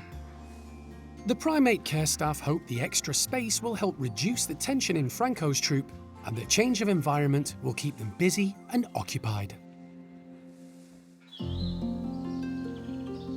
Recently, the park suffered the tragic loss of Nala, the park's youngest red-bellied guenon. It was a devastating blow for the Primate Care Staff, and now they're worried how it'll affect her family. Dad Benny, Mum Nia, and big sister Biff. The post-mortem results revealed Nala had a bacterial infection, affecting the digestive tract. The condition, called Yersinia, can be transmitted by wild birds and then spread from one animal to another. The rest of the guenon family need a course of antibiotics to ensure they stay fit and healthy. We're just treating the guenons as precaution, just in case. So it's really important they take these medications just so we can rule it out.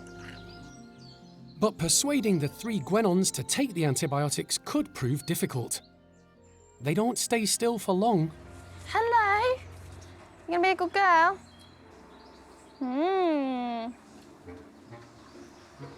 Biffs? Biffster, what's this? Unlike many of the primates at the park, the guenons aren't always willing to accept things by hand. Oh, she's just dropped it. Mum and Dad were stolen from the wild, and the family don't interact often with the staff. Nia wants some.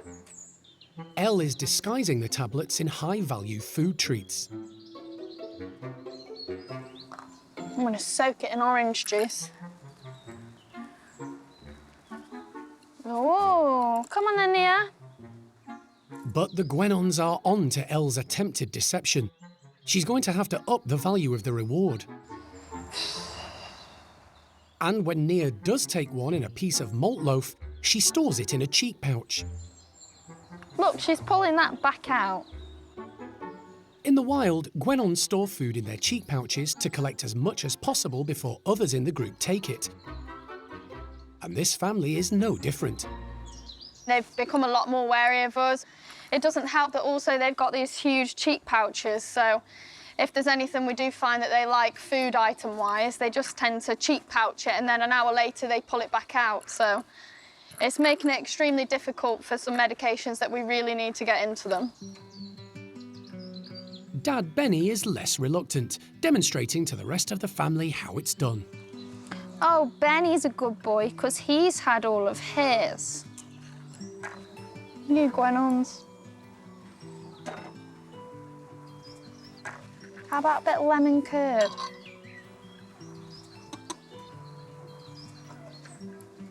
They can have anything if they take this medication. Young Biff obliges, tucking into the lemon curd concealing the crushed-up tablet. Oh, good girl. Just have to be very patient. Wow, well done, Biffster.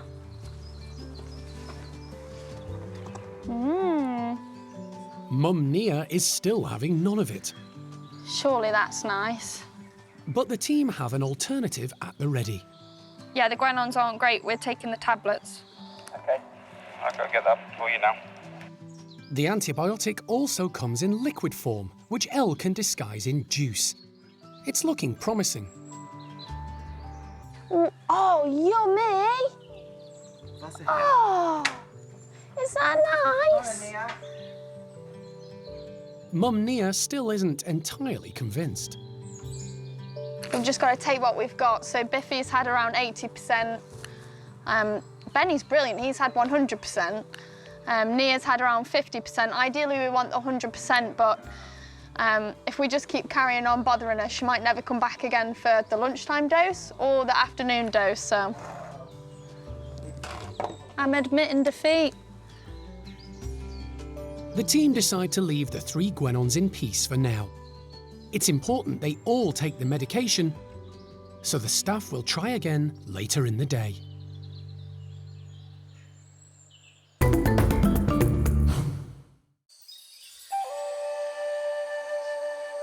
Halfway across the globe in southeast Vietnam lies Monkey World's sister sanctuary Dao Tien. It's an island reserve on the Dong Nai River within Cat Tien National Park. The 65-hectare site was set up 16 years ago with the aim of rescuing, rehabilitating and ultimately releasing back into the wild some of Vietnam's most endangered species, including pygmy lorises, golden-cheeked gibbons and black-shanked duke monkeys. A few days ago, the number in residents increased by 2, with the arrival of a pair of 4 to 5-month-old silvered langurs. Animal manager Ms. Fong travelled 120 miles to Ho Chi Minh City to collect them, after they were discovered being kept in a small cage by a street seller and confiscated by police. Despite being dehydrated and traumatised, the pair, female Danny, who has started her dark colour change, and male Diep, the younger of the two, survived the night, thanks to the care of the Dao Tien staff. The first couple of days are critical. Generally, the primates turn up and they're actually in shock because they're fed the wrong diet, they've been snatched from their parents and they're sat in small cages on the streets. Noise, pollution, people everywhere, very stressful conditions, and the body goes into shock. The 2 silvered langurs, whose mothers were probably killed for bushmeat, are being bottle-fed with an infant milk formula.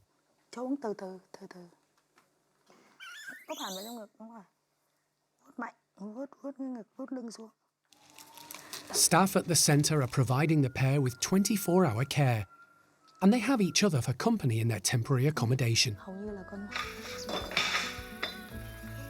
Their arrival highlights the need for the brand new facility currently being erected on the island to cater for the ever-increasing numbers being rescued. Lee is there to oversee its completion. Until it's ready, many of the primates already going through rehabilitation are living in the larger outdoor caged areas. Danny and Diep are taken to meet some of them in the hope they can become instrumental in supporting the 2 youngsters. Generally what we'll do, as we have done, we'll bring them over to the species we already have here so they get that interaction straight away. It's part of their rehabilitation, it's part of their transition, and it's to make sure that they don't get imprinted by humans. They're a primate, they need to be seen and interact with their own species. You know, we can do everything possible for them, but if we do it and we do it all, they'll never be releasable. They'll just like people too much. They have to become a primate. It's a short visit. The team don't want to cause the infants undue stress, but are planning longer meetings as their confidence grows.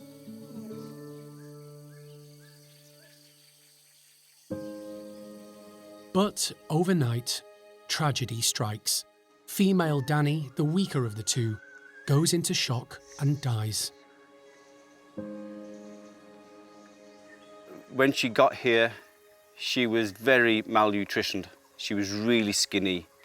Although she looked okay, it was inevitable that over the 2 or 3 days, she lost condition.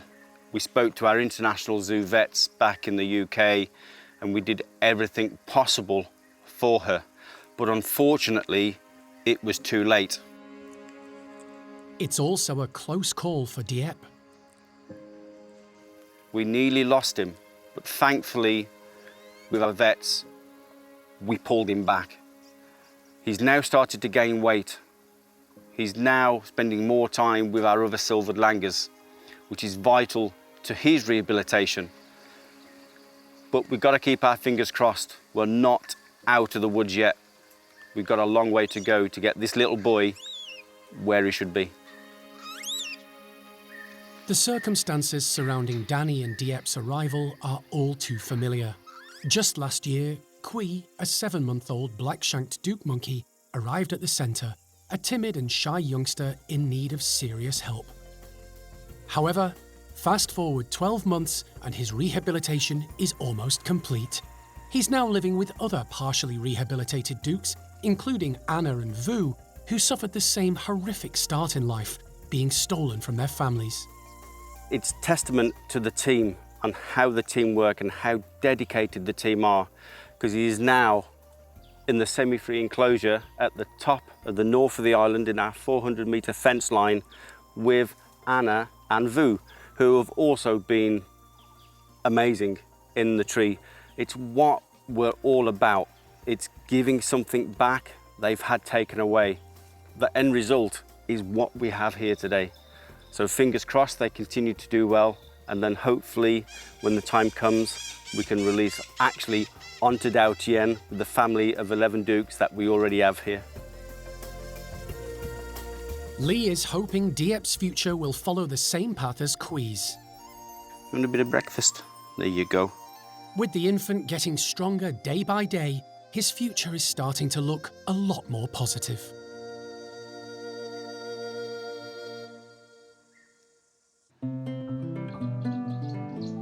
Back in the UK at the park's gibbon complex, Primate Care Staff member Sarah is giving Paul, an agile gibbon, and his companion Kitty, the park's only La gibbon, breakfast with a challenge. We've got some dried raisins, apricots, figs, and some cashew nuts, something that they don't have very often, so this will be a really, really nice treat for them. We're putting them in these suspended feeders, and these things are really great because they're suspended on this rope off the ground, which is where gibbons live. They are movable so that the gibbons can maneuver them like that, so all the treats should sort of fall out of the holes.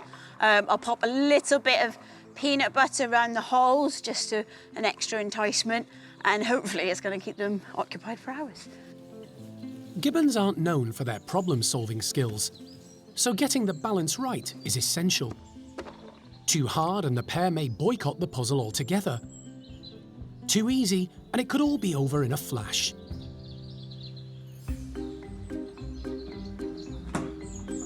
The slide to the outdoor area is opened and Kitty dashes through. She immediately spots the tube feeders and heads across to investigate. Attaching the feeders to ropes makes accessing them a little tricky. But gibbons have great balance and are experts at hanging from the most insubstantial support. After considering the problem for a moment, Kitty looks for something a little less complicated. Paul shows more determination.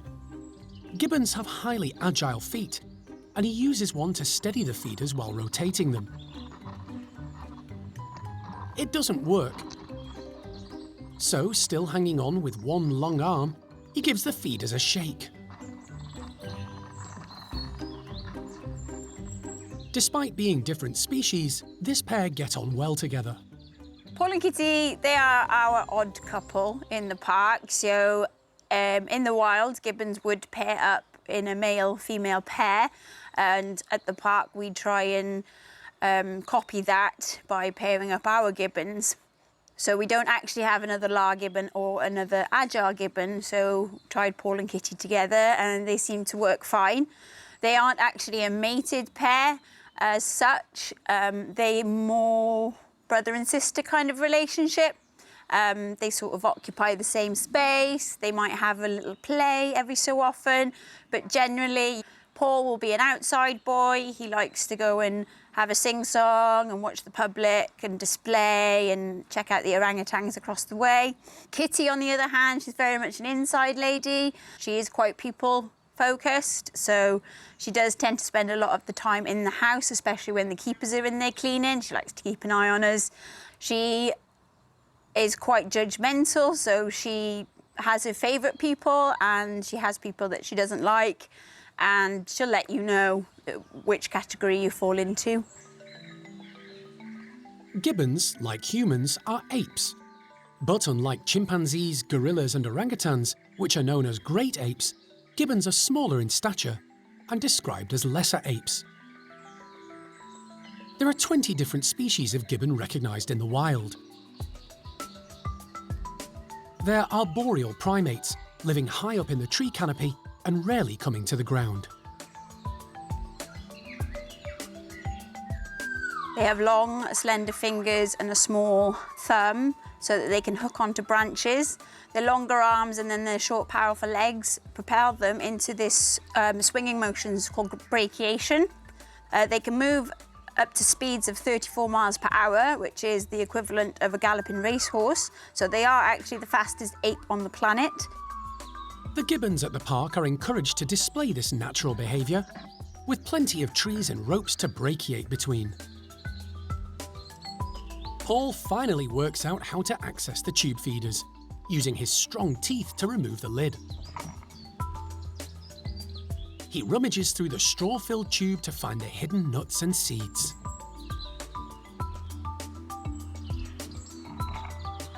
Gibbons may not be the best problem solvers, but today's challenge was pitched just right for Paul and Kitty, and they used their long fingers to reach the food treats inside.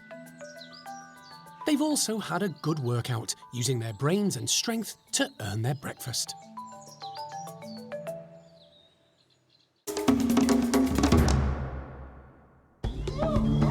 Next time on Monkey Life. Stump-tailed macaque Toto has a vet check after Primate Care Staff see signs of stress in his behaviour, and it looks like a dental problem could be the cause.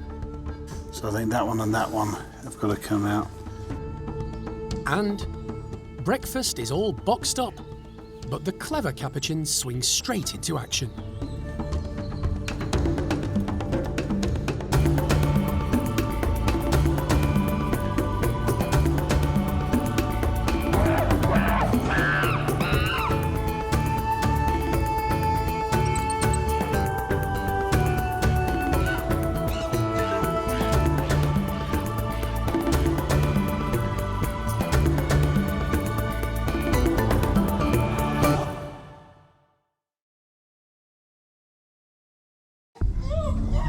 Today on Monkey Life, stump-tailed macaque Toto has a vet check after Primate Care Staff see signs of stress in his behaviour. And it looks like a dental problem could be the cause. So I think that one and that one have got to come out. DNA testing for the orangutans to confirm just who's the daddy. Okay then, mister. Open. Big open. Good boy. And breakfast is all boxed up, but the clever capuchin swings straight into action.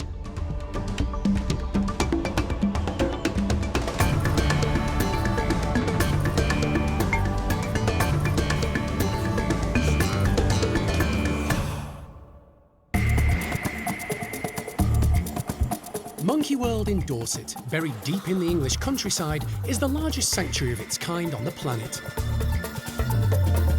The team, led by Dr. Alison Cronin, rescue and rehabilitate abused and unwanted primates from all over the world. The owners are going to be upset to say goodbye, but they're doing the right thing. The park provides a home for more than 260 primates from 24 different species.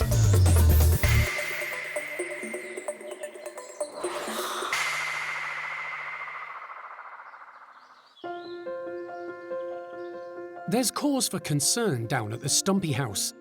For the last few weeks, Toto has been showing signs of stress and discomfort, and the Primate Care Staff have been monitoring him closely. The group has had a lot of changes recently. I don't think anybody could have guessed, but Toto's rise to the top as alpha dominant male. But we're more concerned about now he's starting to show some signs of stressful behaviours, and we actually think it's health-based. Just looking at his teeth when he yawns, we can tell that they're not so great. It's been decided further investigation is needed, so local vet David Holler has arrived to examine the male macaque. He's come prepared for some tricky dental surgery. This will be the first time Toto has been under anaesthetic since he arrived at the park in 2016. It's impossible to predict how the elderly macaque will react, so it's a worrying procedure for the team. Toto was caught in the wild before ending up at a zoo in Croatia, and when that closed down, moving to a wildlife centre in Belgium, where he met Freddie. You're sweet, are you, aren't you? Jeremy collected the pair, bringing them to Monkey World nearly 8 years ago. A lot has happened since then, a lot of years have passed, he's aged, so you know, we might find something other than just his mouth. Hopefully not, but he's an old boy and there's always that possibility that there might be something else.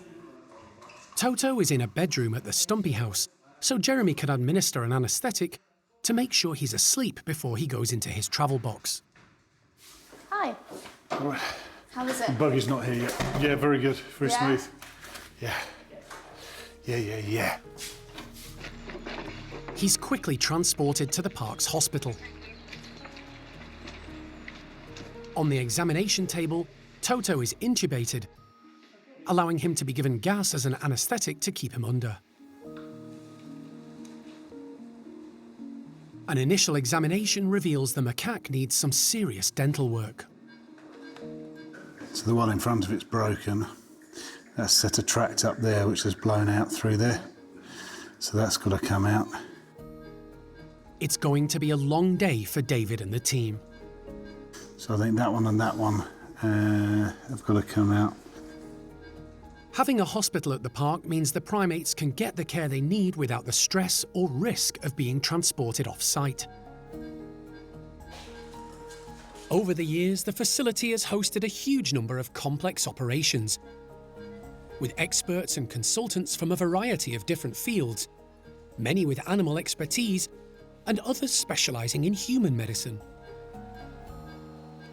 Having this hospital where we can do full diagnostics, where we have digital X-ray and excellent local vets as well as specialist veterinarians to come in and deal with our primates and their needs, because we're getting them from so many different circumstances. And most significantly, we're getting them from backgrounds that we know very little or nothing about. So being able to do these investigations in a good facility is critical to the health care of all of these guys. Today, it's Toto on the table, and he's been under anaesthetic for nearly 2 hours. So far, vet David has extracted 4 teeth. Heart rate's still 100-ish. Some were so rotten or broken, they've come out in pieces. This broken one's got a rotten bit of root left here as well, so... After removing a total of 6 teeth, David doesn't want to extend Toto's period under anaesthetic by taking out more. He's concentrating on those causing the biggest problem, and if more issues arise, he can always visit again in the future. That's all of the worst ones. All of the worst ones, so... David sews up holes in the gums where he had to go in through the jawbone. Toto will be given antibiotics and pain relief to get him through the next few days. But while the macaque is still under, David takes the opportunity to examine his eyes, which have cataracts. So it's sort of fairly advanced and complete, you can see. So will he be able to see through those? No. You'll be able to see through them, but And then have... it's a bit like looking through the bathroom window, you know, through frosted glass. Toto is returned to his travel crate, where he'll be monitored until he comes around from the anaesthetic. It's been about a 3-hour surgery for Toto, which, you know, for an old boy is quite a long ordeal. But you look at it and you know that as soon as he wakes up, yeah, there's going to be some pain. But having all of that gone, he's going to feel a whole lot better. So I'm really pleased for him. A rather groggy Toto is later returned to his bedroom. Hi. The team will monitor him closely, but hopefully once his mouth settles down, he'll be back with Sylvie and Freddie with no more discomfort. It's a big day for one of the park's chimps. After 18 months of introductions, female Sasha, who arrived from a zoo in Argentina, has finally met everyone in Bart's group. Apart from second-in-command Gamba, she's been outside with them too. Today, as one of her final challenges, they're both going to be let into the outside enclosure, along with some friends. If all goes well, the whole troop can finally come together as one. For Sasha's intros, yeah, we've taken things pretty slowly. Sometimes that's been because of her, still learning how to operate in a bigger group. a big chunk of it's been Bart, not knowing how to deal with a new person. But yeah, we finally get there. She's fairly solid with Bart now, so things have been coming along a lot stronger with those two. So we're just at a point now to bring Gamba into the mix, and then that's really the last hurdle. So to keep things moving forward positively, we decided they have to go outside. So that's what we're doing together today. So she's going outside with Gamba and a mixture of a few other girls that will hopefully back her up, but also remain fairly neutral, not get involved too much and interfere as they're kind of developing their relationship. And yeah, hopefully that chills him out and things can just carry on and we can finally be done getting her fully into the group. Sean is staggering the release in an effort to keep things calm. First in are Sasha, Pepper and Beth. She's already built a good relationship with both females. If it does go wrong, at least there's a lot of opportunity for them to get away from one another, and hopefully just going out will just diffuse any of that tension. And so I think this is the best way to go moving forwards. They've been given a few minutes to settle before Gamba is released. Leader Bart is being kept back in the tunnels and bedrooms today, so Sasha isn't overwhelmed. Hey guys, you ready?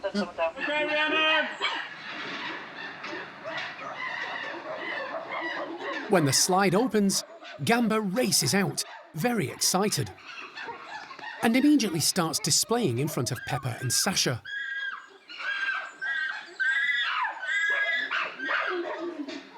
The most recent member of the troupe takes it all in her stride, demonstrating she's learning chimp etiquette at last. Yeah, I'd say that's pretty normal Gamba behaviour, and also big male chimp. It's an exciting time, they've just gone out. He's just letting her know he's big and in charge, really. It's nothing to be worried about, I hope. But at the moment, she's been quite good at sticking up for herself, and he is backing off. I think he's not massively out to get her. He's just kind of letting her know, you know, he's the boss around here. Until Bart turns up, that is. Once the atmosphere quietens down, breakfast is the order of the day, and the group are soon foraging for food. Sasha has learned a lot in the last 18 months and become more knowledgeable about how to manage individuals like Gamba and where she fits in, particularly when food is involved. Yeah, this is really nice. Like, you know, there's some high-value scatters out there for him, and they're both quite happy foraging together. He's not trying to interfere with her, so that's a good sign. He's happy for her to be around and share the nice food. Yeah, this is looking really positive. Uniting the group has been a long, hard slog for the Primate Care Staff, but the end is in sight. The climax will come in the next few days when Bart and his entire troupe will be outside together. Sean is feeling pretty positive about the outcome. I think we're nearly there. It's just a case of bringing everyone back together. She's stubborn with some things and not really wanting to change, but she has adapted an awful lot, and it has been a real big ask of her, but she's done amazingly.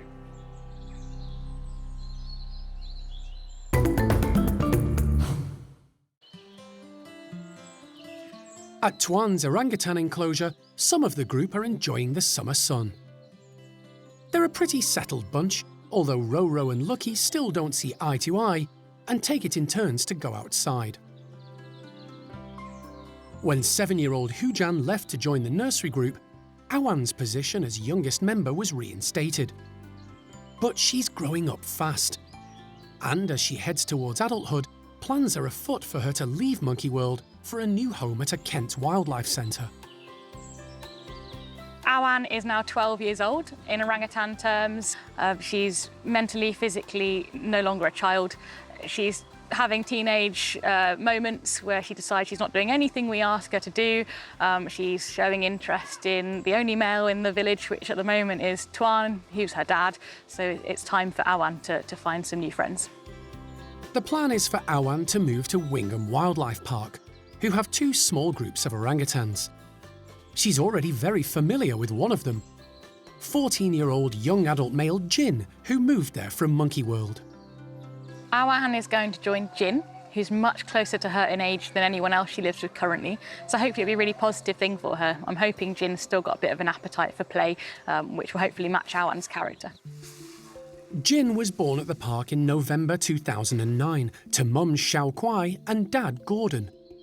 They were excellent parents, and the youngster enjoyed a good upbringing. But 2.5 years later, his life changed when Awan was born.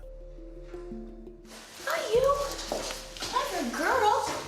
Her mum was Xiao Lan, and her first few hours of life were quite traumatic. Xiao Lan didn't look after her, and when the team arrived the morning of her birth, they found the infant on Xiao Kuai, who at the time was still breastfeeding and caring for Jin. Incredibly, she reared them both, and the pair grew up together as siblings until Jin was moved to the nursery group. Eventually, in 2019, aged 10, he made the move to Wingham. Now the pair are to be reunited, but not before the team can confirm one important fact.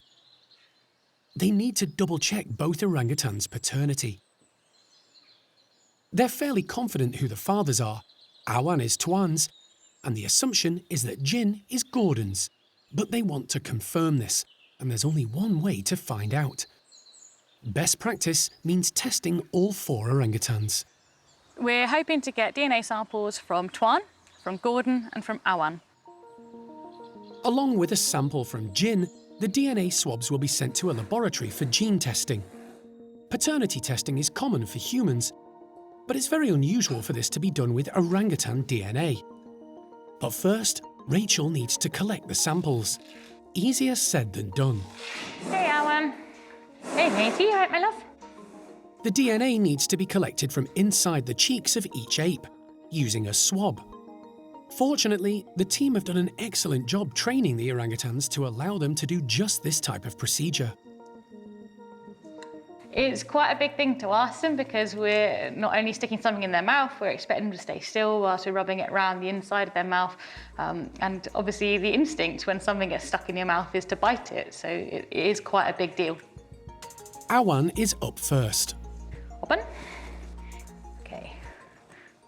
And no, Awan, open. Thank you.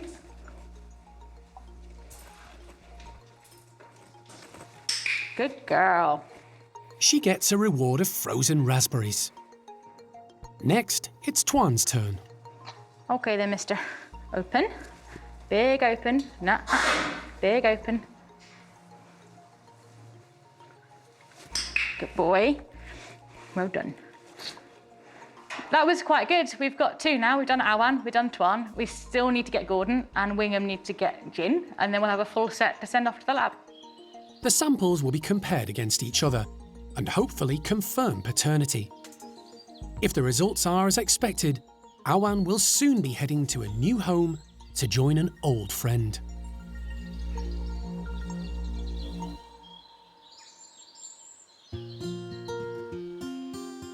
At the Capuchin complex, Donnie's group of 12 have been outside enjoying the early morning sunshine and hunting for insects, one of their favourite activities.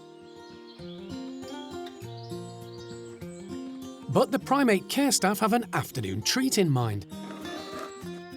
So Toby has called the Capuchins back indoors while the team get to work preparing the enclosure. It's all a bit of a workout. It's a lot of work for them, so hopefully they'll enjoy it and get the most of it. This group are usually quite good at appreciating what you do for them.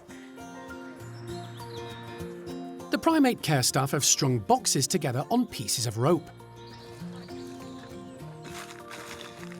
Inside, they're filled with nuts and seeds.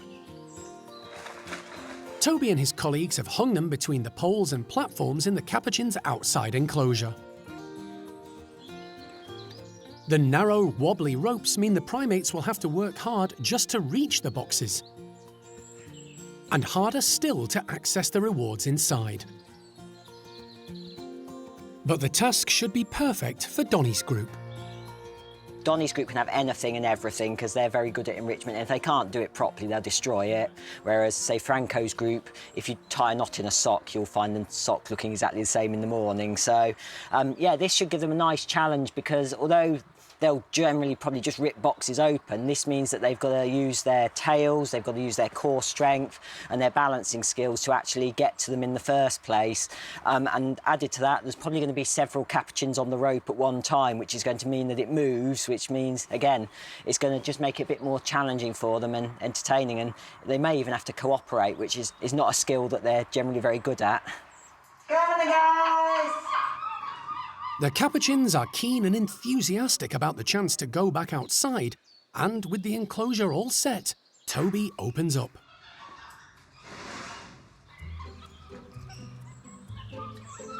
The excited troop don't hang about, dashing straight out.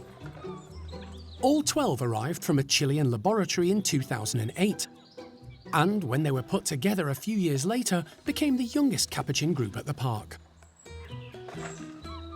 16 years on, they're now aged between 18 and 24 years old. But you'd never guess. They're super agile and extremely confident climbers, negotiating the flimsiest of supports. We noticed that these guys particularly seem to have picked up a lot of more natural capuchin skills. It's the ones that were about sort of between 10 and 15 when they arrived from the lab that still seem to be the more stereotypical, don't climb as well, things like that. But this lot, they're very inquisitive, they're into everything. As a group, they're a fun group to sort of work with, they're a challenge because they are all very intelligent. Frida is the dominant female in the group. She may be small, but she's mighty in confidence and personality. She has no difficulty hanging upside down, using her tail as additional support, as she rips into a box and retrieves the nuts and seeds inside. Further down the hierarchy is Marcy. Her prize is less challenging, and she uses her sharp teeth to cut a hole in the cardboard so she can reach in and grab a handful of nuts. Clever Fiona tries a tightrope technique, using both ropes to try and tackle the boxes. She has some success, but it's a stretch. Time to try a different angle of attack. So that's Fiona up there, dangling by her back legs. It's even more impressive is the fact that Fiona's only got a short tail, so she's not even using her tail to hang on like the others. But yeah, she's been showing some really good agility, and she's worked her way up the hierarchy recently. She's one of the more dominant females now. She's quite sort of socially adept and seems to understand group politics quite well. The leader of the troop is Donny, and he's having a great time. Look at Donny. Attacking the boxes with enthusiasm. Well, that didn't work, did it? But very little finesse. Donny's approach up there is not really working. The grab it and be a bit heavy-handed. All the nuts and seeds are falling on the floor, and Donny's not actually getting that many for all the effort he's putting in. Donny has surprised the Primate Care Staff with his ability to hang on to the top spot. He's now been top man for 18 months. Occasionally, he does surprise us, and you see him doing things a dominant male should, but really, the dominant force in the group is the likes of Frida, Elisa, Fiona, Digit. And I think Frida actually quite likes having Donny as the dominant male because he's not really aware of what's going on half the time, so he's basically a bit like Frida's puppet, so she can basically run the group and do what she wants, but she's got a dominant male who looks the part and keeps the likes of Fabian and William in check if they start to give her too much grief. William has an advantage over some of the others. He has long legs for a capuchin and has no trouble reaching into the boxes. He uses his tail as a counterbalance, but the wobbly ropes still cause some of the nuts and seeds to fall to the floor, where canny Fabian takes advantage. Today's enrichment may have been a challenge for the care staff to set up, but the result's been well worth it. They're having a great time. There's loads of happy noises, everyone's involved, all engaged. Just encouraging them to climb and move around a bit more, which is always good. They are our most athletic group, but it's good to challenge them every so often and get them actually behaving like wild capuchins naturally would. And the contented group can continue to indulge in classic capuchin behaviour for the rest of the afternoon, snacking and foraging as they might in their natural forest habitat.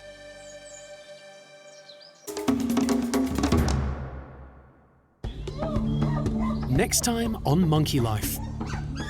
The team grow concerned when golden-cheeked gibbons Peanut and Peng Yo try out their newly renovated forest enclosure.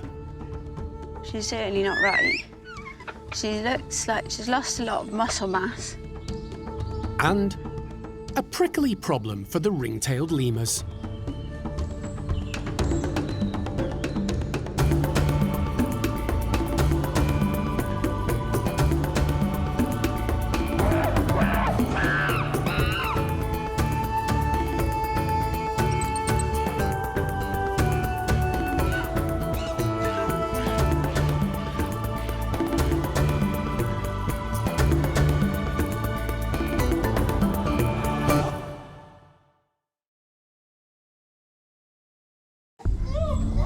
Today on Monkey Life, Orangutan DNA Results Day. But will it reveal who's the daddy? We're sort of hopeful that the result is going to be that it's Gordon's gin. The team grow concerned when golden-cheeked gibbons Peanut and Peng Yo try out their newly renovated forest enclosure. She's certainly not right. She looks like she's lost a lot of muscle mass. And a prickly problem for the ring-tailed lemurs.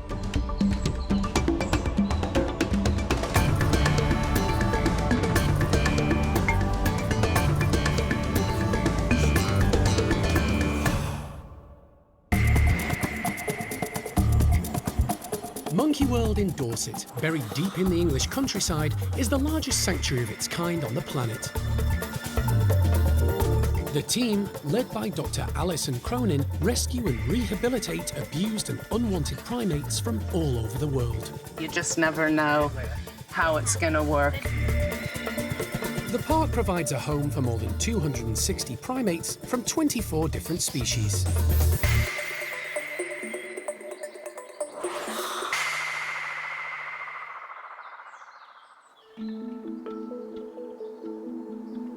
A genetics laboratory in North Wales is undertaking a special task today. The lab specialises in human DNA testing for personal, legal and forensic needs. And they've just received 4 samples from a source they've never tested before. 3 of them are from the park and are DNA swabs from orangutans Awan, Tuan and Gordon. The 4th, from Wingham Wildlife Park in Kent, is DNA from male orangutan Jin, a former Monkey World resident. We do about 200 of these samples a day, all of them human. These are our first orangutan ones that we've had. So yeah, we were confident that we'd be able to get some markers for them. I think it was about 97% of DNA that they share in common with us. So we're hopeful that we will be able to get a conclusive result. The team at North Gene Laboratory have been researching the possibility of extracting orangutan DNA and have discovered a number of markers appearing in both humans and orangutans. These will enable them to build a profile of each animal. The aim of the test is to ensure 12-year-old orangutan Awan and young adult male Jin, who now lives at Wingham, aren't related. The pair grew up together after Xiao Kuai adopted Awan when her mum rejected her. The plan is for Awan to move to be with Jin, but only if they don't have the same father. The move is on hold until the team can confirm the orangutan's paternity. Awan is definitely Tuan's daughter, but Jin's father needs to be confirmed, because Xiao Kuai lived with both Tuan and Gordon around the time of Jin's conception. As no one wants an adult brother and sister living together, DNA is the only way to be certain they're unrelated. They wanted to be sure that there was no common parent, so we were certain that we could potentially do it after our initial research. DNA is a molecule containing a genetic code unique to every individual. The information coded in DNA is hereditary, meaning it passes from parent to child. Once the swabs have been analysed, the results are viewed and compared on a computer. If any of the animals share the same peaks, the likelihood is they're related. And with Jin and Gordon, it looks as if it's a positive result. It's incredibly exciting that we've been able to get a conclusive result for both orangutans. I think I best go give Alison a call. Charlotte and Hannah make a video call to Alison to break the news. We're sort of hopeful that the result is going to be that it's Gordon's gin, as opposed to the other way around. We'll have to wait and hear from you guys. So I can confirm that from the analysis we performed that it is very strongly supportive that out of the two potential fathers for Jin, that Gordon is in fact the most likely to be Jin's father, and Tuan is most likely to be Awan's father. All right, so Awan's free to go meet Jin then. That's fantastic. Well, we'll look forward to getting your reports, and I'll let Marcus at Wingham know as well. The result is what Alison expected and hoped for. It's just good to know that if Awan and Jin are to have any offspring, and we'll see, you know, maybe they will, maybe they won't. But if they do, they're unrelated individuals, and actually probably far more unrelated than a lot of other orangutans within the European population that's been established for so long. So, you know, Tuan, Gordon are very important individuals genetically, and we just need to make sure we're doing the right thing with them. Also waiting for the results is Marcus Wilder, the curator of Wingham Wildlife Park. Jin is actually most closely related to Gordon and not Tuan. So that is what we had suspected from the very beginning, and it means that the recommendation for Awan to come to you to be with Jin is all good. Good. Yeah. Very nice.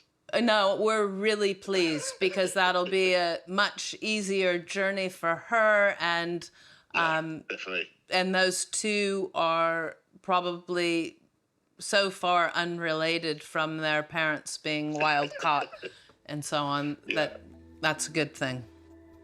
That's perfect. Awan can now move to Wingham Wildlife Park and be reunited with her old friend and now possible mate, Jin. Alison has mixed emotions. It's never easy to let individuals go, that, especially individuals that have been born here. You know, we bring on these young orangutans and you become involved in their lives, and we're their guardians, so it's always difficult to let them go. But it's an important thing to do, and we can't keep all of them, and we just make sure that we provide them with the best opportunities we can. So it's the way life rolls around here, trying to do the best thing for all of our captive orangutans and others that need our support. Down at Malagasy, Primate Care Staff member Ali is preparing a colourful but prickly treat for the park's small troop of ring-tailed lemurs. Come on. He's been harvesting fresh gorse, which is currently in flower and grows in abundance around the park, and putting the prickly stems into baskets. That is spiky. There we go, that's one ball. Hello, everybody. He's suspending them along a rope to make it that bit trickier, and encourage the mainly ground-dwelling lemurs to use their arboreal skills. Hopefully they're all coming over now, good stuff. He's barely finished distributing the brightly coloured scent-filled baskets before the lemurs come running. They smell good. This is flowering gorse, so it's, you know, you can see it's very colourful. It's also very spiky, so there's a lot of interesting dynamics going on here with this one. We've also put a little bit of scatter in there, just something to, you know, pique their interests. And this at the moment is obviously very colourful. It's very yellow, and it smells fantastic too. So hopefully this will trigger a few of their behaviours. The troop of 8 is currently split into 2 subgroups. Troublesome young twins Kurt and Friedrich have been picking on the older boys, Himal, Indiana, and Sirius, As a result, they now take it in turns to use the outdoor area, while the others remain in the caged enclosure. Today, Kurt and Friedrich have been joined by Al, Renton, and the dominant, only female, Fennel. As an additional treat, Ali is giving the small group a scatter of banana, dried fruit, and nuts. But if they want it, they're going to have to find a way through the prickly gorse balls. So we'll give them stuff like this, any form of enrichment really, to stimulate as many natural behaviours as we can. That's the whole point of enrichment, that's what we aim to do in captivity. We can't make it 100% natural, obviously, so we need to, add little bits and bobs that will trigger something that makes them behave in a natural way. The approach is certainly working with the twins. They're young and confident and determined to discover what's concealed by the prickly gorse, using their long pointed muzzles and excellent sense of smell as they search. The oldest in the troop is Renton, who's 25. These days he takes the easy option, letting the younger males do the hard work while he picks up any scraps that fall to the ground. Renton is still extremely close to his sister Fennel, who's 2 years younger. She's still very agile and active, quickly tracking down the treats.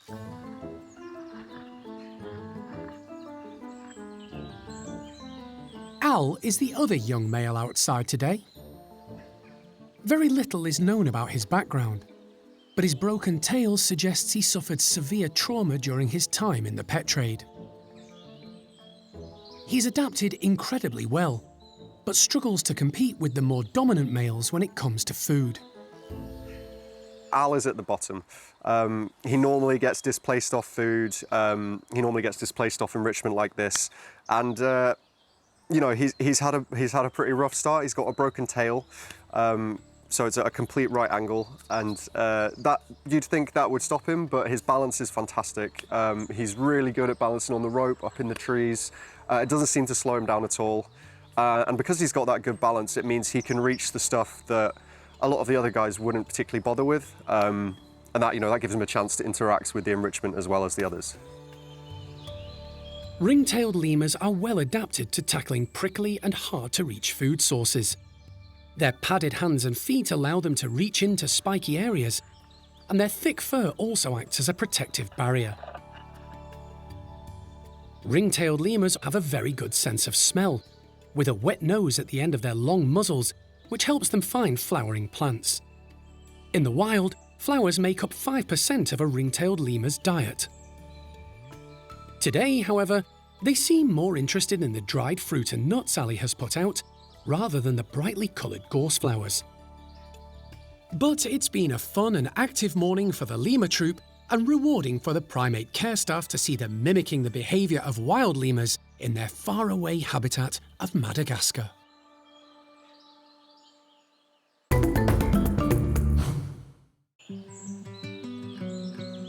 At Chimp Bart's outdoor enclosure, the Primate Care Staff are preparing to bring the whole troop back together again. After 18 months of hard work, careful planning, and occasionally frustrating introductions, they're going to be reunited, with Argentine chimp Sasha now an integral member. We're finally at this point with Bart's group now, where after over a year of ups and downs, trying to get everyone to be nice to Sasha, trying to get her to understand how to behave in the context of a whole group, we're finally at this point where everyone's going outside together for the first time, and yep, fingers crossed it's not going to be pure chaos and a year's worth of hard work isn't going to fall apart instantly, but I'm very optimistic. We've set it up in a good, positive way. I think she's at this point now. We wouldn't be going for it if we didn't think it was the right time, so just got to see what happens. It's been a learning curve for Sasha and the Primate Care Staff. The penultimate test came just a few weeks ago when the female was joined outside by tricky second-in-command, Gamba. It went smoothly, and since then, Sean and the team have been gradually adding more and more individuals to the mix, culminating with both Bart and Gamba outside with Sasha at the same time. Bart is back in my good books now, so after months of driving me insane, of just being a perpetual toddler, just flat out hold it. Basically, he held up these intros for so long, everyone else was fine, and a lot of all these other old people like Buster and Cindy were trying to tell him she's okay. He just wouldn't accept it. And then finally, he just seems to be okay with it now, to the point where if someone is giving her grief, he is coming over and he is dealing with it, and he is doing the whole dominant male thing. Like we've seen it just lately with Gamba and Sasha. Like, to begin with, he ran in there and he walloped Gamba, and then after that he learned, oh, I don't actually need to go that far overboard with Gamba. I can just be here, and because I'm massive and he's a bit nervous of me, just me being here is going to make him behave. So he's learning as he goes along, so there's hope for him yet. This morning, to distract the chimps and keep them occupied, the team have distributed a large amount of fresh browse along with their normal breakfast. They're also going to release the group from different slide locations.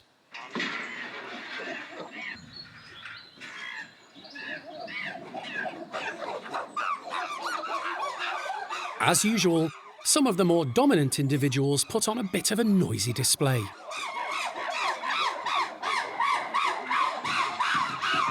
But Sasha is cautious and sensibly stays out of the way.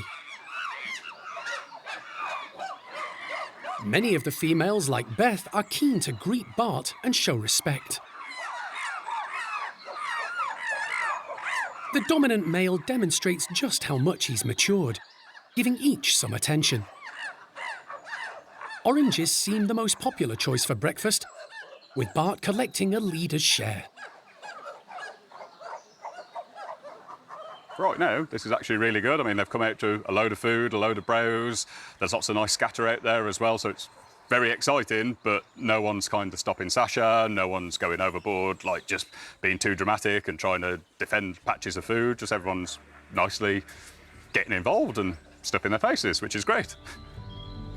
For the group in general, everything is back to normal, all outside together.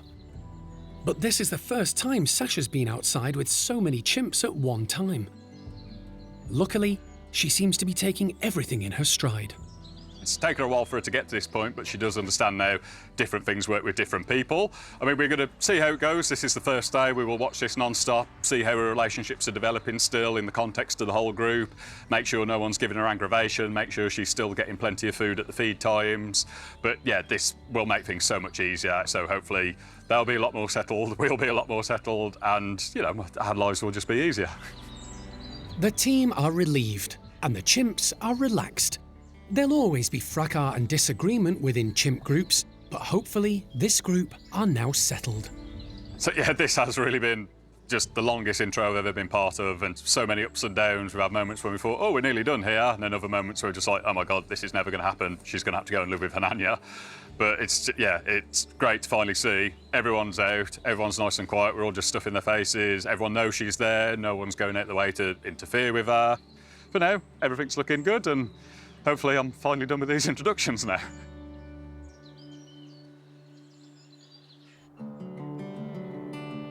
At the Gibbon Support Building and Enclosure, it's a big day for golden-cheeked pair Peanut and Peng Yo. For the last few months, they've been confined to the indoor area and outside tunnels, while their tree-filled enclosure has undergone much-needed maintenance. The Great British weather delayed the finish date, but now it's ready, and the two gibbons are about to try it out for the first time. As it is perfect time of year for them to go out now, because they've been kept in during the winter months, so it's not really been an issue. But it's now the sun's coming out, all the new buds are starting to come through, so there's lots of lovely new browse in here, lots of lovely edible trees, nice spacious enclosures so they can move about and brachiate and just be gibbons. It'll be very exciting, I can't wait. Alison's arrived to see what the long-established pair make of their revamped outdoor space. Time for Primate Care Staff member Sarah to open up.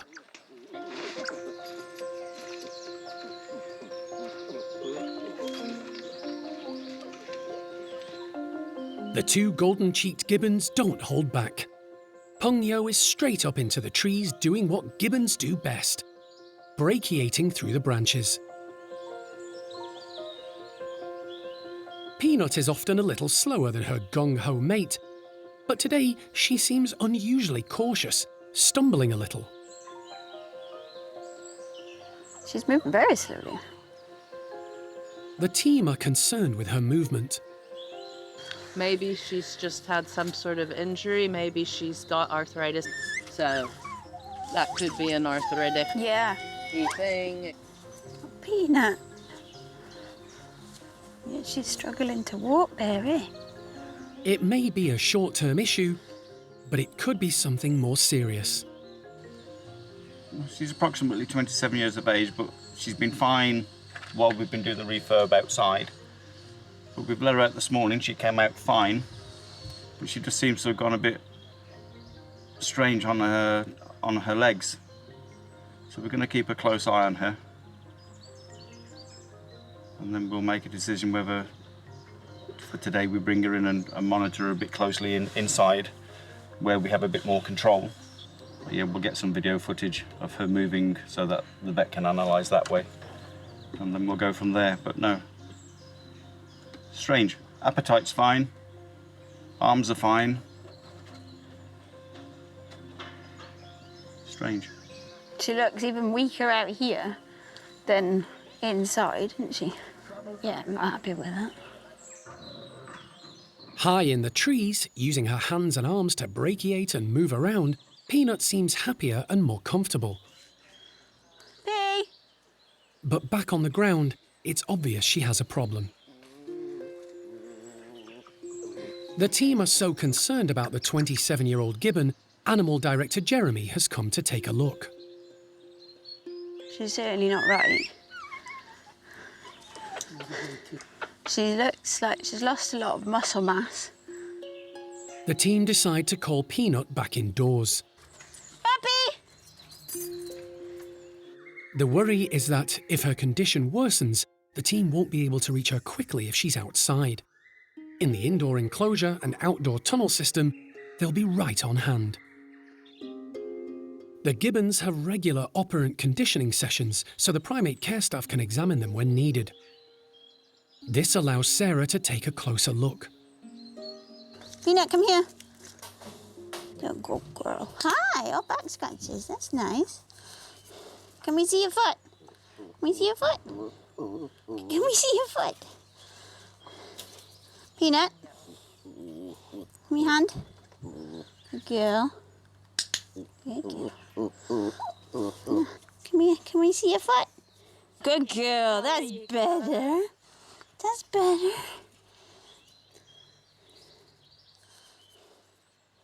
No reaction to pokies.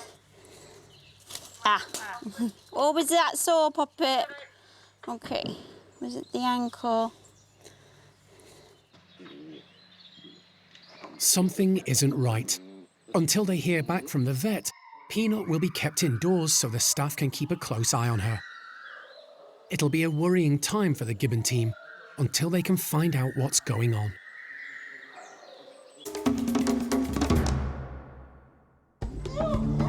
Next time on Monkey Life. Alison makes plans to rehome partially paralysed chimp Chocolat following a visit from her elderly owner. At 23 years old, you know, she's still got potentially another 30 years if she does well to live, Chocolat. And baby silvered langur Dieppe moves into a new home.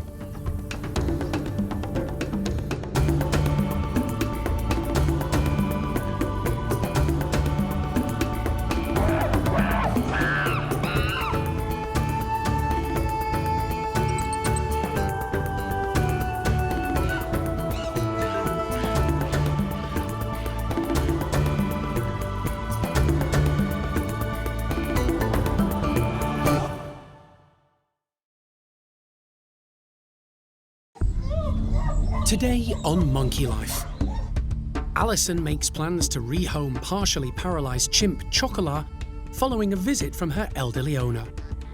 At 23 years old, you know, she's still got potentially another 30 years if she does well to live, Chocolat. It's release day at Sister Sanctuary Dao Tien in Vietnam as black-shanked Duke monkey Peter returns to the wild. He's still calm. He's very steady. He's behaving like a wild male should. And baby silvered langur Dieppe moves into a new home.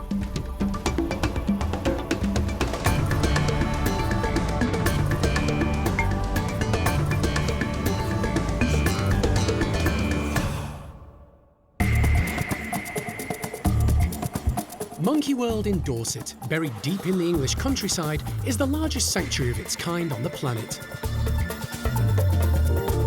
The team, led by Dr. Alison Cronin, rescue and rehabilitate abused and unwanted primates from all over the world. Boxes secured into place, everything's good. The park provides a home for more than 260 primates from 24 different species.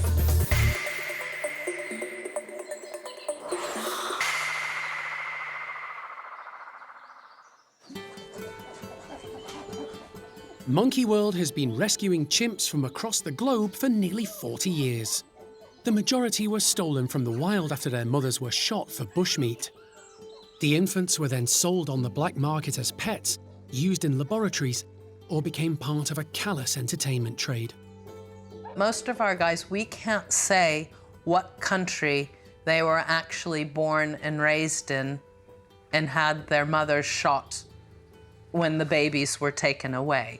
We know that they all share that same story because that's how you get young chimpanzees out of the wild.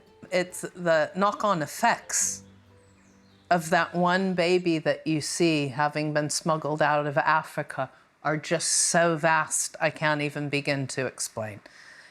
It's just awful. And each individual that we have here at the park that's been smuggled from the wild reflects that story over and over again. And it's continuing today. Alison often works in conjunction with other wildlife centres, governments and organisations to help primates in need of rescue and rehabilitation. One chimp who's been on her radar for a number of years is Chocolat, a 23-year-old female living in Kenya. She's been cared for by her owner Graziella since she was an infant. Unlike most of the chimps at Monkey World, Chocolat's story is well documented, and it's heartbreaking. The mother was shot out of the trees for bushmeat, the baby's clinging to the mother, and the baby was covered in bullet spray. So through the head, through the back, and Graziella took on the baby chimp and named it Chocolat, little girl, and began on a quest to try and do everything and anything she could to get medical help for Chocolat. So from the time she was an infant, you know, I've got photos that Graziella has shared with me of Chocolat with, you know, sort of almost cartoon-like bandages around her head. As she started to grow up a bit more, it became clear that she was sort of paralyzed down her right side, at least partially, and that her hand and her foot weren't being used properly. At the time, Graziella was running Chimpunga, a chimpanzee rehabilitation centre in the Republic of Congo. When she left and moved to Kenya, she took Chocolat with her. The chimp's disabilities required a lot of care and attention, which the centre couldn't provide at the time. So it fell to Graziella to look after her. Quite a hero in my eyes. You know, she's just done so much over her life, putting her own needs in life aside to do what she could to help and conserve chimpanzees. But Graziella is now in her 80s with health issues of her own. And her greatest concern is to ensure Chocolat's future is taken care of. At 23 years old, you know, she's still got quite a number of years, potentially another 30 years if she does well to live, Chocolat. And Graziella is now a senior citizen and knows that she needs to make a plan for Chocolat's future. With that in mind, Graziella has flown to the UK to visit Alison and Monkey World and discuss the chimp's future. Chocolat is very important for me. That is true. I hope all the best for her. I don't know if she understands that. I don't know. I hope the best. Graziella is hoping Chocolat can come and live at Monkey World. But before that happens, there's a lot of planning and paperwork to do. You can see we can take the door off and then have direct contact, but the animal is still safe inside. And this provides very good viewing, so she can see out while traveling. Alison has met Chocolat before.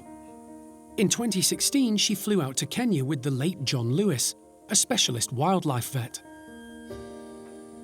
They offered assistance after the chimp suffered a bad fall and damaged her hip. I agreed to help out, and that I took John Lewis and we went over and with some assistance from the British Army, who are local also, we did a health check. We had Chocolat down with an anesthetic, did blood tests, did x-rays, and checked her out. That leg, John, how are you feeling or thinking? There's no fracture in the long bone here. We didn't really expect that. There's a little bit of crepitus, sort of bony crunching, if you like. That's a bit of a traumatic word, in the hip joint itself. So the x-rays will be very helpful, interesting, and hopefully helpful. I mean, it's not dislocated or anything, but... What John and I did find from that health check that we did is that, yes, she has, you know, bullet spray and that kind of thing, but the good hip, the left hip, that she actually walks on and puts all of her weight through, it has signs in that hip joint of degenerative bone disease. From that moment on, Alison made it her mission to do everything she could to help Graziella and Chocolat. But it's an enormous undertaking. Even if all the necessary paperwork and checks are completed and Chocolat makes the journey to Monkey World safely, she'll still need to be integrated into one of the park's chimp groups. Her disabilities could make that challenging. We can offer Chocolat a home with others of her own kind, but she herself, Chocolat, is going to have to accept and be interested in the companionship of other chimpanzees. I think that'll come even if it's not an instantaneous response. And the others are going to have to accept her. Now, we're used to doing chimpanzee introductions, but with Chocolat's physical handicap, it's a concern. Alison wouldn't usually consider moving a chimpanzee out of Africa, but Chocolat's case is unique. The rescue centres in Africa are full due to the ongoing illegal trade, and none of them have the facilities to be able to help. So, yeah, everybody has fully accepted that it's the right thing for Chocolat to come to Monkey World, even though she's currently in Africa. But with no other options, and Graziella reaching out to me saying, please, will you help me do this? There's no getting around it. I've now promised Graziella in exactly these words that regardless of what happens to her or anybody else, I will always be here to help pick up the pieces and do the right thing for Chocolat. And I've made that commitment to Graziella, and I'm going to stick to it.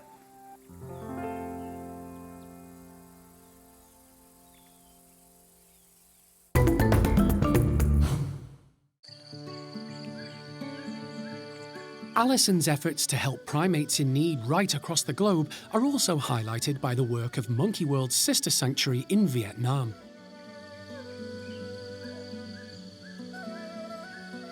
Dao Tien was set up 16 years ago and is a 65-hectare island reserve in the Dong Nai River within Cat Tien National Park.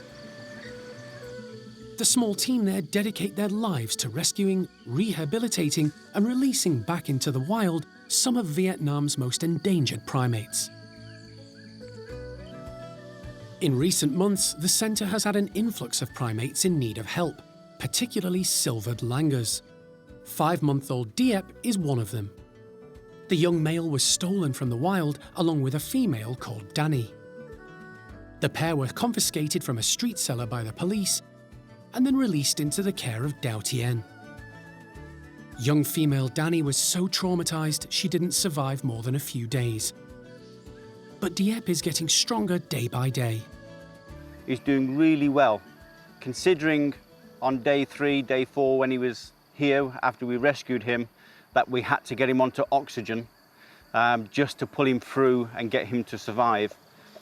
He's come on leaps and bounds. His health is incredible. He's active. He's not lethargic anymore. It's just incredible to see how he's changed, and it's brilliant news, brilliant news. With more and more primates needing rescue, the team at Dao Tien realised a purpose-built facility was the only answer. In the last few months, they've been hard at work constructing a Duke and Silvered Langur emergency rehabilitation centre.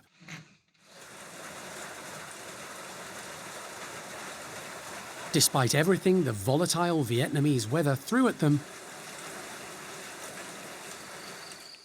the building is now complete and ready to receive its first residents. So the importance of the new build behind me is that we've got bigger cages, we can do better introductions, we have a better care facility where the staff can actually bring on the youngsters when they come here. And going forward, it'll actually help us maintain and improve the skills that we already have to enhance the rehabilitation of the Dukes and Silvered Langurs when they come to Dao Tien in Vietnam. The team have some last-minute jobs to finish, fitting out the bedrooms with lots of natural branching. You happy? Yeah, very happy. Happy, cool, excellent. Okay, so we go see Dip? Yes. Okay. The plan for today is to move Dieppe into a bedroom of his own, but he won't be lonely. 3 young Silvered Langurs, Pei, Ah Chu, and Hon Mei will be keeping him company in the bedroom next door. The team think Dieppe will cope well. He's been spending an hour a day with Hon Mei, and the pair have got on well. Ah Chu and Pei are older and bigger than Dieppe, so he hasn't been fully introduced to them yet. Animal manager Ms. Fong transfers the infant into his new living accommodation, where he can watch and learn from his neighbours and constantly communicate with them. Your new home. With Dieppe already exploring his new surroundings. Okay, bin Phuc, okay. The team can bring the 3 Silvered Langurs across to the new emergency rehabilitation centre. They're released straight away into the next door bedroom. Too late. We all ready? Okay.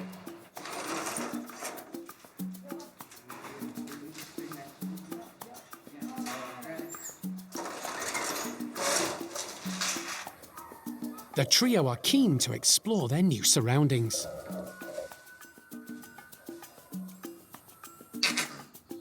And little Dieppe is a very interested onlooker. I don't know what to say. Everything went according to plan.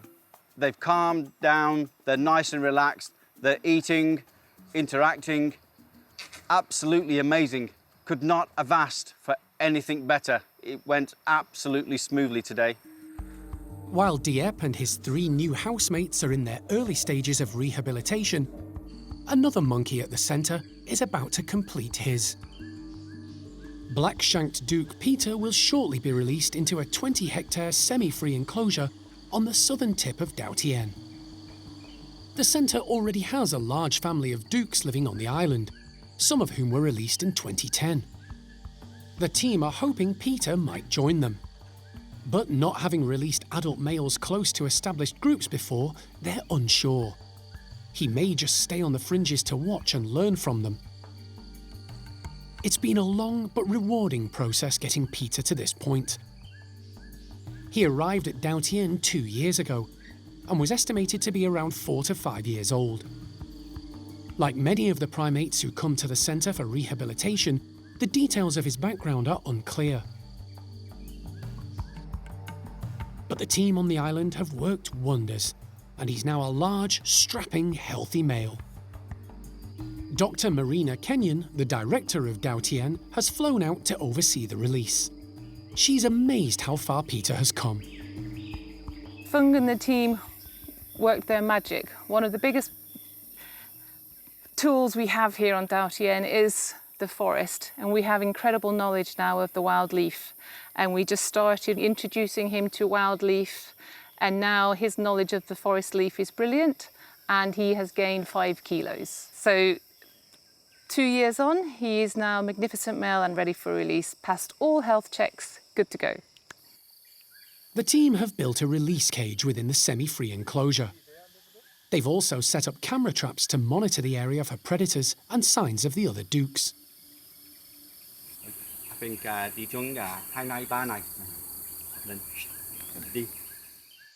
Peter has spent 48 hours in the release cage, getting used to his new surroundings. It's a humid and wet start to the day, but for the Dao Tien team, there's great excitement. Release day is always special. Peter appears happy and relaxed. He's been fitted with a radio collar so the team can monitor and track his movements on the island when he's released. It's been raining from around 5 o'clock, but the rains have stopped now. It's very wet, but we're ready to go. This is the first time we've ever fitted a collar onto a duke, and he's not bothered by it. He's hardly played with the antenna. He just every now and again goes, oh, and shakes, tries to shake it off, but otherwise he's very steady with it. So it's a huge day. Everything is set, and animal manager Ms. Fong opens up the slide. Peter doesn't hang around. One quick look, and he's off up into the canopy, without a backward glance. He immediately settles in a tree and starts eating. Leaves make up more than 80% of a duke's food intake, and the Dao Tien team encourage and teach the primates in their care what makes up an appropriate diet. Peter seems in his element. He's still calm. He's very steady. He's behaving like a wild male should. We will stick with Peter all day and wait for the first encounter with the wild group. And fingers crossed. It's a positive start. The team will monitor and track him for the next few months, but it looks like Peter could be another success in the rehabilitation of some of Vietnam's most endangered species.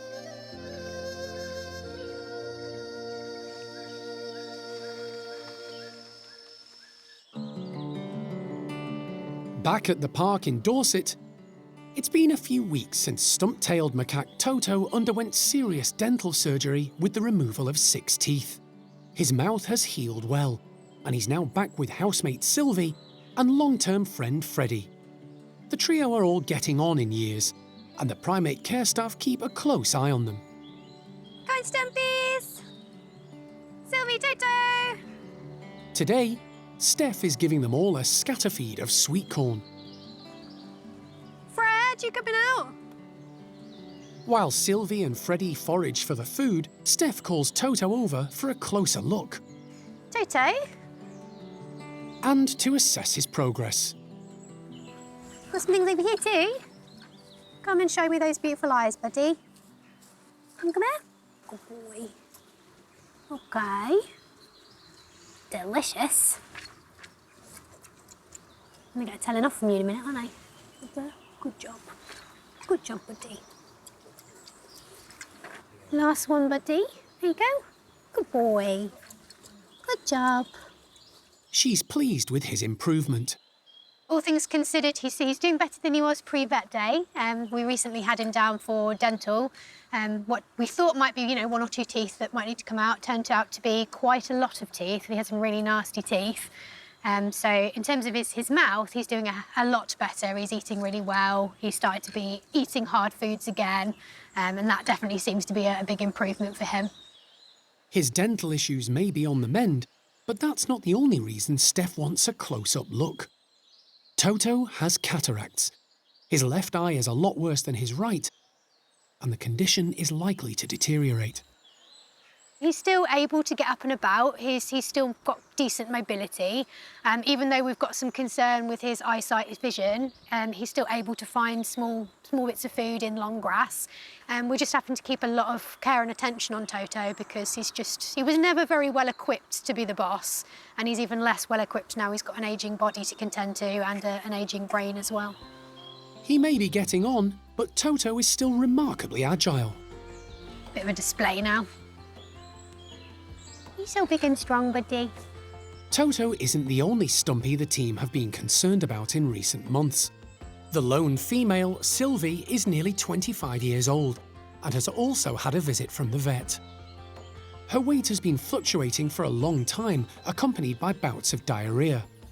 Unfortunately, the vet didn't find anything conclusive, and her condition hasn't improved. Vet days can be really brilliant in that they find us answers, but they can also sometimes not really give us a lot to work with. Sylvie is a prime case of that. She's doing pretty well in herself. You know, she's up, she's bright, she's active, she's eating. But we haven't really got to the bottom of mysterious bottom problems with Sylvie. She's still getting diarrhea, she's still getting some bloating. Our best sort of guess is that she's got some sort of chronic IBS, so we are doing our best to manage her with her diet and looking at what we're eating and what we're giving to her, and just generally trying to keep a close eye on what's going on. But she's still getting ongoing problems, and we suspect that that will be just her now, and we're just going to have to try and manage it as best we can. The trio aren't getting any younger, and their ailments may well be the consequence of old age. But the team do all they can to make their lives as comfortable as possible. So we're just trying to lavish as much care and attention on these three as we possibly can while they're with us. But, you know, we have to face the facts that this stumpy group might not be around for too much longer, and we're just trying to give them every bit of love and attention while we've got them.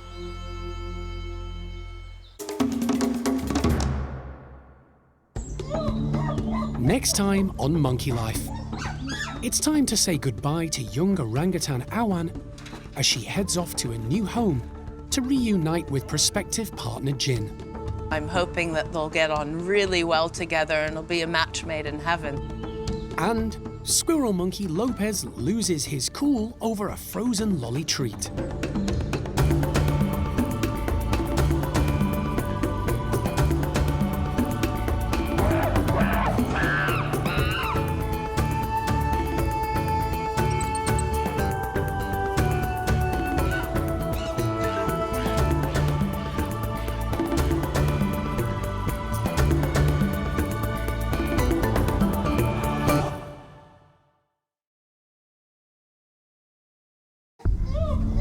Today on Monkey Life.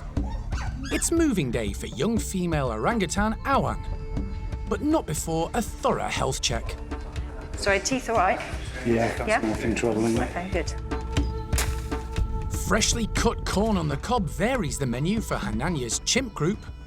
Food time's always a very exciting time for them. Yeah, it's just the #1 priority for them a lot of the time. And squirrel monkey Lopez loses his cool over a frozen lolly treat.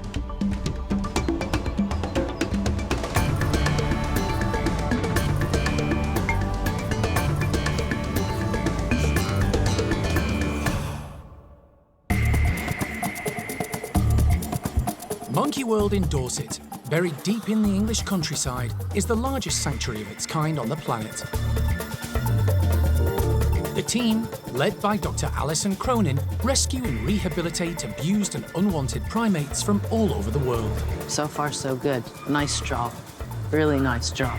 The park provides a home for more than 260 primates from 24 different species.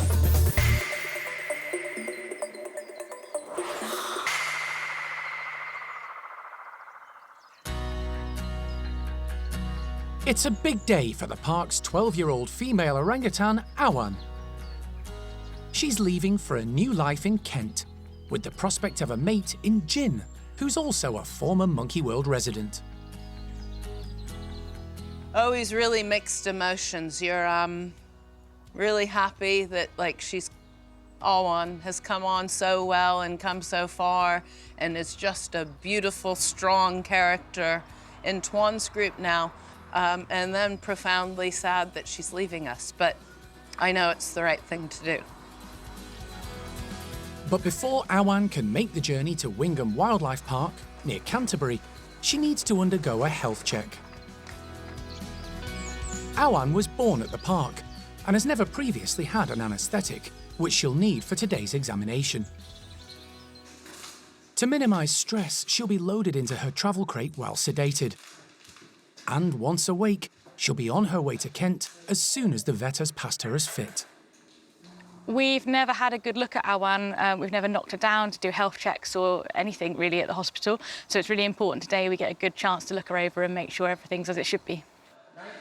Wildlife vet Rowena Killick, assisted by local vet David Holler, has arrived to perform the health check. Wingham Park's owner, Tony Binskin, and animal director Marcus Wilder have also arrived to observe. While the vets prepare for the checkup at the park's hospital, Primate Care Staff member Donna gives Awan a pre-med to make her drowsy.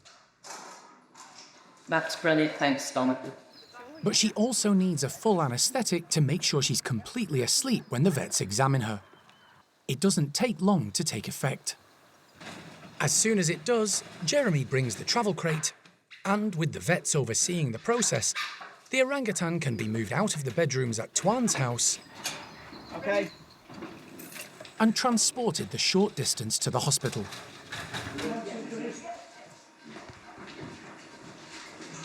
Awan is lifted onto the table and intubated, and the vets get straight to work. Right, let me get some blood. Rowena takes blood samples to be sent for analysis. We just do this as a routine measure, and also it gives us a baseline, so if she ever has blood samples in the future, they can be compared to what she was now when she was healthy. X-rays are taken to check Awan's heart and lungs, and her teeth are examined. Sorry, teeth all right? Yeah, that's nothing troubling. Okay, good. She's also given a microchip, which is a legal requirement. Finally, Awan is weighed before being placed back into the crate. She's closely monitored by the team until she begins to come around from the anaesthetic. We don't expect anything to come back abnormal. Awan's completely healthy. Yeah, she was all good. When she wakes up, Awan isn't in the best of moods. She's starting to realise she's in the box and about to get angry about it, so it is probably time to say goodbye and get them on the road. Awan is about to begin the journey to her new life. Primate Care Staff Rachel and Donna will travel with her to offer reassurance throughout the 200-mile journey to Wingham. They'll stay on and spend a couple of days, helping her settle into her new home before they too will have to say goodbye. Awan is loaded on board. Final farewells always bring a mix of emotions. Will do. Right then, Awie, here we go. I'm really pleased and happy for her as well. It's sad and it's always difficult to let anybody go.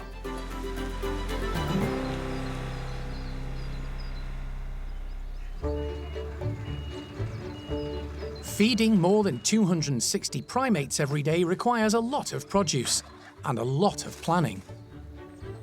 Each species and group requires a different diet, and some, such as diabetic chimp Bart, have their own special regime. The 4 chimp groups alone consume more than 150 kilograms of food a week. The park's gardening team grow their own produce specifically for the primates. And there's an abundance of trees and plants that can also be harvested as fresh browse. Monkey World also benefits from donations from the public and the generosity of local farmers. Today, a landowner has given the team access to a field of maize to cut and harvest some of the crop. The chimps in particular love the fibrous stems and fresh corn cobs, and it's now on its way to Hananya's troop of 18. If we just fed them the exact same things every day, it'd just be so boring. I mean, I love spaghetti bolognese, but I'm sure if I just ate it every single day, I would be fed up of it, and it'd be the exact same with these guys. So we always try and offer them that variation, and then changing how we present it as well. So sometimes we'll throw in loads of whole food and make sure the grass is nice and long in the enclosure to hide it, and the next day we'll chop it up small, put it in little puzzle feeders for them. Food time's always a very exciting time for them. Although occasionally when you walk up to one of the towers here and you have a bucket of celery and they're excited and then you throw it in and then they just stare at you like, why have you done this to me? But they will still eat it. It's very important that they still have their greens. But yeah, they live to eat. Food is just, yeah, it's just the #1 priority for them a lot of the time. Most of Hananya's troop have been together for more than 20 years. In the past, they've been a bit of a dysfunctional family, but these days, although life isn't always harmonious, they're pretty settled. However, they're very much individuals with their own personalities and quirks. These traits often come to the fore at feeding times, and some are quite predictable. Patricia, for example, loves her food and enrichment opportunities. Although not a high-ranking chimp, she still grabs her fair share and more. For Trudy, food is the focus of life. She spends more time than anyone else foraging. Leader Hananya doesn't need to make the same effort. He knows he can get what he wants, when he wants, and eats on the move, rather than hoarding his food. Then there's Johnny. She's a formidable female and grabs as much as she can, because she can. Her position as one of the dominant females has been secure for a number of years, and she has a reputation for being uncompromising in her approach. The way she's gone about it hasn't been the best way, I'd say, although it has worked for her, but she's not really been one for forming alliances in the group. She doesn't really have a big network of friends around her keeping her in that high up position. She's just quite a big female, and she just uses the punch first, punch later approach to winning an argument. Johnny was born at the park in 1999 to Mum Clin and Dad Paddy. Unfortunately, Clin rejected her, so she had to be hand-reared by Jeremy alongside Seamus. You finished? All you want? That's not bad. Johnny grew up in the nursery with the help of surrogate mum Sally, and after a bit of toing and froing, settled in Hananya's group, where her rise to top lady was meteoric.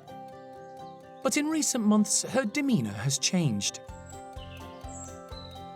She definitely feels a lot more vulnerable. I don't know where the change is, whether just as she's getting older, she isn't physically the powerhouse she used to be, or whether there is something underlying that we're not catching if the others are kind of clubbing together a lot more and targeting her specifically. But yeah, we are keeping a close eye on it. But yeah, it's strange to see Johnny being a lot more meek than she used to be, because we're just used to just this very robust, big, tough, sometimes quite scary lady. This morning, not everyone has opted for corn. Tootie has broken off a huge branch of gorse and is dragging it up to one of the platforms where she can get to work stripping the bark. She and Johnny were best friends in the nursery when they were young, but Johnny's rise to the top changed all that. Recently, however, the pair are rekindling their friendship. Perhaps Johnny is beginning to realise she'll need all the friends she can get in the years to come.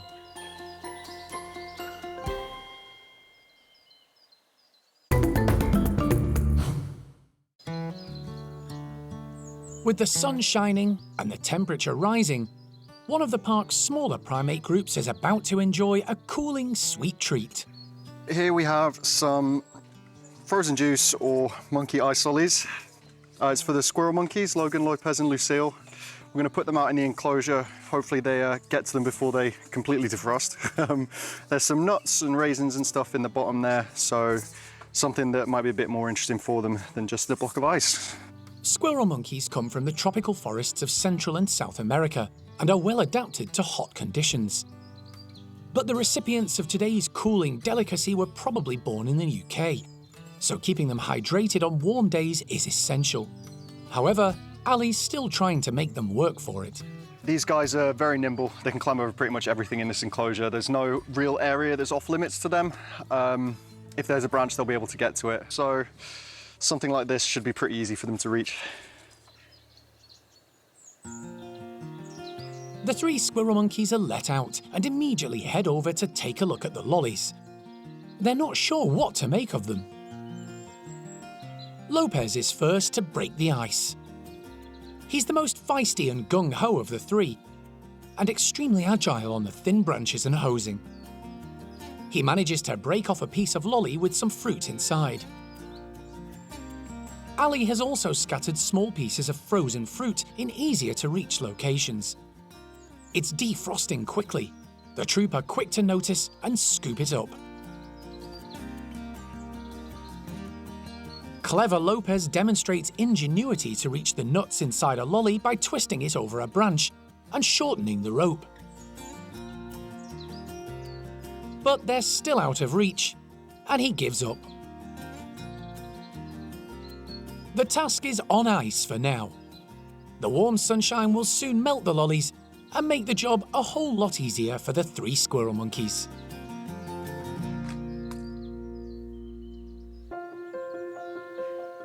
At golden-cheeked gibbons Peanut and Peng Yo's outside enclosure, discussions are taking place between Alison and Sean from the Primate Care team, along with Head of Maintenance George. In amongst this little stand, put a couple of planks or some little stop point where she could stop, sit, whatever, and then carry on up to that one. They're concerned about female Peanut.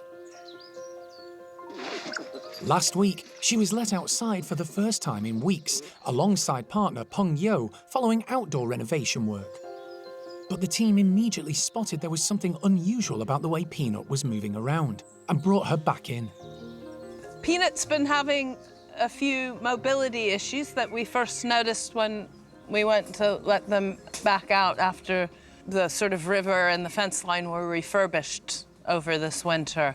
And when she came out, she's just a bit lame on either her ankle, her knee, or her hip, which sort of relates back potentially to a rumor. And I say rumor because nobody would ever provide me with Peanut's actual medical records from her previous owner. Peanut arrived at the park in 2000, following the arrest of a tropical bird smuggler. The young gibbon was found at his house in Cambridgeshire, being kept as a pet. Neighbours who regularly saw her outside informed Alison the gibbon may have had a serious fall on one occasion. As a tiny black youngster, Peanut used to always go and sit up on top of the roof of the house. Indeed, I actually have a photo of her as an infant sat on the roof of the house, because that's their instinct, to go up.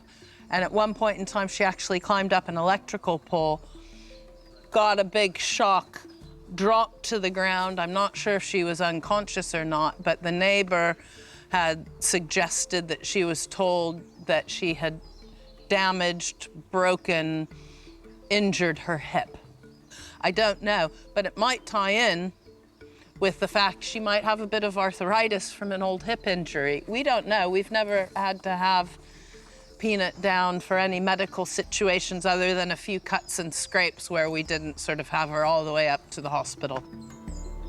To make life a bit easier for Peanut, who, like her partner Peng Yo, is now middle-aged, Alison wants George and the team to tweak some of the ropes in the enclosure. They're aiming to provide Peanut with an easier and more straightforward route from the indoors straight up into the trees. And they're keeping her inside until that can be done. Yeah, it would be good that they have a more direct rather than path out, shimmying I along think. right here. Might be that in her near future that we do have to check her out just to make sure that there's nothing sinister happening with that hip. It could be that she just had a spill, had a little fall, and is bruised and is going to be fine in the next week or so. But what it's highlighted is that they don't have a good straight path out from the house up into the trees. At the moment, they sort of hop along the fence line in order to get up out into the trees, and it's just more appropriate for them as gibbons if they can come out of the house brachiating and head straight up into the trees. So that's what we're looking at right now. The team regularly reassess the living arrangements for all the primates at the park, particularly as they age. We just have to be careful about how high up you take it is the problem. So that's the question. hopefully the small changes to this gibbon enclosure will ensure Peanut continues to enjoy the outside as much as ever.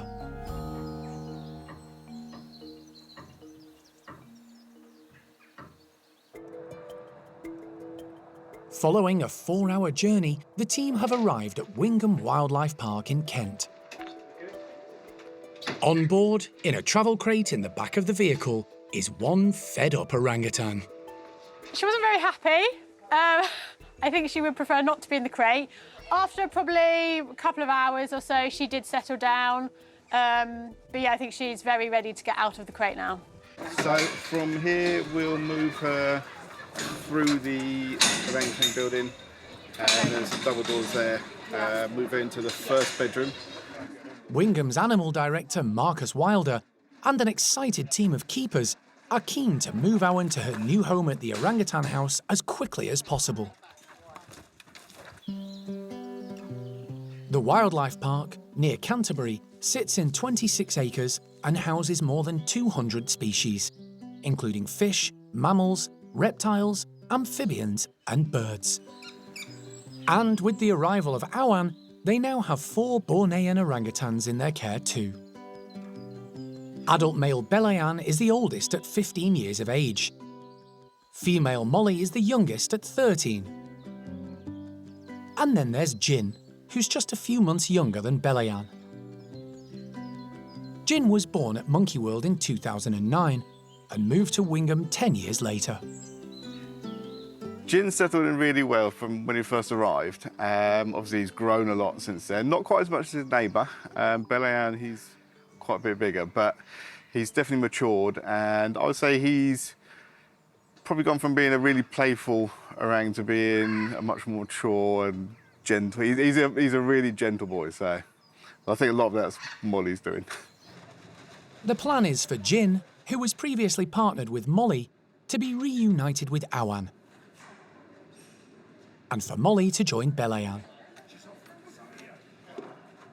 The large crate with Awan inside is manoeuvred into one of the bedrooms. She'll have the space to herself while she settles in. There are some interested onlookers. Just trying to mar the box up to the slide, and then hopefully she can have a bit more space than she's had for the last few hours. She's opening. Come on, Awan. Good girl. Hey, good girl, darling. Hello. Happy to see you. Awan enjoys her freedom from the crate. Good girl. Here you go. She's always been a confident and inquisitive individual with a little bit of mischief thrown in. And she's already trying out the nuts and bolts. This is both typical orangutan, trying to test everything, and typical Awan. She's very good at dismantling anything she can get her hands on, which is what she's trying to do in her new home. Wingham's keepers are keen to know all about Awan's character. Yeah, she loves roly-polying. If there's a slope anywhere, she'll roly-poly down a slope. She's got a big, huge tunnel that goes over the dinosaur. Excellent. She loves any kind of bedding, nest building. Yeah, she's going to be fun for you, I think. So, yeah, she's a really good character. Just down the corridor in another bedroom is male Jin. Hello. Rachel's only seen him in photographs since he moved, and he's changed dramatically since then. Gosh, Jin's grown. He's got his cheek pads, he looks huge now. Awan is let into the bedroom next door, and the pair can now see each other through the mesh. They were reared together by Jin's mum, Xiao Kuai, but it's been more than 5 years since they've seen one another. It's hard to know if they recognise each other. However, they're certainly very interested and at ease. Yeah, I mean, this is a lot for Awan. She's never done anything on this scale before. We've never had her down before. She's never been in a crate, in a car, in a new environment. So it is a lot for her to take in. And actually, she's really taken it in her stride, so. Marcus is pleased with how everything has worked out, but doesn't want to push the introductions too far too quickly. We're probably going to leave them apart for the rest of today, just because obviously it's only a few hours now till we close. So we'd rather have a little bit more time to keep an eye on them tomorrow. But what we're going to do is probably open one of the solid shutters so that we can see, they can see each other, But we'll see whether we open one or both, so we might give a little bit of privacy on by having the top shutter still shut, but it'd be nice if they can see each other overnight. For the team from Monkey World, all the hard work and planning has paid off. Yeah, really happy. I mean, looking at Awan now, it's like she's been here for weeks, really. She's so relaxed. Yeah, this morning it was a complete unknown. We didn't know how she was going to hand inject, how she would be under anaesthetic in the crate. There's a lot happening. But yeah, couldn't have wished for it to go any better, really.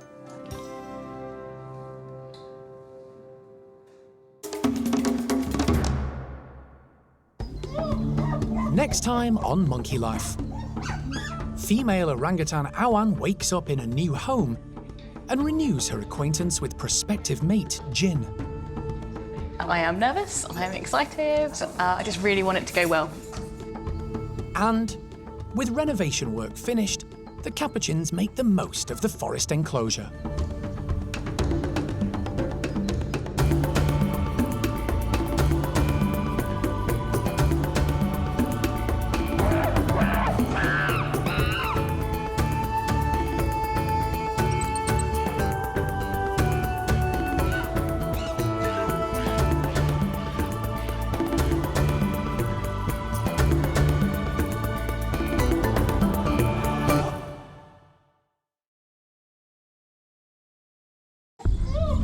Today on Monkey Life. Female orangutan Awan wakes up in a new home and renews her acquaintance with prospective mate Jin. I am nervous, I am excited, I just really want it to go well.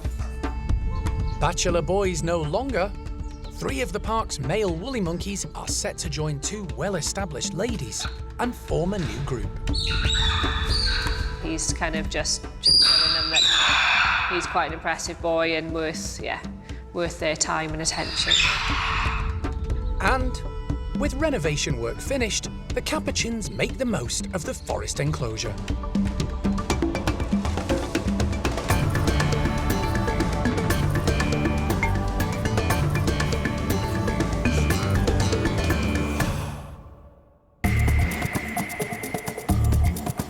Monkey World in Dorset, very deep in the English countryside, is the largest sanctuary of its kind on the planet.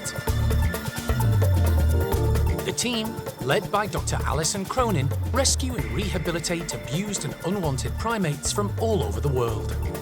Anything could happen. You really, really, really have to have an open mind. The park provides a home for more than 260 primates from 24 different species.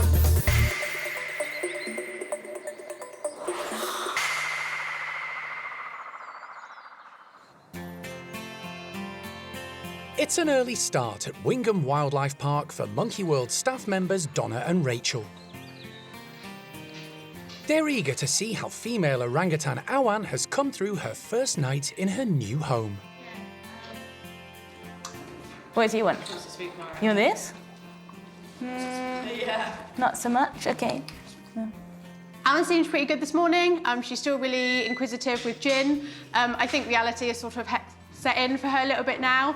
Yesterday, she probably still had the drugs on board a little bit and she was, you know, very chilled out. Yeah, definitely this morning, she seems more alert and aware of what's going on. But having said that, she doesn't look particularly stressed. So yeah, fingers crossed they go together okay. From experience, I'm going to suggest the greens are going to be left till last. Awan spent the night in a bedroom next door to Jin, a familiar, unrelated male she spent the first few years of her life with, brought up as siblings at Monkey World. So far, the pair seem to have picked up where they left off. And now breakfast is over, everyone's in agreement, it's time to let them meet face to face. Fingers crossed, especially after yesterday, and they seem to have been over overnight, they'll be good. I am nervous, I am excited, I just really want it to go well. Good treat. The slide is opened and Jin wastes no time heading through to the bedroom where Awan is waiting. Good girl. I know. It's quite big, isn't he? Jin's eager to make contact, but Awan's playing a bit hard to get and gives Jin the runaround.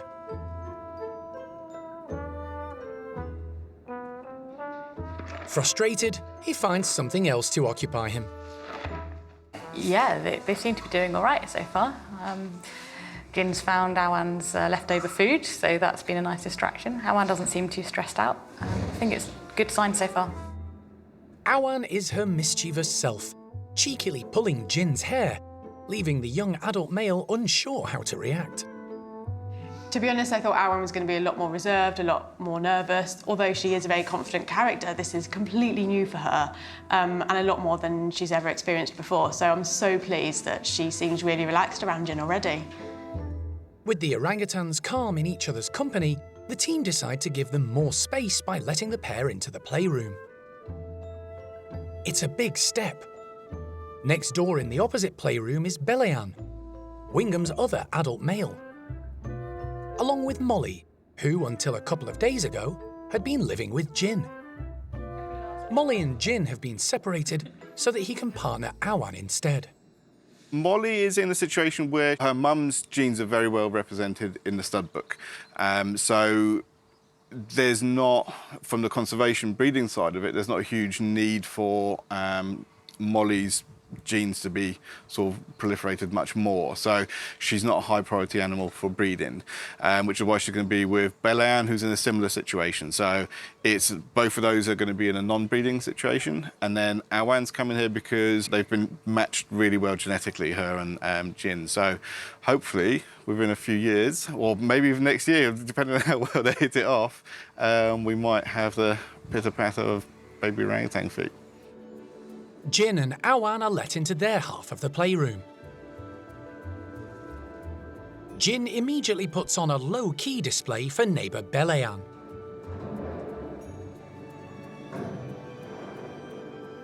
Who seems rather perplexed.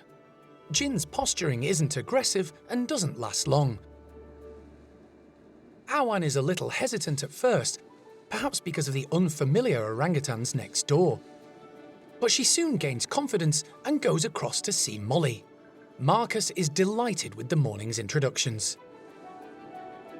I think it genuinely couldn't have gone any better than it's gone. Right from the start when we put Belayan and Molly together all the way to now, there's been absolutely no aggression, no injuries, nothing. It's been really smooth sailing. It couldn't go any better. And the team from Monkey World can leave happy in the knowledge that Jin and Awan have reunited with every possibility of a bright future ahead.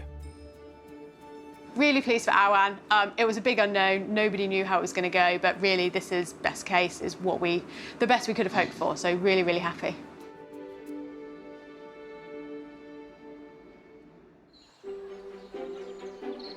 The park's only biological marmoset family is being served up a favourite food today, in a challenging fashion. Ruby, Oscar and their 4 offspring absolutely love gum, which is an essential food for all marmosets. Primate Care Staff member Elle is injecting the sticky substance into specially adapted gum logs, designed to allow the marmosets to replicate natural sap feeding in the wild. So marmosets are really well adapted for getting gum out of trees. So first of all, they've got the teeth. Marmoset teeth are perfect. They're in a U shape, perfect for gouging the tree out first off. They've got an extremely long tongue, right to get in that hole and lick the tree sap out. And these devices are perfect because what we're going to do is we're going to suspend them and there'll be a little bit of movement. So they'll be able to tip them to the side and upside down if they want to, just to get all of it out basically. The gum logs should keep the family of 6 busy for some time. We input the gum feed into their main staple diet, so we try and give it every other day, normally in the evening because it's extremely high value. We want to make sure they're eating all the other nutritious stuff in the morning and at lunchtime, and then in the PM when we need to get them indoors and they've got time before they go to bed to have a little bit of a snack, we give them the gum. With the gum logs secured, Elle opens up. Come on, guys! Are you ready? Mum Ruby is first out. She's by far the largest in the family and definitely in charge. She's followed by Pippin, one of 4 youngsters making up Oscar and Ruby's 2 sets of twins.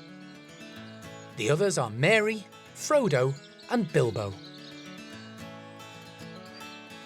Dad Oscar is the smallest of the 6 and missing part of his tail as a result of bone disease in his former life as a pet. He may be half the size of partner Ruby, but the pair get on really well and have raised a happy and contented family. We have been very fortunate that we accidentally had 2 sets of twins, which created Ruby's family troop. It is a really good example for everybody who comes to visit this park of how they would naturally live in the wild and why they don't do well in captivity in people's homes and why they should be living in a family troop and not just on their own. The gum logs are keeping the family busy. Marmosets are naturally highly active animals. In the wild, they live in the upper canopy of the rainforests of South America. They feed on insects, fruit and leaves, as well as tree sap. Their short canine teeth and long lower incisors enable marmosets to gouge at the tree bark, leaving notches allowing the sap to flow. They have claws rather than nails, making it easy for them to cling on and move from branch to branch. Today, Ruby's family of 6 are demonstrating typical marmoset behaviour.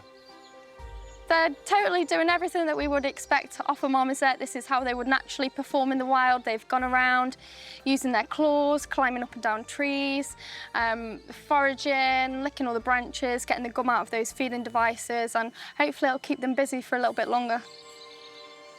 Ruby and Oscar, both victims of the British pet trade, are one of many success stories at the park in Dorset.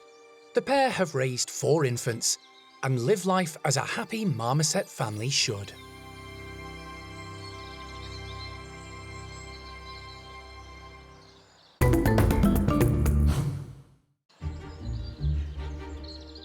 The park has 4 groups of woolly monkeys, and it's the only location outside their native home of South America keeping healthy reproductive woolies. 35 have been born at Monkey World in the last 2 decades. But as youngsters grow up and their characters change, group dynamics can alter too. To manage this, every so often, the Primate Care Staff have to move individuals from one troop to another. In the next few weeks, 3 of the park's 4 groups will undergo a switch around, and today, the team are starting with 2 of the older ladies, Paquita and her close friend Quapper. It's that time again for woolly restructures. So we've decided to switch a few individuals around of 3 of our woolly groups. We're actually dissolving the bachelor group because we've got a few issues between groups that have got a lot of females in basically, and we think maybe it's time to spread the girls out a little bit. So this morning is the first stage of our restructure, which is moving our senior girls, Quapper and Paquita, across to meet 3 of our bachelor woolies.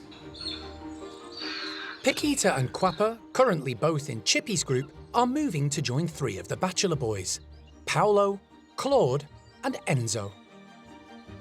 They'll form a new troop, which will be known as the Cafe Group, because they'll be located near the park's restaurant. Phase 2, in a few days' time, will involve the barn woolies swapping houses with the top woolies, as well as moves for a couple of individuals too.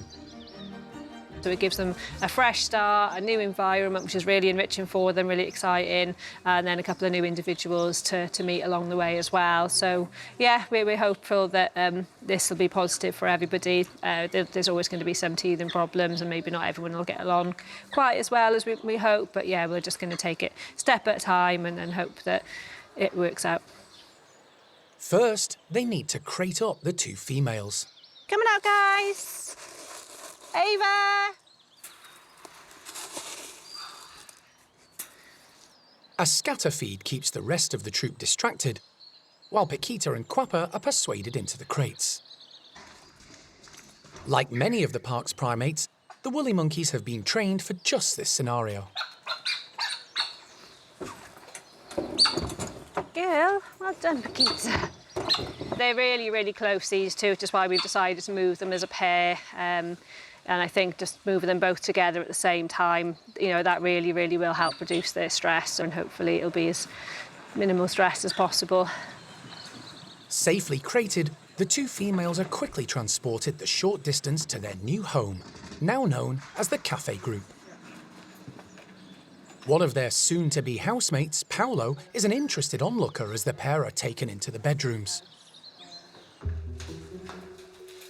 Quapper is released first, and straight away starts checking out her new surroundings. She's quickly followed by Paquita. The pair share a strong bond and will support each other when, in due course, they meet the three boys, who are currently outside enjoying breakfast. There you go. Good girl. Oh, well done. They've moved into the house well. They're sticking close together, little snuffles to reassure each other that it's okay. So we're just going to give them a bit of time to settle in the house now, make sure that they're eating before we consider introducing them to any boys. After a morning getting used to their new home, it's time for Paquita and Quapper to meet the first of the males, Enzo, in one of the bedrooms. He's popular with females and has lived with a number of them over the years. The Primate Care Staff are hoping this will be a perfect introduction.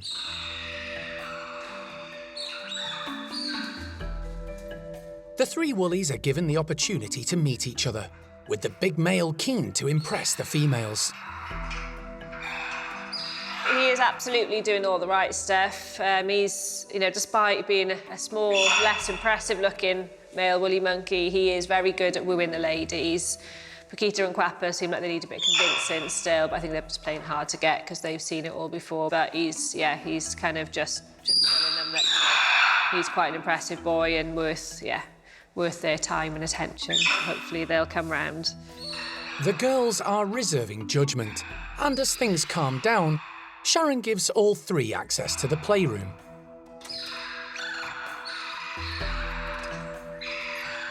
Allowing them a bit of space. In the next few days, Paolo and Claude will be introduced, completing the new troop. Then the team will turn their thoughts to phase 2 of the Woolly Monkey house swap. But for now, everything is going according to plan.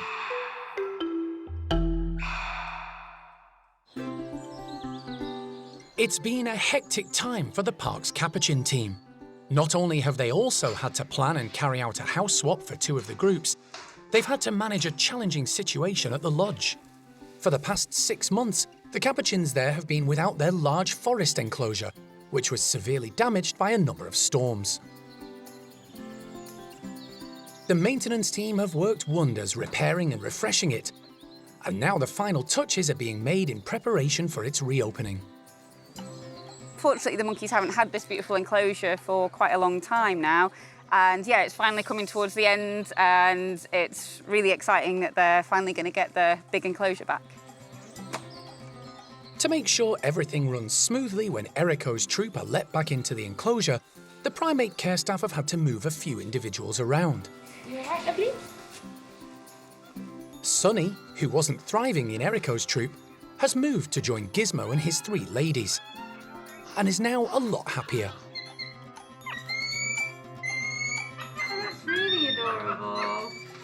So there's little lip smacks going on from Gizmo. Sonny's doing lots of his flirting behaviour. So yeah, that's really sweet. The girls aren't too short. While 4 females, who weren't happy in their respective groups, Chuck, Ginger, Mary and Molly, have moved in with Erico's gang.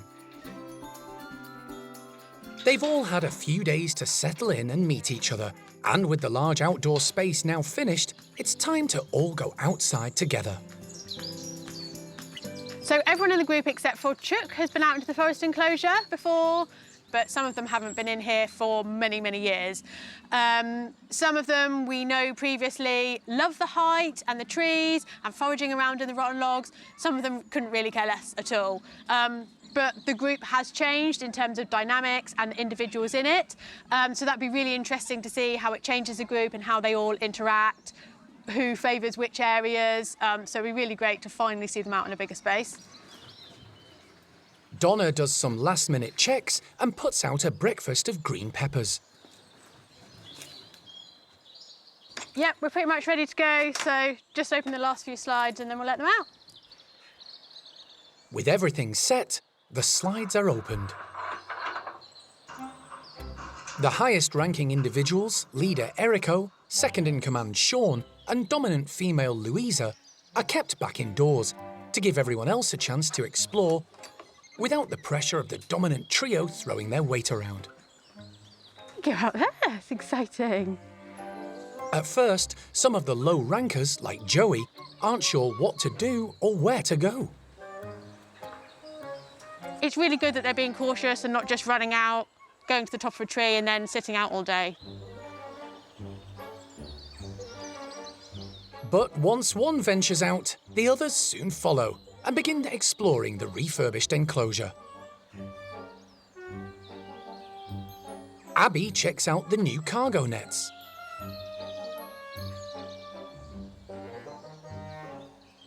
Scarlett finds some green pepper. She was wild caught and loves nothing better than being in the high canopy above the ground. Phoenix makes a beeline for some blackberries in the undergrowth. Since Louisa's arrival, she's dropped down the pecking order, but has struck up a lovely friendship with Ginger, one of the 4 females recently moved to the group. Chuck is another. Before coming to the park, she lived in appalling conditions as a pet and was kept in a small, filthy cage. This is probably the first time she's experienced an open area without some sort of roof above her head. The other 2 females new to the group are Molly and Mary, both of whom were wild caught to be used in a Chilean laboratory. This pair are extremely confident high up in the trees. Molly in particular shows amazing agility, strength and coordination as she navigates the flimsiest of branches, using her tail as a support and anchor.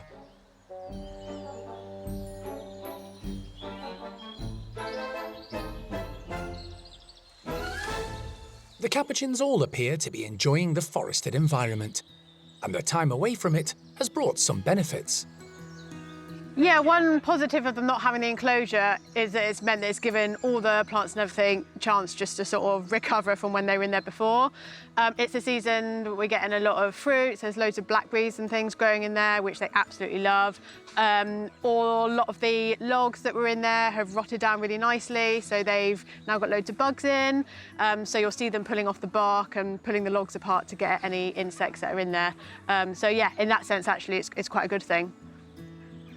Once everyone is settled, the dominant troop members are allowed to join them.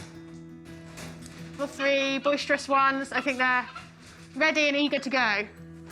Alpha male Erico gets quite a welcome as he makes his way through the tunnels.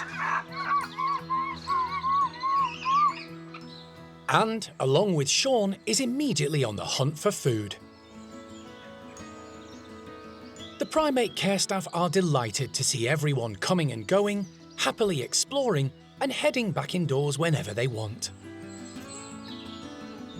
It's been a long time coming, but finally the group are back where they belong. Everyone seems to be loving the forest enclosure, which is amazing. Everyone's just really happy, really chilled. They're all exploring all the different areas in there. So yeah, really happy and so nice to see them back out there again.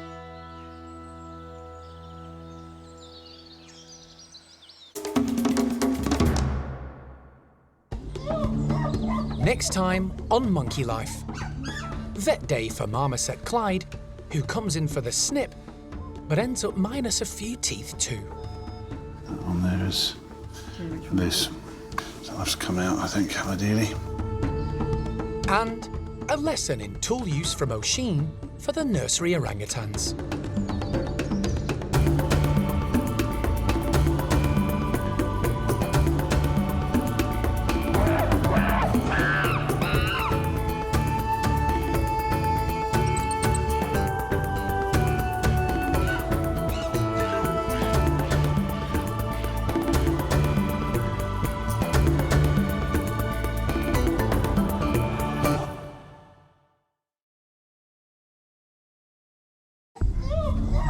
Today on Monkey Life, vet day for marmoset Clyde, who comes in for a snip, but ends up minus a few teeth too.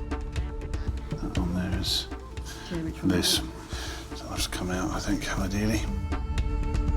The maintenance team begin adapting Brian's outdoor enclosure to meet the needs of disabled chimp Chocolat, due to be rehomed from Kenya. We're just going to do the best we can for Chocolat and carry on knowing that she really has no other option at this point in her life. And a lesson in tool use from O'Sheen for the nursery orangutans.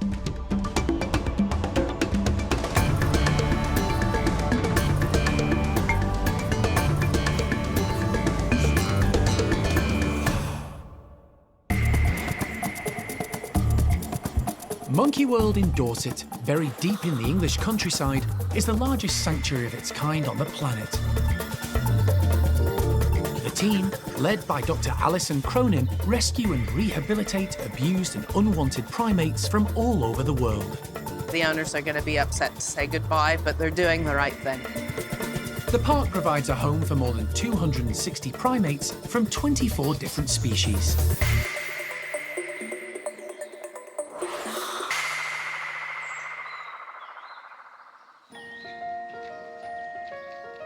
It's vet day, and two of the park's male marmosets are about to undergo a fiddly procedure.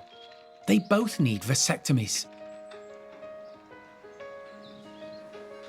First up is recent arrival Clyde, rescued from the pet trade. He came to the park in poor condition a number of months ago, but in that time, he's improved enormously. The correct diet, an outside enclosure, and a new friend and partner in Jenny have left him in excellent shape. But with her contraceptive implant running out, the team can't afford any unwanted pregnancies. They're such a good pair, very well bonded. And now that Clyde is healthy and we're coming up to the time where Jenny's implant is running out, we need to make sure that Clyde is vasectomised. Local vet David Holler has been called in to carry out the intricate surgery. But before he gets started, David gives Clyde an overall health check. 340. 340, yeah. He's lost a small amount of weight, but nothing to be concerned about as his muscle mass is good. But a check inside Clyde's mouth reveals a few problems. That one there is this. So we will, the upper premolars on the left. So I'll just come out, I think, ideally. That might explain why he's dropped a bit of weight. David needs to remove 2 teeth, but they'll have to wait. The first order of the day is the vasectomy. Yes, it's a very fiddly procedure. We're looking for a little tube that's less than 1 millimetre in diameter, contained within the vas deferens with blood supply and muscle. So you've got to identify, separate out, and tie off and remove a section of the vas deferens, leaving the muscle and blood supply. David begins the procedure and manages to locate the tiny tubes quite quickly. Then it's just a couple of snips and he can tie up the loose ends. Good. The procedure takes less than 30 minutes, and with Clyde's heart and breathing rate steady, David can carry out the dental surgery as well. He can do some senior locks as well. We've got pus pouring out of this. The condition of Clyde's teeth is not unusual given his background. Whilst the diet here is as good as we can make it, obviously all of these guys at Monkey World have come from the pet trade, so we don't know what he was fed in the important developmental years. All of that will have an impact on the strength of the teeth, and you know, the longevity of the teeth. Once David has dealt with Clyde's teeth, he's popped back into his travel box to recover from the anaesthetic. Then he'll be taken back to the house to be reunited with mate Jenny. Right, see you in a bit. See you in a bit. Next up is Brass, a pet trade hybrid whose ancestry is a mystery. He recently lost his friend Evie, his companion of more than 10 years. You can never say the name Brass without putting Evie on the end of it, so It was a really sad day for everyone and a sad day for Brass. I mean, he arrived with him, he lived with him for years, and yeah, unfortunately, he's lost his little soulmate, his little buddy. Brass clearly misses having company, and the Primate Care Staff are keen to find him a new friend as soon as possible. But before they can start on any introductions, he needs a vasectomy and a thorough health check. Well, it's a good time today while we've got him asleep to have a good look at him and see where we are. Yeah. The vasectomy is quick, and David can now examine Brass more fully. The marmoset has been suffering from a fungal nail infection and fur loss for a while, and has been given steroids and antifungal medication. But the team still aren't happy with his progress.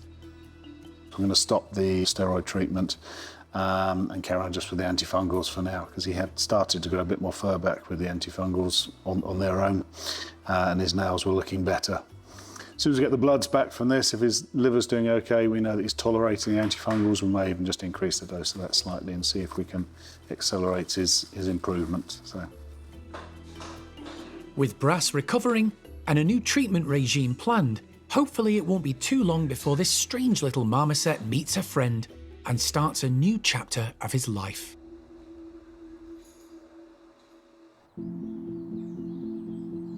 The nursery group of orangutans are in for a real treat today.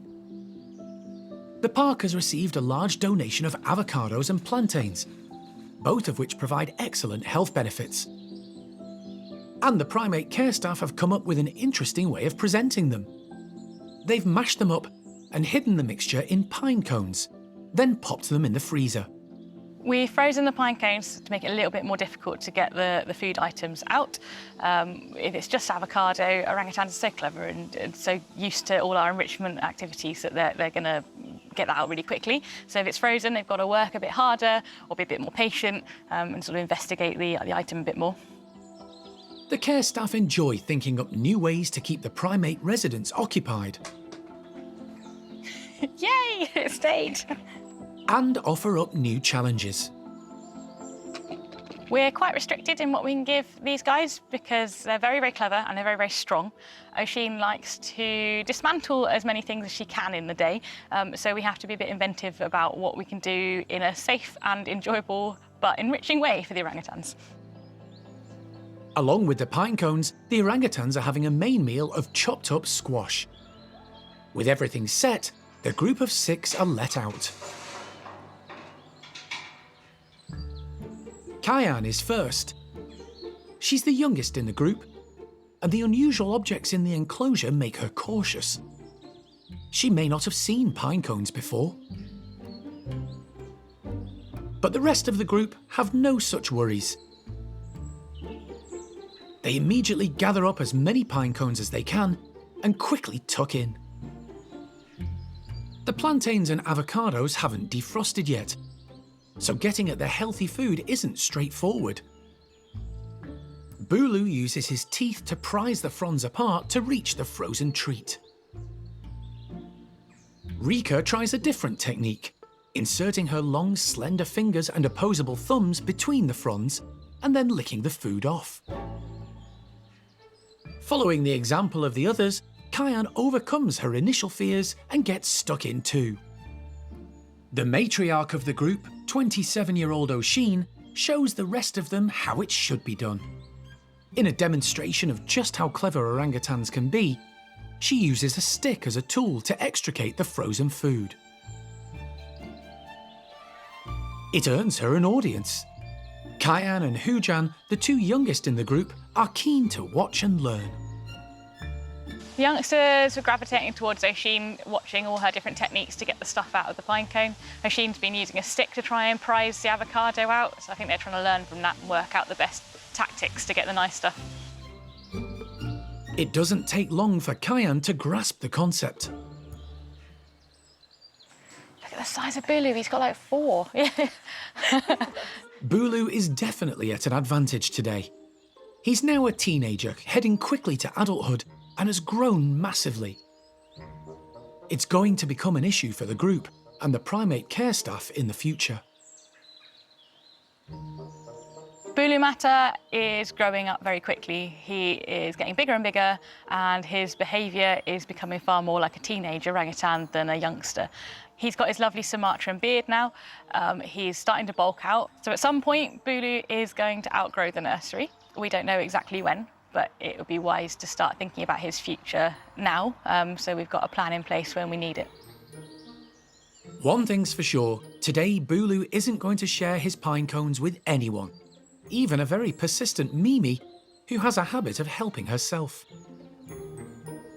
She'll just have to try and purloin one from someone a bit smaller, like Kyan. No chance with Rika, who knows how to avoid sneaky thieves. She heads off to eat her treat in the quiet of the tunnel system.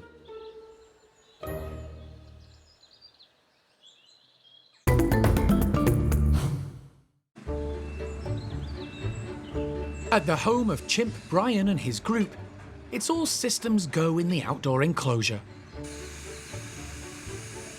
The maintenance team have started work adapting the climbing frames and platforms under the guidance of Alison and Primate Care Staff member Sean. There's a very special reason for all the work. Alison has received positive indications that a 24-year-old female chimp called Chocolat could soon be heading to the UK from Kenya to take up residence at the park. The move has been a long time coming, mainly due to Chocolat's long-term health problems. There's nobody else really in the world that's prepared to give her an opportunity. I've searched, because I'm not sure that we'll be successful either, but I can't find any other options, and I've gone around different sanctuaries around the globe discussing Chocolat and her situation with other organizations, and nobody's really prepared to take her on. So we'll see. We're just going to do the best we can for Chocolat and carry on knowing that she really has no other option at this point in her life. Chocolat's disabilities are profound. She has partial paralysis down one side from stray bullet fragments suffered when clinging to her mum, who was shot. She doesn't have the use of her right hand or foot, so a lot of thought and planning has gone into adapting the enclosure. The challenge is to make it easier for Chocolat to move around without compromising the space and climbing apparatus for Brian's group of 6. We're making best attempt here to try and provide her everything she needs down at a low level that the guys have up higher.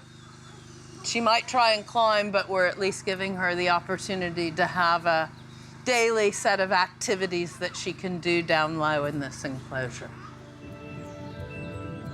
Although no firm date has been set for Chocolat's arrival, the transport crate for her move has already left for Kenya.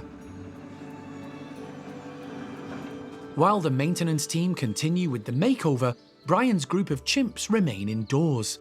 But the Primate Care Staff are making sure they're kept busy and happy.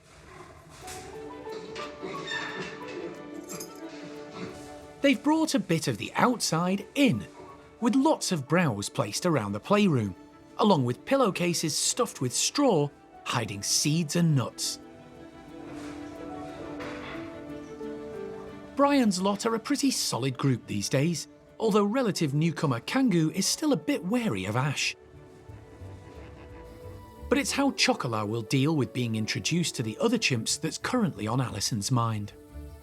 Emotionally, how is she going to cope? Is she going to be strong, confident lady, or is the sight of the other chimps just going to freak her out? It's probably going to be a little bit of both.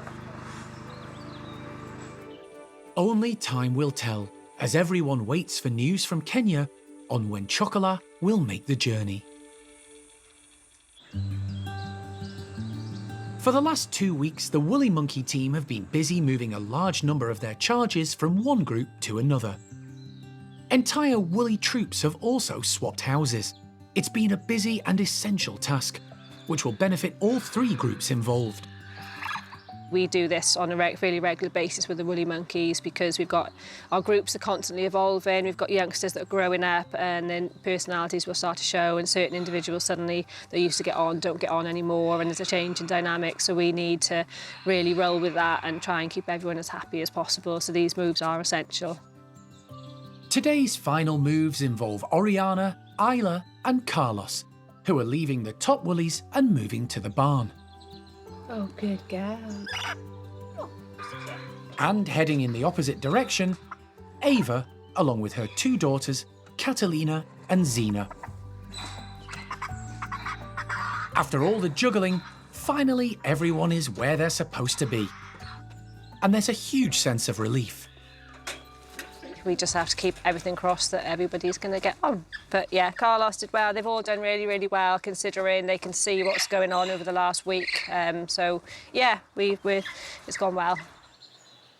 But more hard work is to come.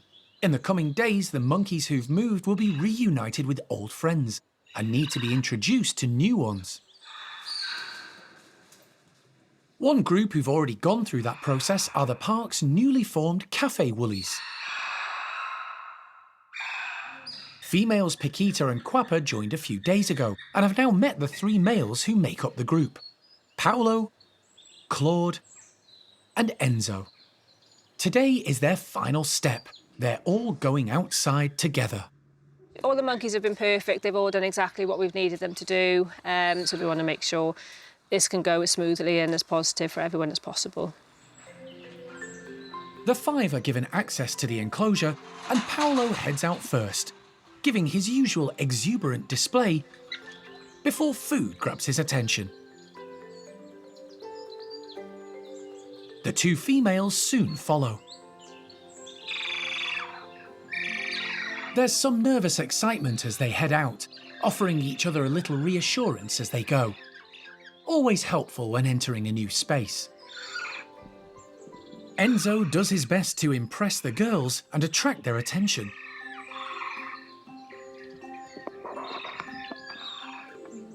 But he gets little reaction from the 2 experienced ladies. Claude is the other male in the group. He's probably the largest woolly monkey at the park, but he's still young and very inexperienced. This new group have only been together a few days, but on their first day outside, they look comfortable in each other's company, eating, foraging, and lazing in the sunshine.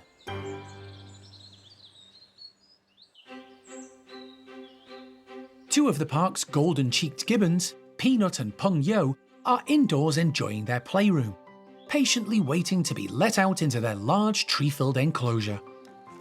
Following the success of pine cones with the nursery orangutans, Primate Care Staff member Sarah is going to try them out on the gibbons.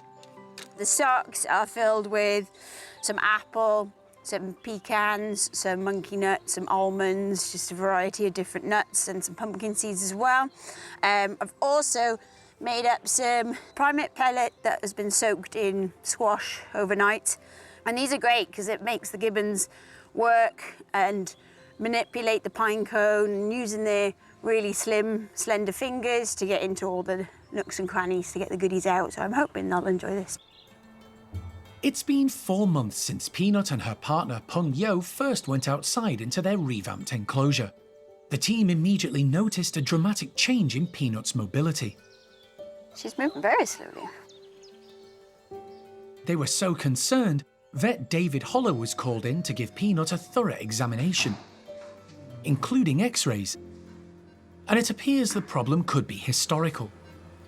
David the vet had a look at her and was able to deduce from the x-rays some sort of perhaps potentially older injuries, a couple of fused vertebrae, maybe an old break in the pelvis or hip joint that has caused it to reset in a different sort of angle and position, and that is obviously going to cause problems with her. Her arms are sound, very important for gibbons. They live the majority of their life up in the trees. They need their arms to move around, so her arms are pretty good, which is really important. It's just the legs, the lower body, that's where we need to build the strength up. While they can't fix the problem, the team can manage it. A course of medication and a few adaptations to the enclosure have helped Peanut become more like her old self.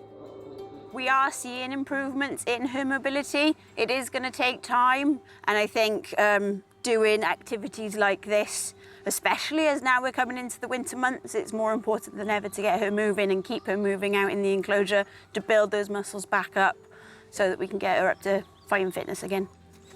Today's enrichment is being hoisted high into the tree canopy in suspended pulley feeders. Peanut knows every inch of the enclosure and how to navigate the branches and hosing, but it'll still be a good workout for her. Everything is set, but first Sarah takes the opportunity to check Peanut over in one of the tunnels and give her a daily joint supplement. Good girl.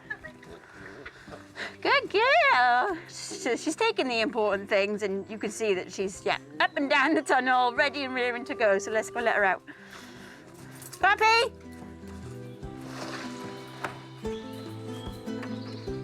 Peanut heads straight out to investigate. Her range of movement and mobility are definitely better than a few months ago.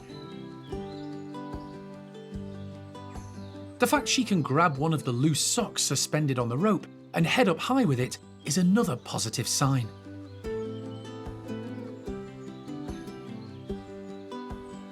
Peng Yo isn't far behind his partner and spots a treat-filled sock on a post. Gibbon's hands aren't as dexterous as many other primates, but he still manages to manipulate the sock to reach the food inside. The pulley feeders have caught Peanut's attention, and she heads over to take a closer look. Gibbons live and feed in the tree canopy. They have special muscle adaptations, allowing them to easily brachiate from branch to branch and hang for long periods of time while feeding. Peanut may be keeping one feeder to herself at the moment, but Peng Yo is still managing to get his fair share. Peanut can monopolise some of the food items, but as long as we spread it around and we give them more than they need, he'll definitely get some. He's actually quicker than Peanut is, and he's not daft. He's been living with her for quite a while, so he knows how to get his share of the food.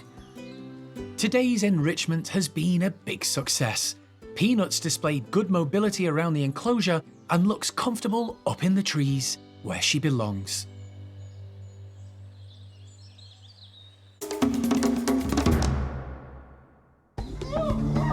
Next time on Monkey Life, orangutan Mimi's on the move, graduating from the nursery to join Tuan's group. It's not going to be for long. It's not a very long journey to Tuan's house. I can see it from the other side of the fence. And a puzzle feeder is just too puzzling for besotted saki pair Desmond and Neevah.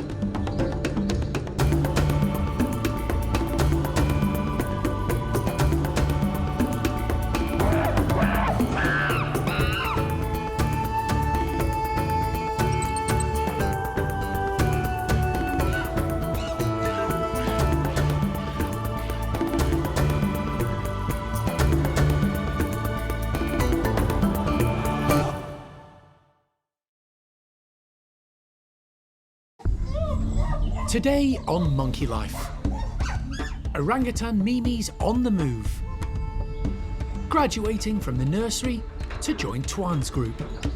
It's not going to be for long. It's not a very long journey to Tuan's house. I can see it from the other side of the fence.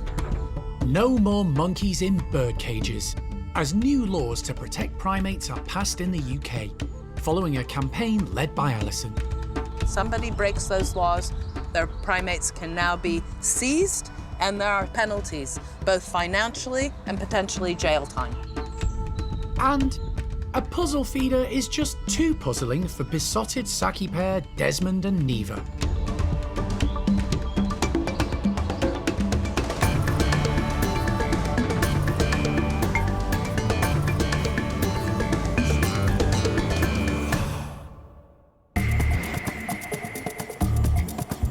Monkey World in Dorset, buried deep in the English countryside, is the largest sanctuary of its kind on the planet.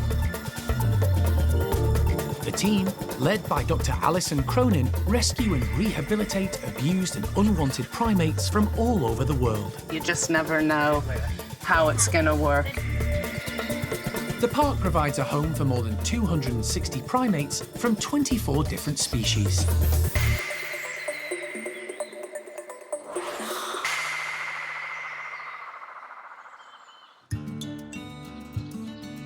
There have been some major changes over the past year for the park's orangutans, predominantly at Tuan's group. Young male Hujan left to join the nursery group, where he's absolutely loving life. And female Awan left the park altogether to reunite and pair up with Jin at Wingham Wildlife Park. The change around has provided the Primate Care Staff with the opportunity to try to unify the remaining 4 orangutans making up Tuan's group. Adult females Roro and Lucky have never really got on, and have been living separately but within the group for months. Despite numerous past attempts to persuade them to live peacefully together, the 2 females have been unable to put their animosity aside, with Lucky continuing to intimidate Roro. However, the care staff have come up with a plan they think will help settle their differences. It involves 9-year-old Mimi, who lives at the nursery and is growing up fast. She can be overbearing with the younger members of the group. Now is the perfect time for her to graduate and join Tuan's adult group. The team are hoping her arrival will distract Roro and Lucky and ease the conflict. Tuan's group's had a lot of change recently. Awan has recently moved out. There's still quite a lot of tension between Roro and Lucky within that group. So adding Mimi in, we don't really know how it's going to go. Hopefully it will improve the situation and have a new exciting friend to talk to, and hopefully all the girls will start to get along. It will certainly change the dynamic, so we'll have to see how it goes from this point on. For the last couple of weeks, the team have been training Mimi to go willingly into a travel crate as part of her daily routine before going outside. And today, the hard work pays off. Mimi's in the crate now. Really nice job, guys. Thank you.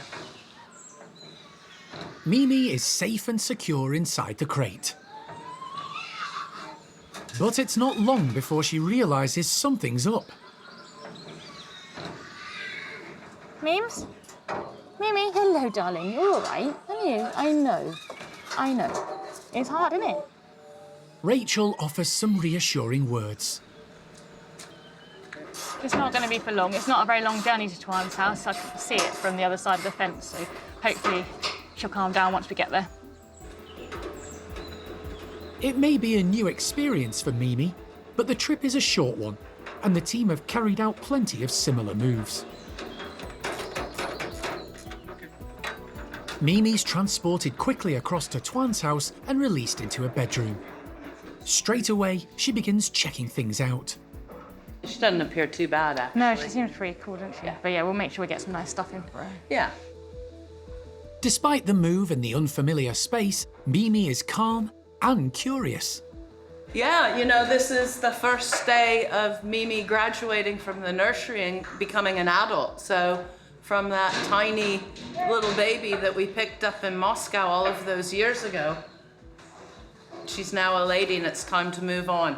And you know, you're gonna meet Tuan. He's a nice dude. She's already been seeing him from across the road. So hopefully she'll get on and settle in here, but it's her next step in her adult life. And luckily we can graduate her here, where it's a bit more gentle. She's gonna know Tuan's lot. She's gonna have the same care staff who love her to bits. And then we can prepare her for her next phase in life. So, job well done by everybody. The team plan to integrate Mimi as soon as possible. So, with Roro already waiting in a bedroom opposite, it won't be long before she gets to meet her new family.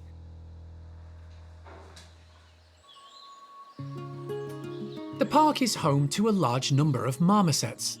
Almost all have come from the UK pet trade, and Alison has a long list of anxious owners also waiting for their pets to be rehomed. The backgrounds of many taken in by the park are often distressing. Their health and mental welfare are always the Primate Care Staff's #1 priority, but managing it can be tricky. Every individual is nurtured and cared for, and easily find their way into the staff's affections. So it's always sad when one passes away through natural causes and old age, but at least the team know they've given them a more natural life. We have a pair of Jeffroy's marmosets at the park called Fred and Freya.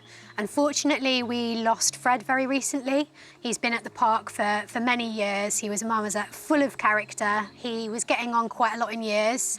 And then unfortunately, he got a week where he just went downhill very, very quickly, and we ended up having to unfortunately put him to sleep. But the plus side of it is it did leave us with a female Jeffroy's marmoset in need of a partner, and having recently rescued Marcel, it meant that things kind of fell into place really well for Marcel, and he was able to be introduced to Freya. Marcel arrived 3 months ago, and after being given a clean bill of health and a vasectomy, has been living on his own, waiting for a suitable partner to become available.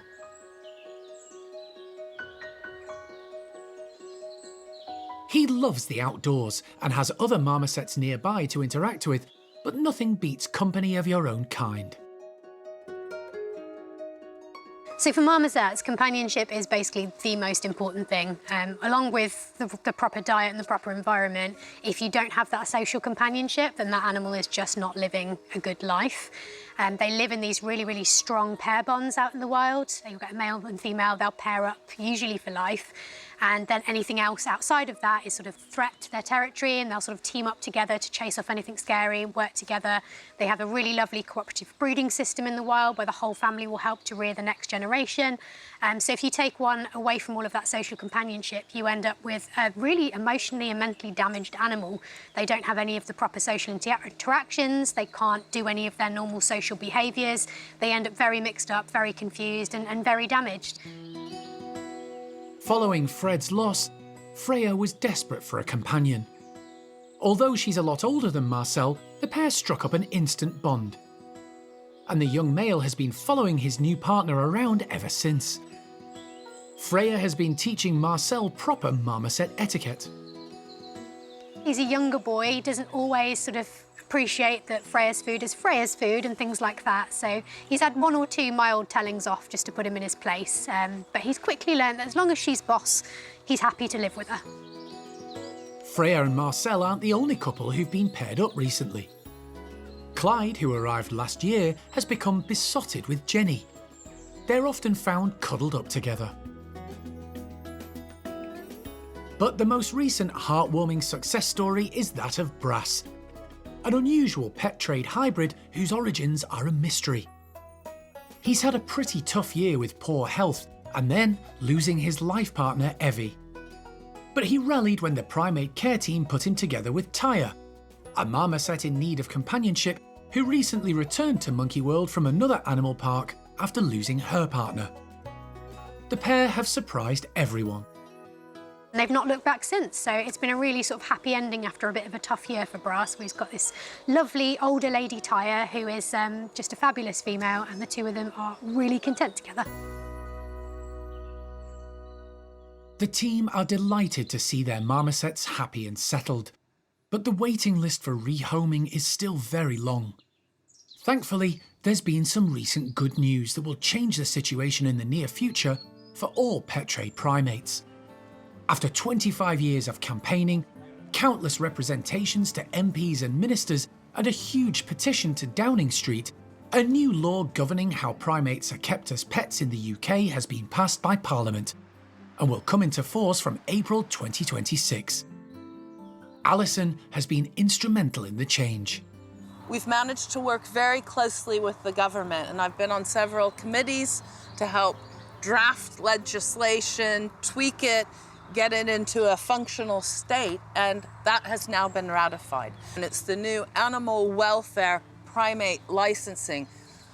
So any owners of these pets will have to step forward and say, I've got a marmoset, I've got a tamarin, to the local authority.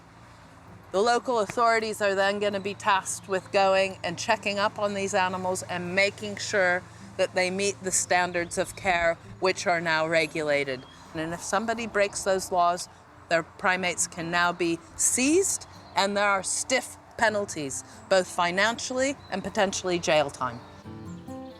The situation may not change overnight, but the days when someone can walk into a pet shop and purchase a monkey in a cage are coming to an end. I'm just hoping that within the natural lifetime of this generation of marmosets, so within the next 10 to 12 years, the trade, open trade in them with no consideration on social media will stop. That we will no longer be seeing marmosets kept in bird cages in Britain and traders, breeders and dealers unscrupulously taking the babies and selling them on to people individually who have no understanding or knowledge of their needs. So that for me will be a massive step forward, and it can't come soon enough.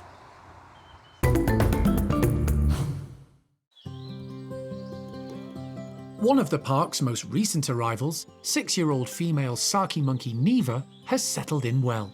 She's been at Monkey World for 3 months and has established a lovely bond with partner Desmond, who's 10 years her senior. Living alongside them is Loki, a male marmoset who finds it hard to fit in and prefers the company of the sakis to others of his own kind. Today, the unlikely trio are being given a puzzle to solve. So right now I'm prepping some puzzle boxes for our saki monkeys, Neevah and Desmond, and Loki, who lives in there as well. Hopefully he'll get a look in. That's why we've got one big one and one small one. We'll hide them around the enclosure and hopefully they'll figure it out. Ali is putting raisins, nuts and waxworms into the feeders and covering the treats with wood shavings to make the food more challenging to access.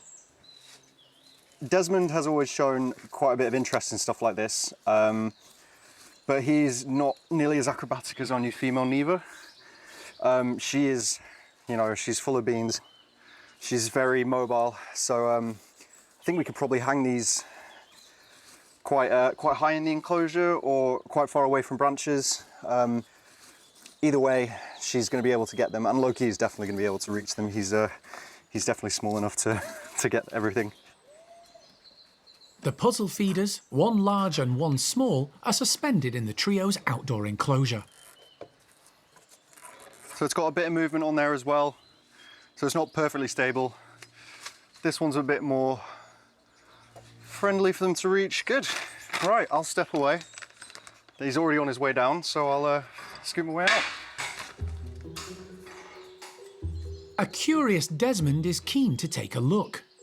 Neevah waits in the background while he makes sure it's safe. Saki monkeys and marmosets are arboreal, meaning they spend their lives in the trees, so the feeders are ideally placed. The sakis have long, slender fingers, which should give them an advantage to reach the treats inside. But Desmond is perplexed by the puzzle. He gives it some thought, but seems unsure what to make of it, and wanders off. It's left to Loki to demonstrate the effort required, and the lure of the grubs, nuts and dried fruit encourages him to keep trying. From all angles. But his size proves a disadvantage. He can hold on, but hunting through the feeder at the same time is tricky. Attracted by Loki's efforts, Neevah arrives to take a look, but immediately loses interest. She's content enough with besotted partner Desmond following her everywhere. Ali's a bit underwhelmed by the Saki's response to his challenge. Bang average, it's probably the best way to describe it. It was something new for Neevah, especially in the enclosure. She had a chance to examine it, not very closely mind you, but she came and had a look. Decided it was probably a bit too complicated, so did Desmond, and they went about their business. We did see that Loki was very interested in it. I'm not sure how much food he got out of it. He's been able to stretch his legs, you know, use muscles that he's not necessarily always using. But, you know, sometimes these things just take time, and yeah, that's not a problem. It may not be the result he was hoping for, but Ali will leave the puzzle feeders in place for the rest of the day, in the hope the trio will give them another go. And next time round, perhaps he'll adapt them. It's been an important few days for 9-year-old female orangutan Mimi. She's left her young playmates at the nursery to join impressive male Tuan and his group of 3 adult ladies. The move was quick and fairly stress-free for the youngster, and she spent the last few days acclimatising to her new surroundings. During the day, Tuan, along with Lucky and Ame, have been kept outside, while Roro and Mimi have been introduced indoors. Yeah, historically, Roro's been quite nice in intros, so that's why we've gone with her first. She's quite good with youngsters, so although Mimi's not that young anymore, we're hoping that they'll get along well. With Mimi settling into her new life with the adults, the Primate Care Staff are doing their best to make sure her old playmates at the nursery aren't missing her too much. This morning, they're busy prepping breakfast to be served up in the outdoor enclosure. They're making sure the daily routine continues as normal, and so far it's working. The nursery orangutans aren't showing any particular signs of missing their old housemate. Bulu has glanced occasionally across to Tuan's enclosure, but Oshin, who it was thought might miss Mimi the most, seems quite relaxed and content. Oshin adopted Mimi when the youngster arrived from Moscow Zoo 7 years ago, but the matriarch has another great love: food. And this morning, she's even been climbing to find it. Whenever we move an animal, a lot of the focus is on the animal we're moving, but we always worry about what happens to the animals left behind. Oshin is a very food-focused animal, so you know, she is going straight for breakfast. That might be masking other things that are going on, or it might just be as it is, and maybe breakfast is her #1 priority today. We'll see how she is as we go through the week. Mimi's move from the nursery means there's currently more room for the others as they mature. Oshin is already a fully grown adult, but the 4 remaining youngsters still have plenty of growing to do. The newest member is Hujan, and he's thoroughly enjoying life in the nursery.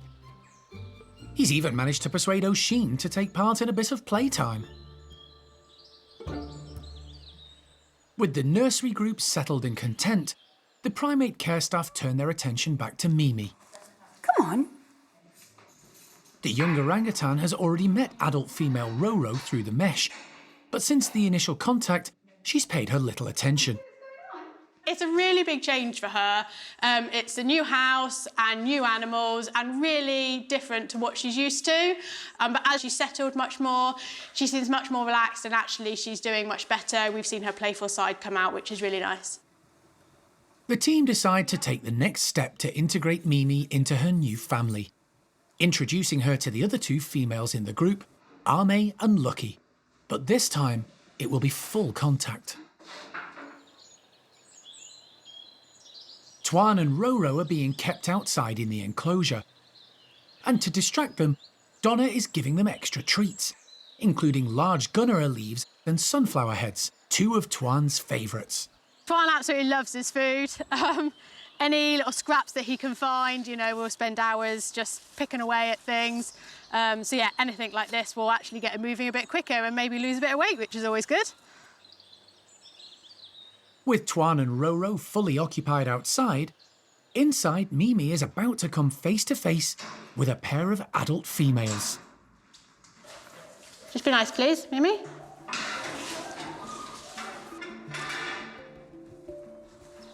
Good girls.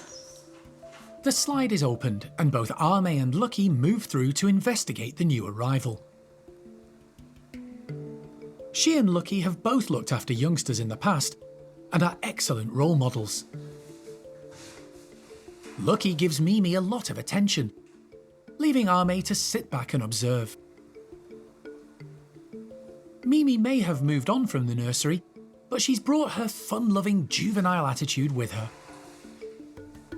Yes, Mimi's sort of like an annoying teenager, so she's just irritating. She's in your face if you're eating, she'll go and pull your hair and roll around on top of your head. And there's only really so much that the adults will put up with until, you know, they sort of put her in her place and tell her to get lost for a little bit. But they're doing it in a nice way, you know, they'll just follow her, push her around a little bit. So it's nothing much. They're just, you know, putting her in her place and telling her, OK, enough's enough. Mimi's graduation to Tuan's group has created much-needed space in the nursery, and Alison already has plans in the pipeline to fill it in the future. As it happens, I've got 2 more orphans in the wings.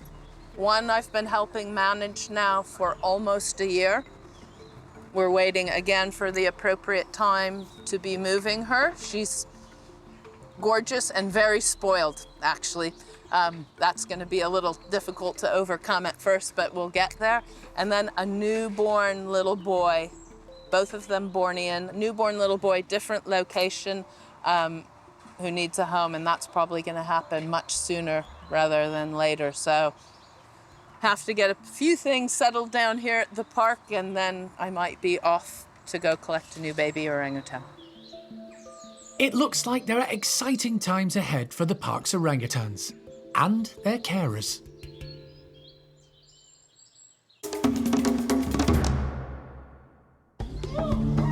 Next time on Monkey Life, Jeremy's in Kenya to meet disabled chimp Chocolat and accompany her to the UK, where a new home and family are waiting. You coming up? Good girl. Up we go. Good girl. And back at the park, Brian's group test out the changes made to their enclosure in preparation for Chocolat's arrival.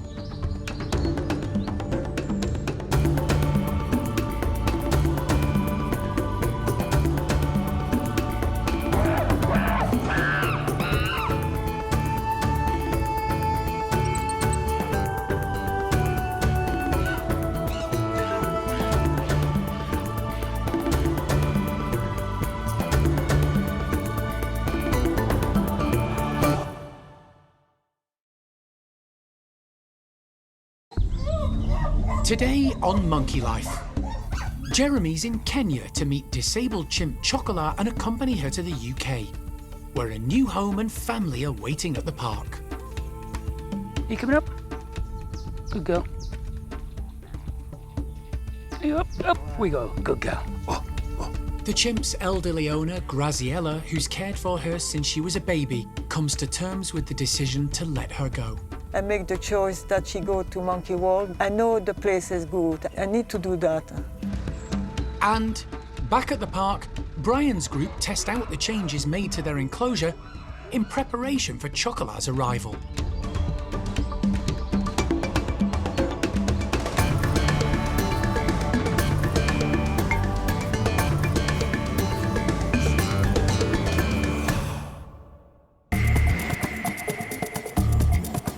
Monkey World in Dorset, buried deep in the English countryside, is the largest sanctuary of its kind on the planet.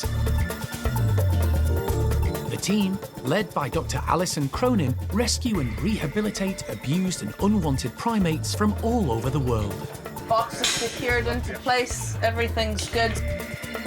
The park provides a home for more than 260 primates from 24 different species.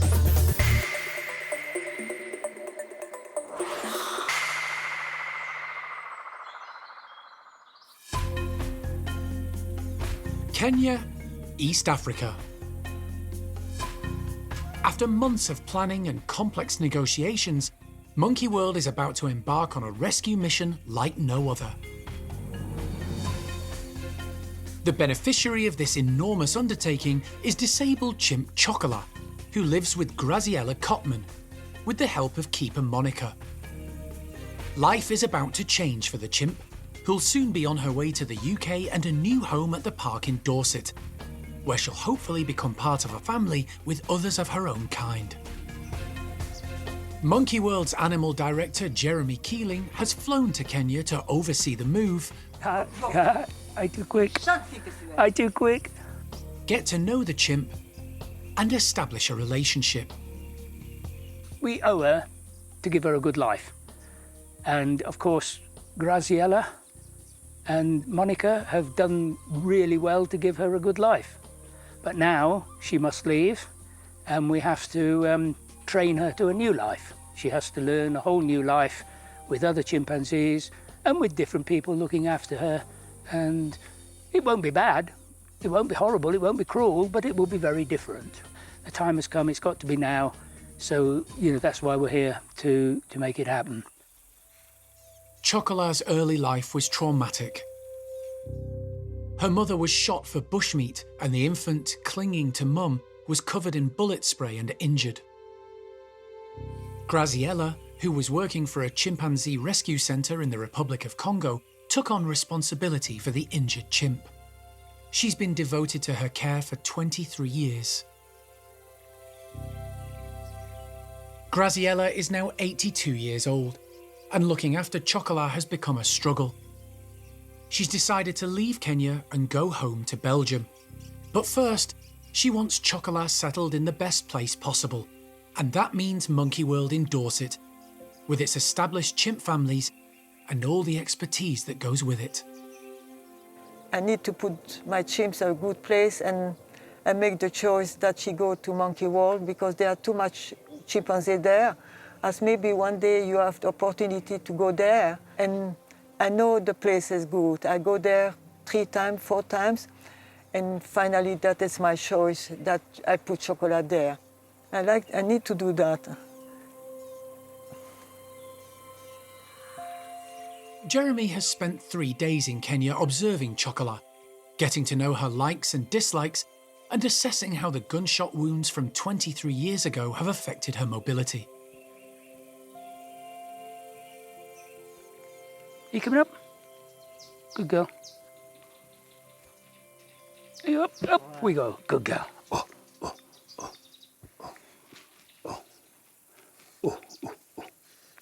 You good girl. Chocolat is partially paralysed down her right side and can't use her hand and foot properly. Her disabilities mean she needs a lot of care and attention, which the Monkey World team need to consider when settling her into her new home. Obviously, Chocolat is very disabled. She is crippled, but I think that she has a lot of capability of moving that was better than I was expecting. I don't know what I was expecting, but she is moving. You know, when she walks around the enclosure, I have a job to catch up with her. I mean, I know I'm old and broken as well, but she really can move around better than I was expecting, which is good. Hey. Hello. Monica first met Chocolat in 2005 when the chimp and Graziella first arrived in Kenya. For the last 10 years, she's been the chimp's main carer, and they've established a bond that will be tough to break when the time comes. Working with chimpanzee is fun, but it has to come from inside yourself. It's something that it's not forced, or you don't do it for money, because it is the feeling that you have. Then you give it back to the chimpanzee. And there you learn slowly, slowly, because with chimpanzee, you don't learn from the books. You learn with the interaction from them. With Chocolat, we have managed to keep her happy by being always with her, playing with her, just to keep company and to make sure she's comfortable. Chocolat will fly to the UK on a cargo plane with the help of worldwide courier DHL. Monkey World sent out a travel crate some months ago for the chimp to get used to. The original plan was for Chocolat to walk voluntarily into the box, but so far attempts at training her have failed. Jeremy's aware the clock is ticking. The flight leaves in less than 48 hours. He phones Alison back in the UK to update her. Yeah, we've given up trying to train Chocolat to go into the box because I just don't think it's going to happen just yet. So we're going to go with plan B and get the vet to anaesthetise her and get her in. Just wanted to fill you in on all that. Okay? Oh, okay. No, I have complete faith in you doing all of that, Jeremy. So whatever you feel is best for the chimp in the end, and you can work with the vet, that'll be brilliant. It might even help her being a bit dopey from an anaesthetic anyway. So, you know, it might be good in that respect. But as long as you're happy. Absolutely. Okay, right, I will speak to you soon. Okay?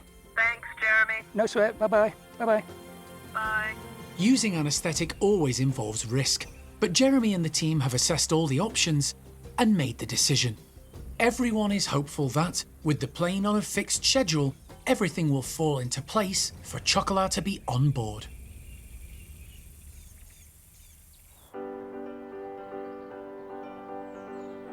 While Jeremy is in Kenya getting to know Chimp Chocolat, back at the park in Dorset, the Primate Care Staff and maintenance team are flat out preparing for her arrival. The acute nature of Chocolat's disabilities mean a lot of alterations have had to be made to accommodate her. She'll be joining Brian's group of 6, who all have good mobility. To make life easier for Chocolat to live alongside them and move around more easily, the bedrooms and tunnel systems have had to be adapted. Changes were needed outside too, in the large outdoor enclosure, where the platforms and climbing apparatus would be too challenging for the new chimp. It's an anxious time for Alison and the Primate Care Staff as they await her arrival. There's always nerves whenever we have a new chimp. You never really know how it's going to go until you get the ball rolling. And then there's the added question mark here of, is she going to be able to use the space? Even though we hope we've done what's right for her here, it's so different to what she knows. Is she going to be able to navigate it? But it's just a case of bringing her here, and then this is just the first draft, what we've done in the bedrooms and outside in the enclosure, but we will keep evolving as we go along and know her better. So it's just finding that happy medium between the rest of the group and the new arrival. Work on the outdoor enclosure has just finished, and Brian's troop are about to give it a test run. With a scatter feed to help distract them, the excited chimps are let out. Chimps are bright and know every inch of their home. Anything new needs to be investigated and checked over to make sure it's safe. Kangoo tries out an additional cargo net, testing to establish its properties and see if it can be pulled apart. Ash uses one of the new platforms, installed near a ground level to aid Chocolat. It appears to meet with her approval. Before she heads off to investigate some new nuts and bolts. Chimps can be very disruptive, but these pass the test. Nari comprehensively examines anything she thinks is different, while Rodders goes one further and starts making alterations of his own.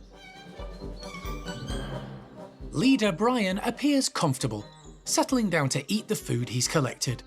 His ease with the enclosure changes could bode well for the coming weeks. For now, everything is peaceful, but in just a few days' time, Brian's family of chimps will discover what the changes have been all about when they get to meet Chocolat, who, hopefully, will become a new addition to their community.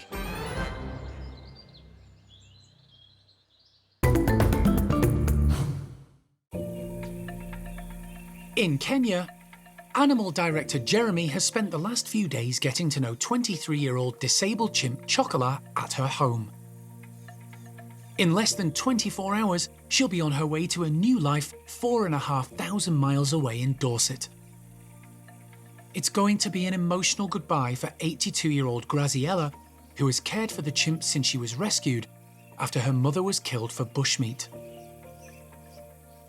I need to move. I cannot stay here. And Chocolat needs a good place. And for me, I think she's a good place. And I can visit Chocolat maybe later in England. My family stay in Belgium. So I can go to see my children, and after I go to England to see Chocolat. Graziella has cared for Chocolat for 20 years, over 20 years, and she has a very, very big place in Graziella's heart. And Graziella will have more emotion about this whole thing than what Chocolat will. Graziella is going to be very emotional, is very emotional because she's losing her baby. And I can only sympathise with Graziella. I don't know how I can help her, but you know, clearly it's a very, very big upheaval for her and Monica, because they have invested an awful lot of their lives in caring for Chocolat. Keeper Monica has helped Graziella look after the disabled chimp for the last 10 years. She too has become devoted to Chocolat. But she knows Chocolat's upcoming move to Monkey World to join a family of her own kind is the right decision. It's a mixed feeling. For one, I'm happy because she's going to join another group where she can form another family other than us human beings. Number two, I'll miss her because it's been long since when I started to take care of her.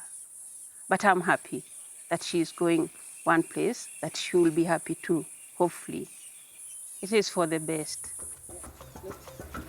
Today, it's time for Chocolat to begin that journey to her new home.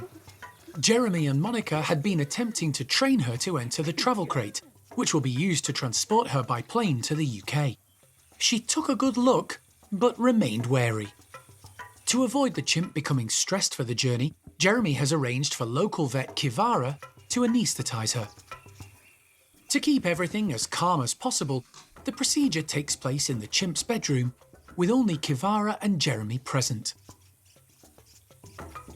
It goes perfectly, and Chocolat is soon out for the count. She's carried carefully to the crate, where the vet checks her again to make sure she's safe and comfortable for the journey. She's steady. Kivara the vet is happy, and the anaesthetic is reversed. The team load her into a van to transport her to Nairobi Airport, where she'll be put onto a cargo plane for the flight to the UK. Chocolat is still drowsy, so she should enjoy a stress-free journey to the airport in preparation for her new life in Dorset.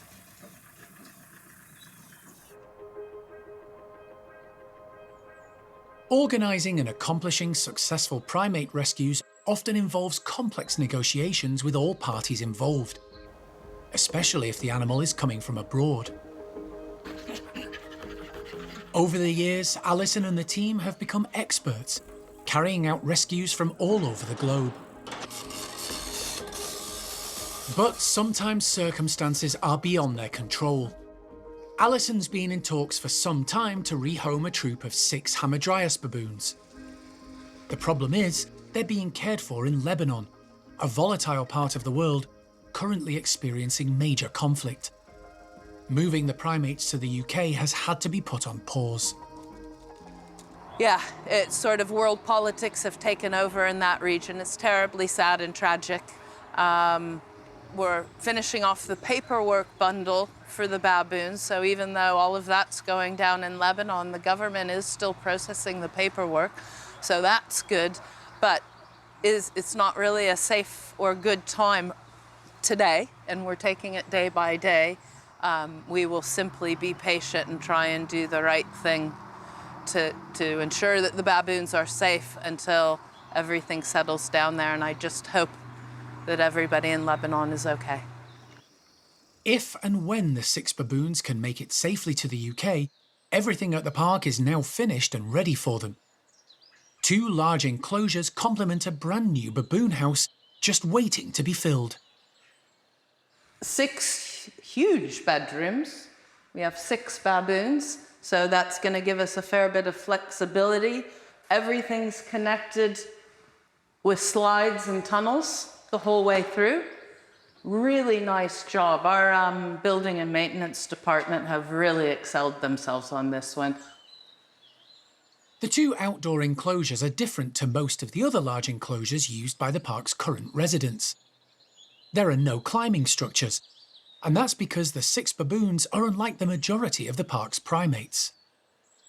The baboons are terrestrial, so they sort of live on the ground, and you can see by the size and shape of them, they look more like sort of funky dogs moving along the ground. So they do like areas to get up and view out over. So, you know, we have dropped in a lot of fallen trees and stuff here and there, and there are some sort of trees and shrubs in there that they could climb up into. We'll have to wait and see how they go.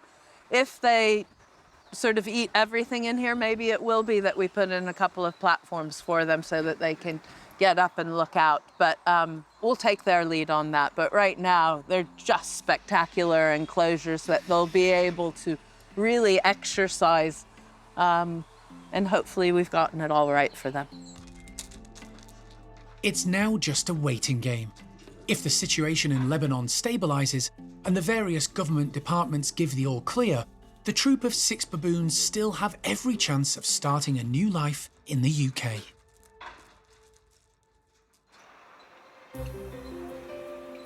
After a 4-hour journey through the Kenyan bush, Chimp Chocolat has arrived at the cargo terminal at Nairobi Airport.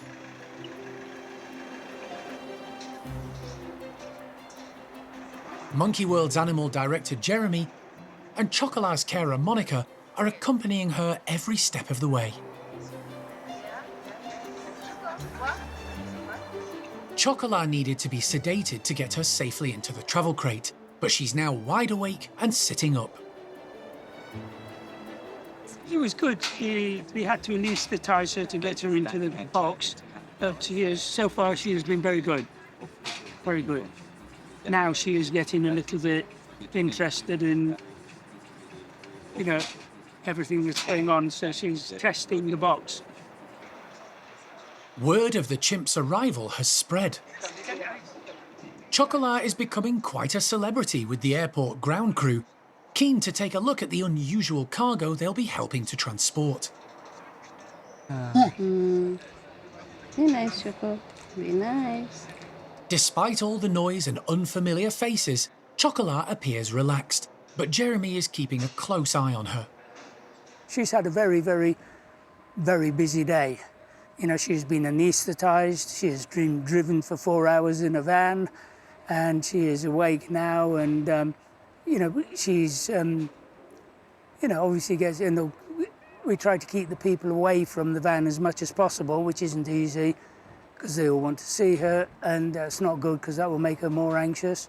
So we're trying to keep her calm. So she had quite a big drink from me earlier, and now she has taken up some food. She has had her breakfast. She has eaten well, and she has had a good drink. So hopefully now she will settle down again and have a siesta soon, I hope. But it's all very, very new for her. So we just have to keep with her, keep company, keep her happy.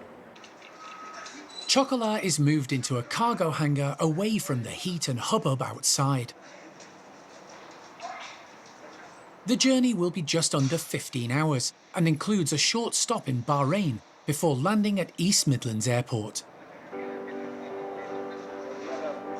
Jeremy and Chocolat spend some time together while the final paperwork is sorted out.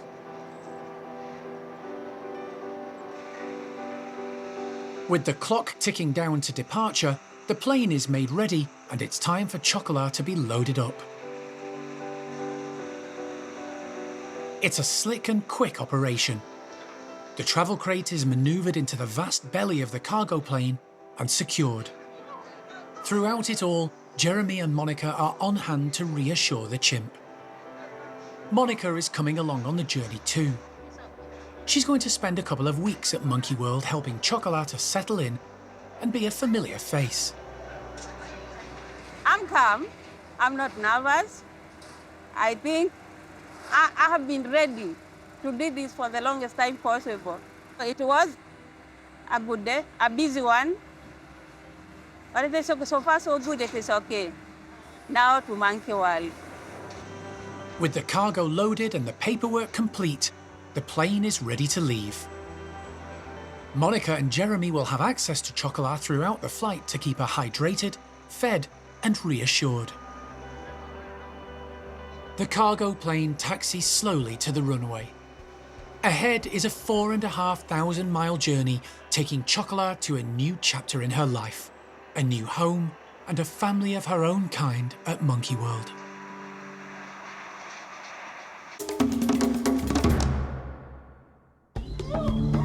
Next time on Monkey Life. disabled chimp Chocolat flies in from Kenya and makes her presence known. She's just shouting at people to let them know that she's here, and I get that impression, just having a bit of a shout. And playtime for Chippy's Woolies as they enjoy their new home.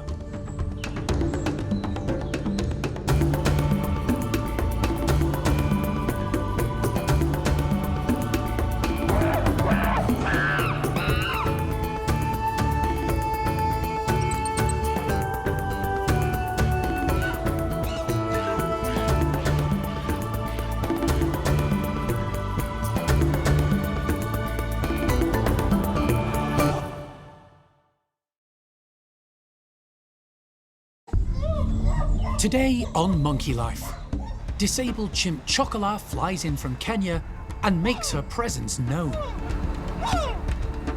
She's just shouting at people to let them know that she's here, and I get that impression, just having a bit of a shout. Young orangutan Neevah ventures into her new outdoor enclosure for the first time. Then heads straight back in again. She climbed up the electric fence and obviously got a bit of a shock, which she wasn't too happy with. And playtime for Chippy's Woolies as they enjoy their new home.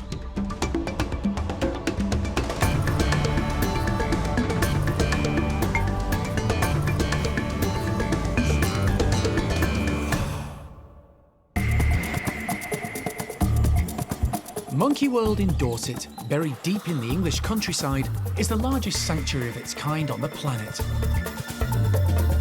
The team, led by Dr. Alison, rescue and rehabilitate abused and unwanted primates from all over the world. So far, so good. Nice job.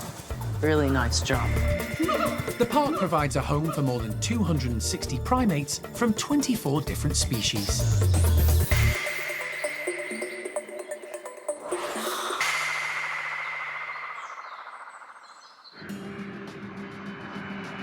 It's early morning at East Midlands Airport, and at the DHL cargo hub, the ground crew are preparing for a very special arrival.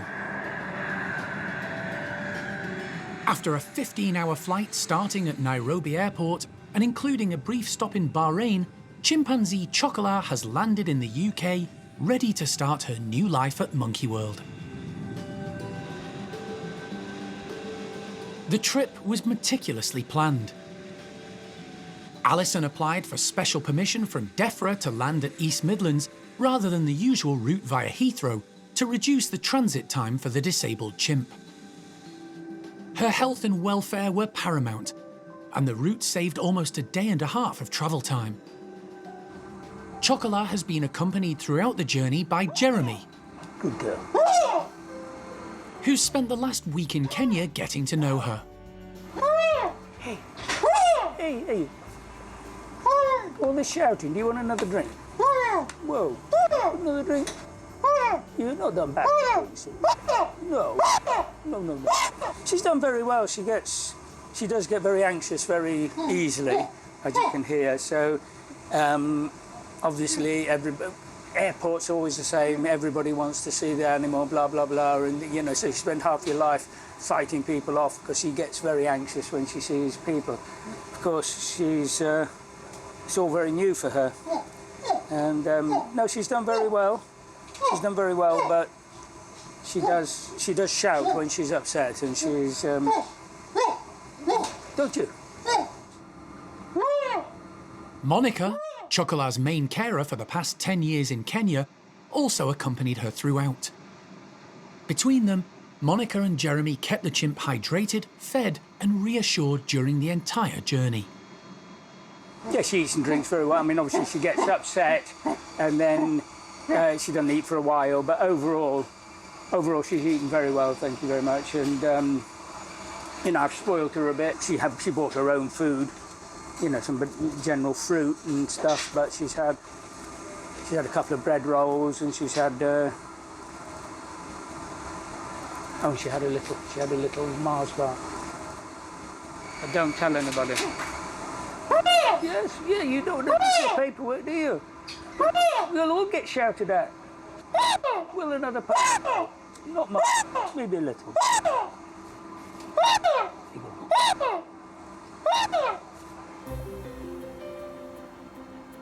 After nearly 4,500 miles in the air, there's still another 200 to go by road before Chocolat arrives at her final destination in Dorset.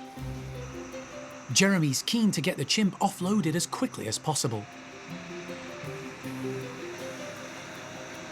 The ground crew leap into action, and the whole process runs smoothly. Chocolat has been in her travel crate for nearly 24 hours, and she's not afraid to let everyone know. You are a good girl. You are. She's also gained a bit of a fan club. She's getting used to this. Yeah. Yep. Yeah, go. The majority of the paperwork was checked and approved pre-arrival to minimise any delay. And Chocolat is soon being loaded into Monkey World's own transport vehicle. Watch your head, Nick. And your arm. Yeah, she can get you. Oh, underneath. That's it. Knock it up. That more. You lift it up. Right. And you get your handle there. Nice one. Gentle a minute. Yeah.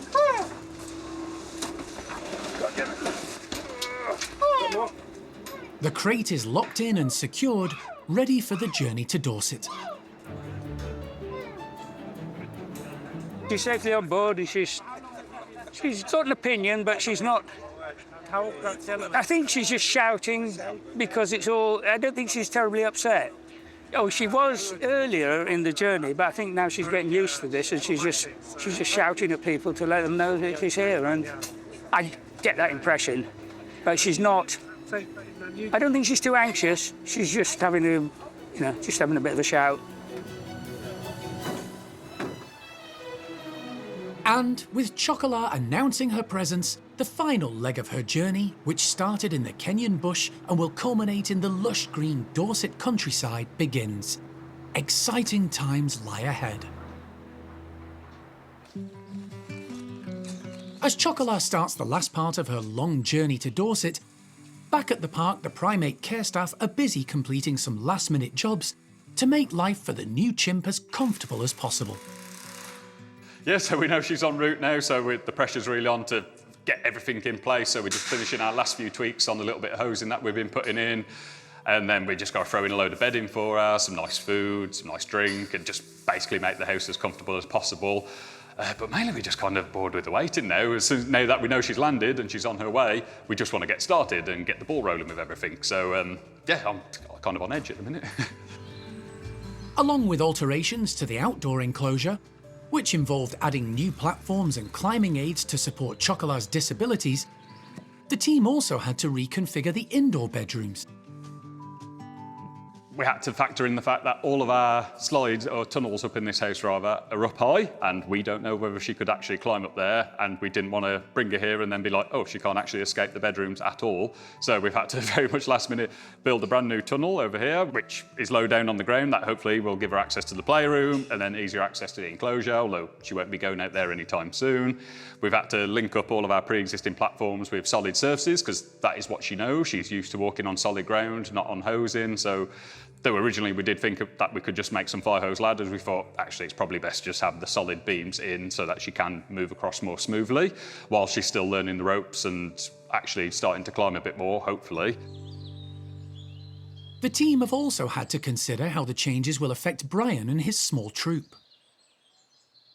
When we've had the last rescues like Nari, Kalu, Sasha, Kangu coming into this house, it didn't really mean tweaking the entire design of the house for them, because physically they were very able, but you've got to try and find a nice balance there of we don't want to make it too easy that she's just going to sit on her bum and never exercise, and we do need her to exercise because sadly she's a bit overweight from a fairly sedentary lifestyle and we need her to move a bit, but also we then don't want the chimps who already live here having a life that's too easy for them to move and then them start putting on bellies. So it's just finding that happy medium between the rest of the group and the new arrival.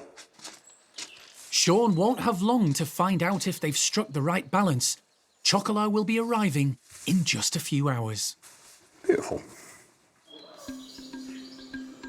It's been 2 weeks since 9-year-old female orangutan Mimi moved from the nursery to Tuan's adult group.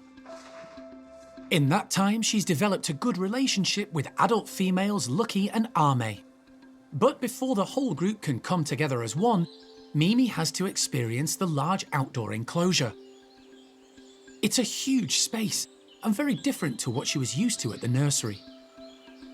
It's going to be the biggest space that she's really seen, and really different for her. She's going to have a new perspective on everything, but she's also going to be able to see across to her old nursery enclosure as well. So there's lots of things to take into consideration for her. Donna puts out some extra breakfast of tempting chopped apple. So far, the young orangutan has only had access to the outdoor tunnel system. But today, accompanied by Ame and Lucky, who hopefully will show her the ropes, she'll be free to roam the enclosure. Mimi has a lot to learn, particularly when it comes to the electric fence surrounding the enclosure, a deterrent that gives out a harmless shock to stop primates climbing the fencing. We have dialed it down a bit, so if and when she does touch it, she's not going to get as big a shock, but hopefully it will be enough not to sort of put her off not touching it again. We need to make sure that she's not staying outside, she's comfortable going back in and out of the house, she's not hiding away in the corner. And we also want to see her interacting with Lucky and with Ame and going in and out of the house, eating, showing all of those signs that she's nice and comfortable. Donna opens the slide to let the trio out. Ame is first to appear, heading straight for the feeders. A curious Mimi follows her lead, making her way along the tunnel. But then... Mimi inadvertently grabs hold of the electric fence, and rather than letting go, climbs higher.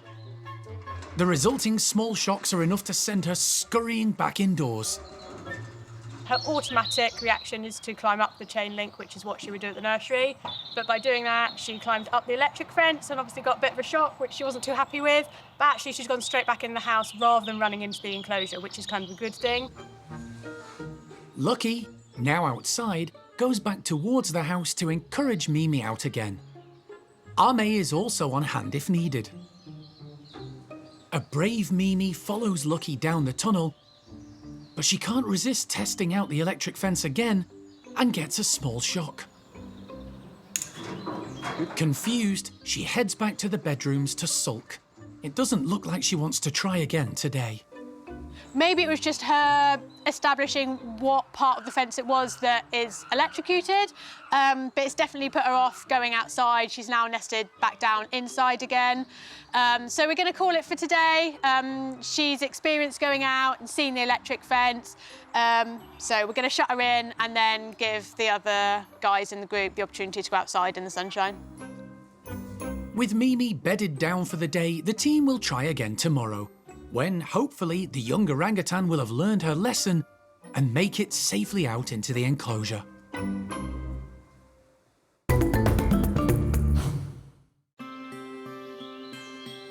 Over the last few weeks, the Woolly Monkey team have been busy reorganising, moving some of their charges from one troop to another and swapping entire groups between houses.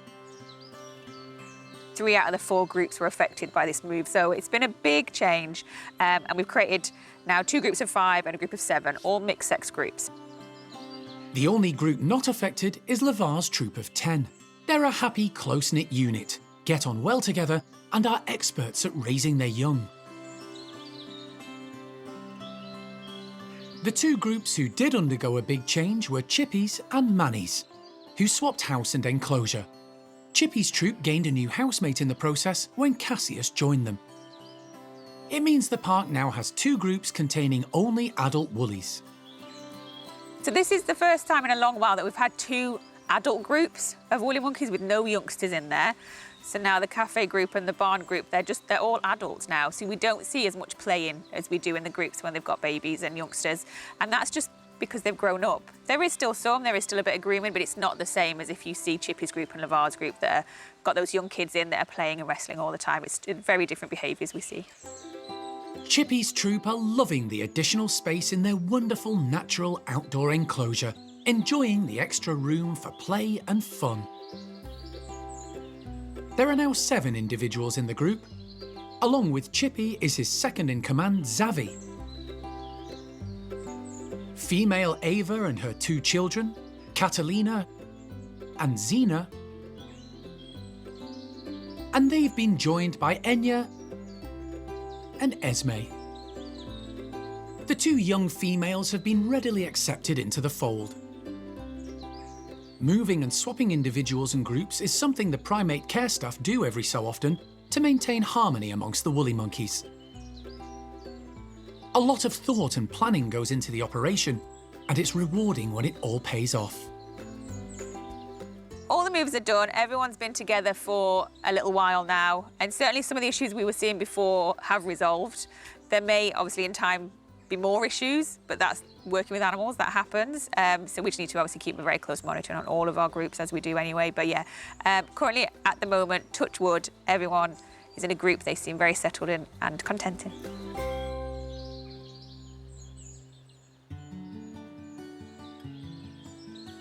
It's day 2 for the Primate Care Staff in their attempt to entice orangutan Mimi to step outside into Tuan's large outdoor enclosure.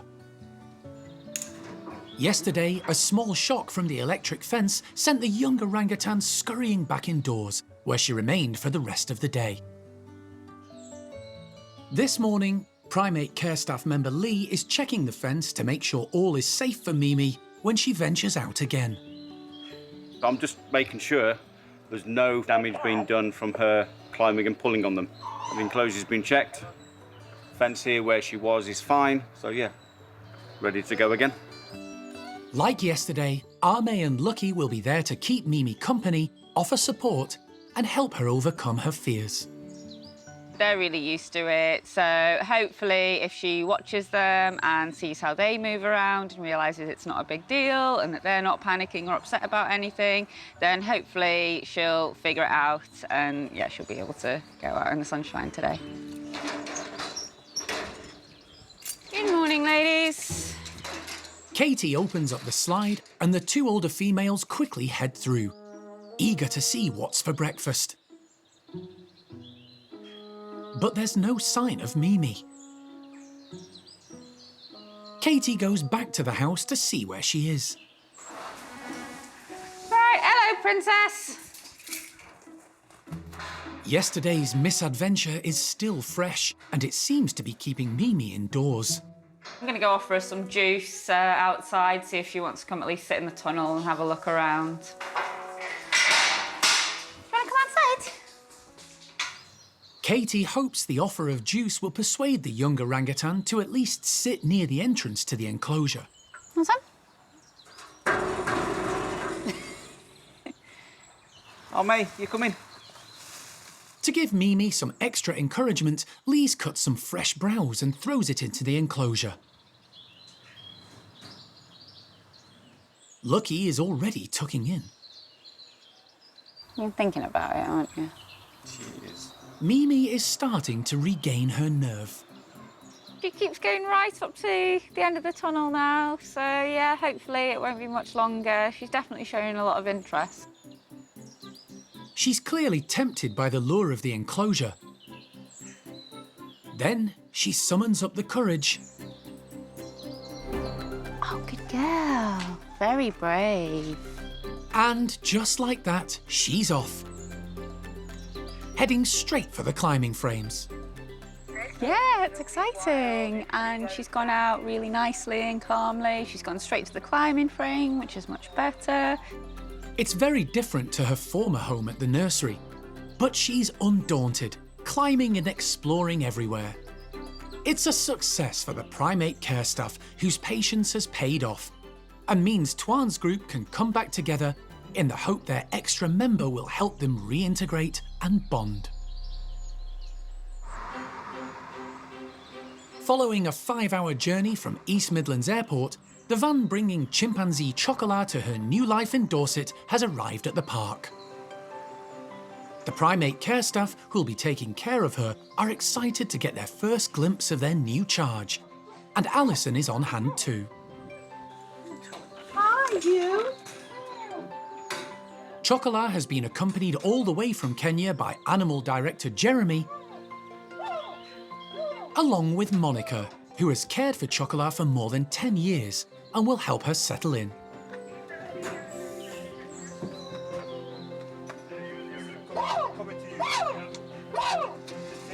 Chocolat has been in her transport crate for more than 24 hours, and the team are keen to let her out. She's going to live in Brian's house with his group of 6, and will be taken to a specially prepared bedroom there. Alison wants to show Monica Chocolat's new home. I'm so happy to see Chocolat and Monica here. It's been, almost 10 years in the making.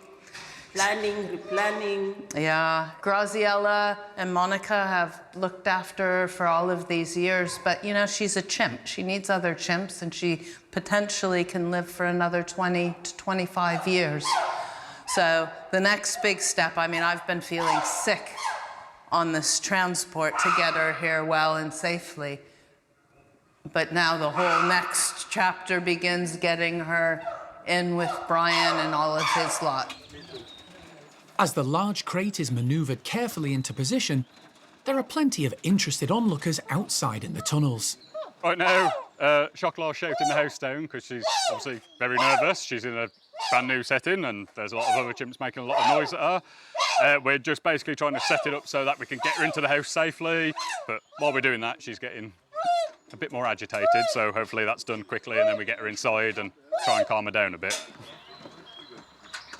The crate is designed to marry up to an entrance on the chimpanzee house leading directly into the bedrooms. Everything is set. Chocolat gets a few words of encouragement. Hey, Chocolat! Before Jeremy opens up the crate to allow her to move through.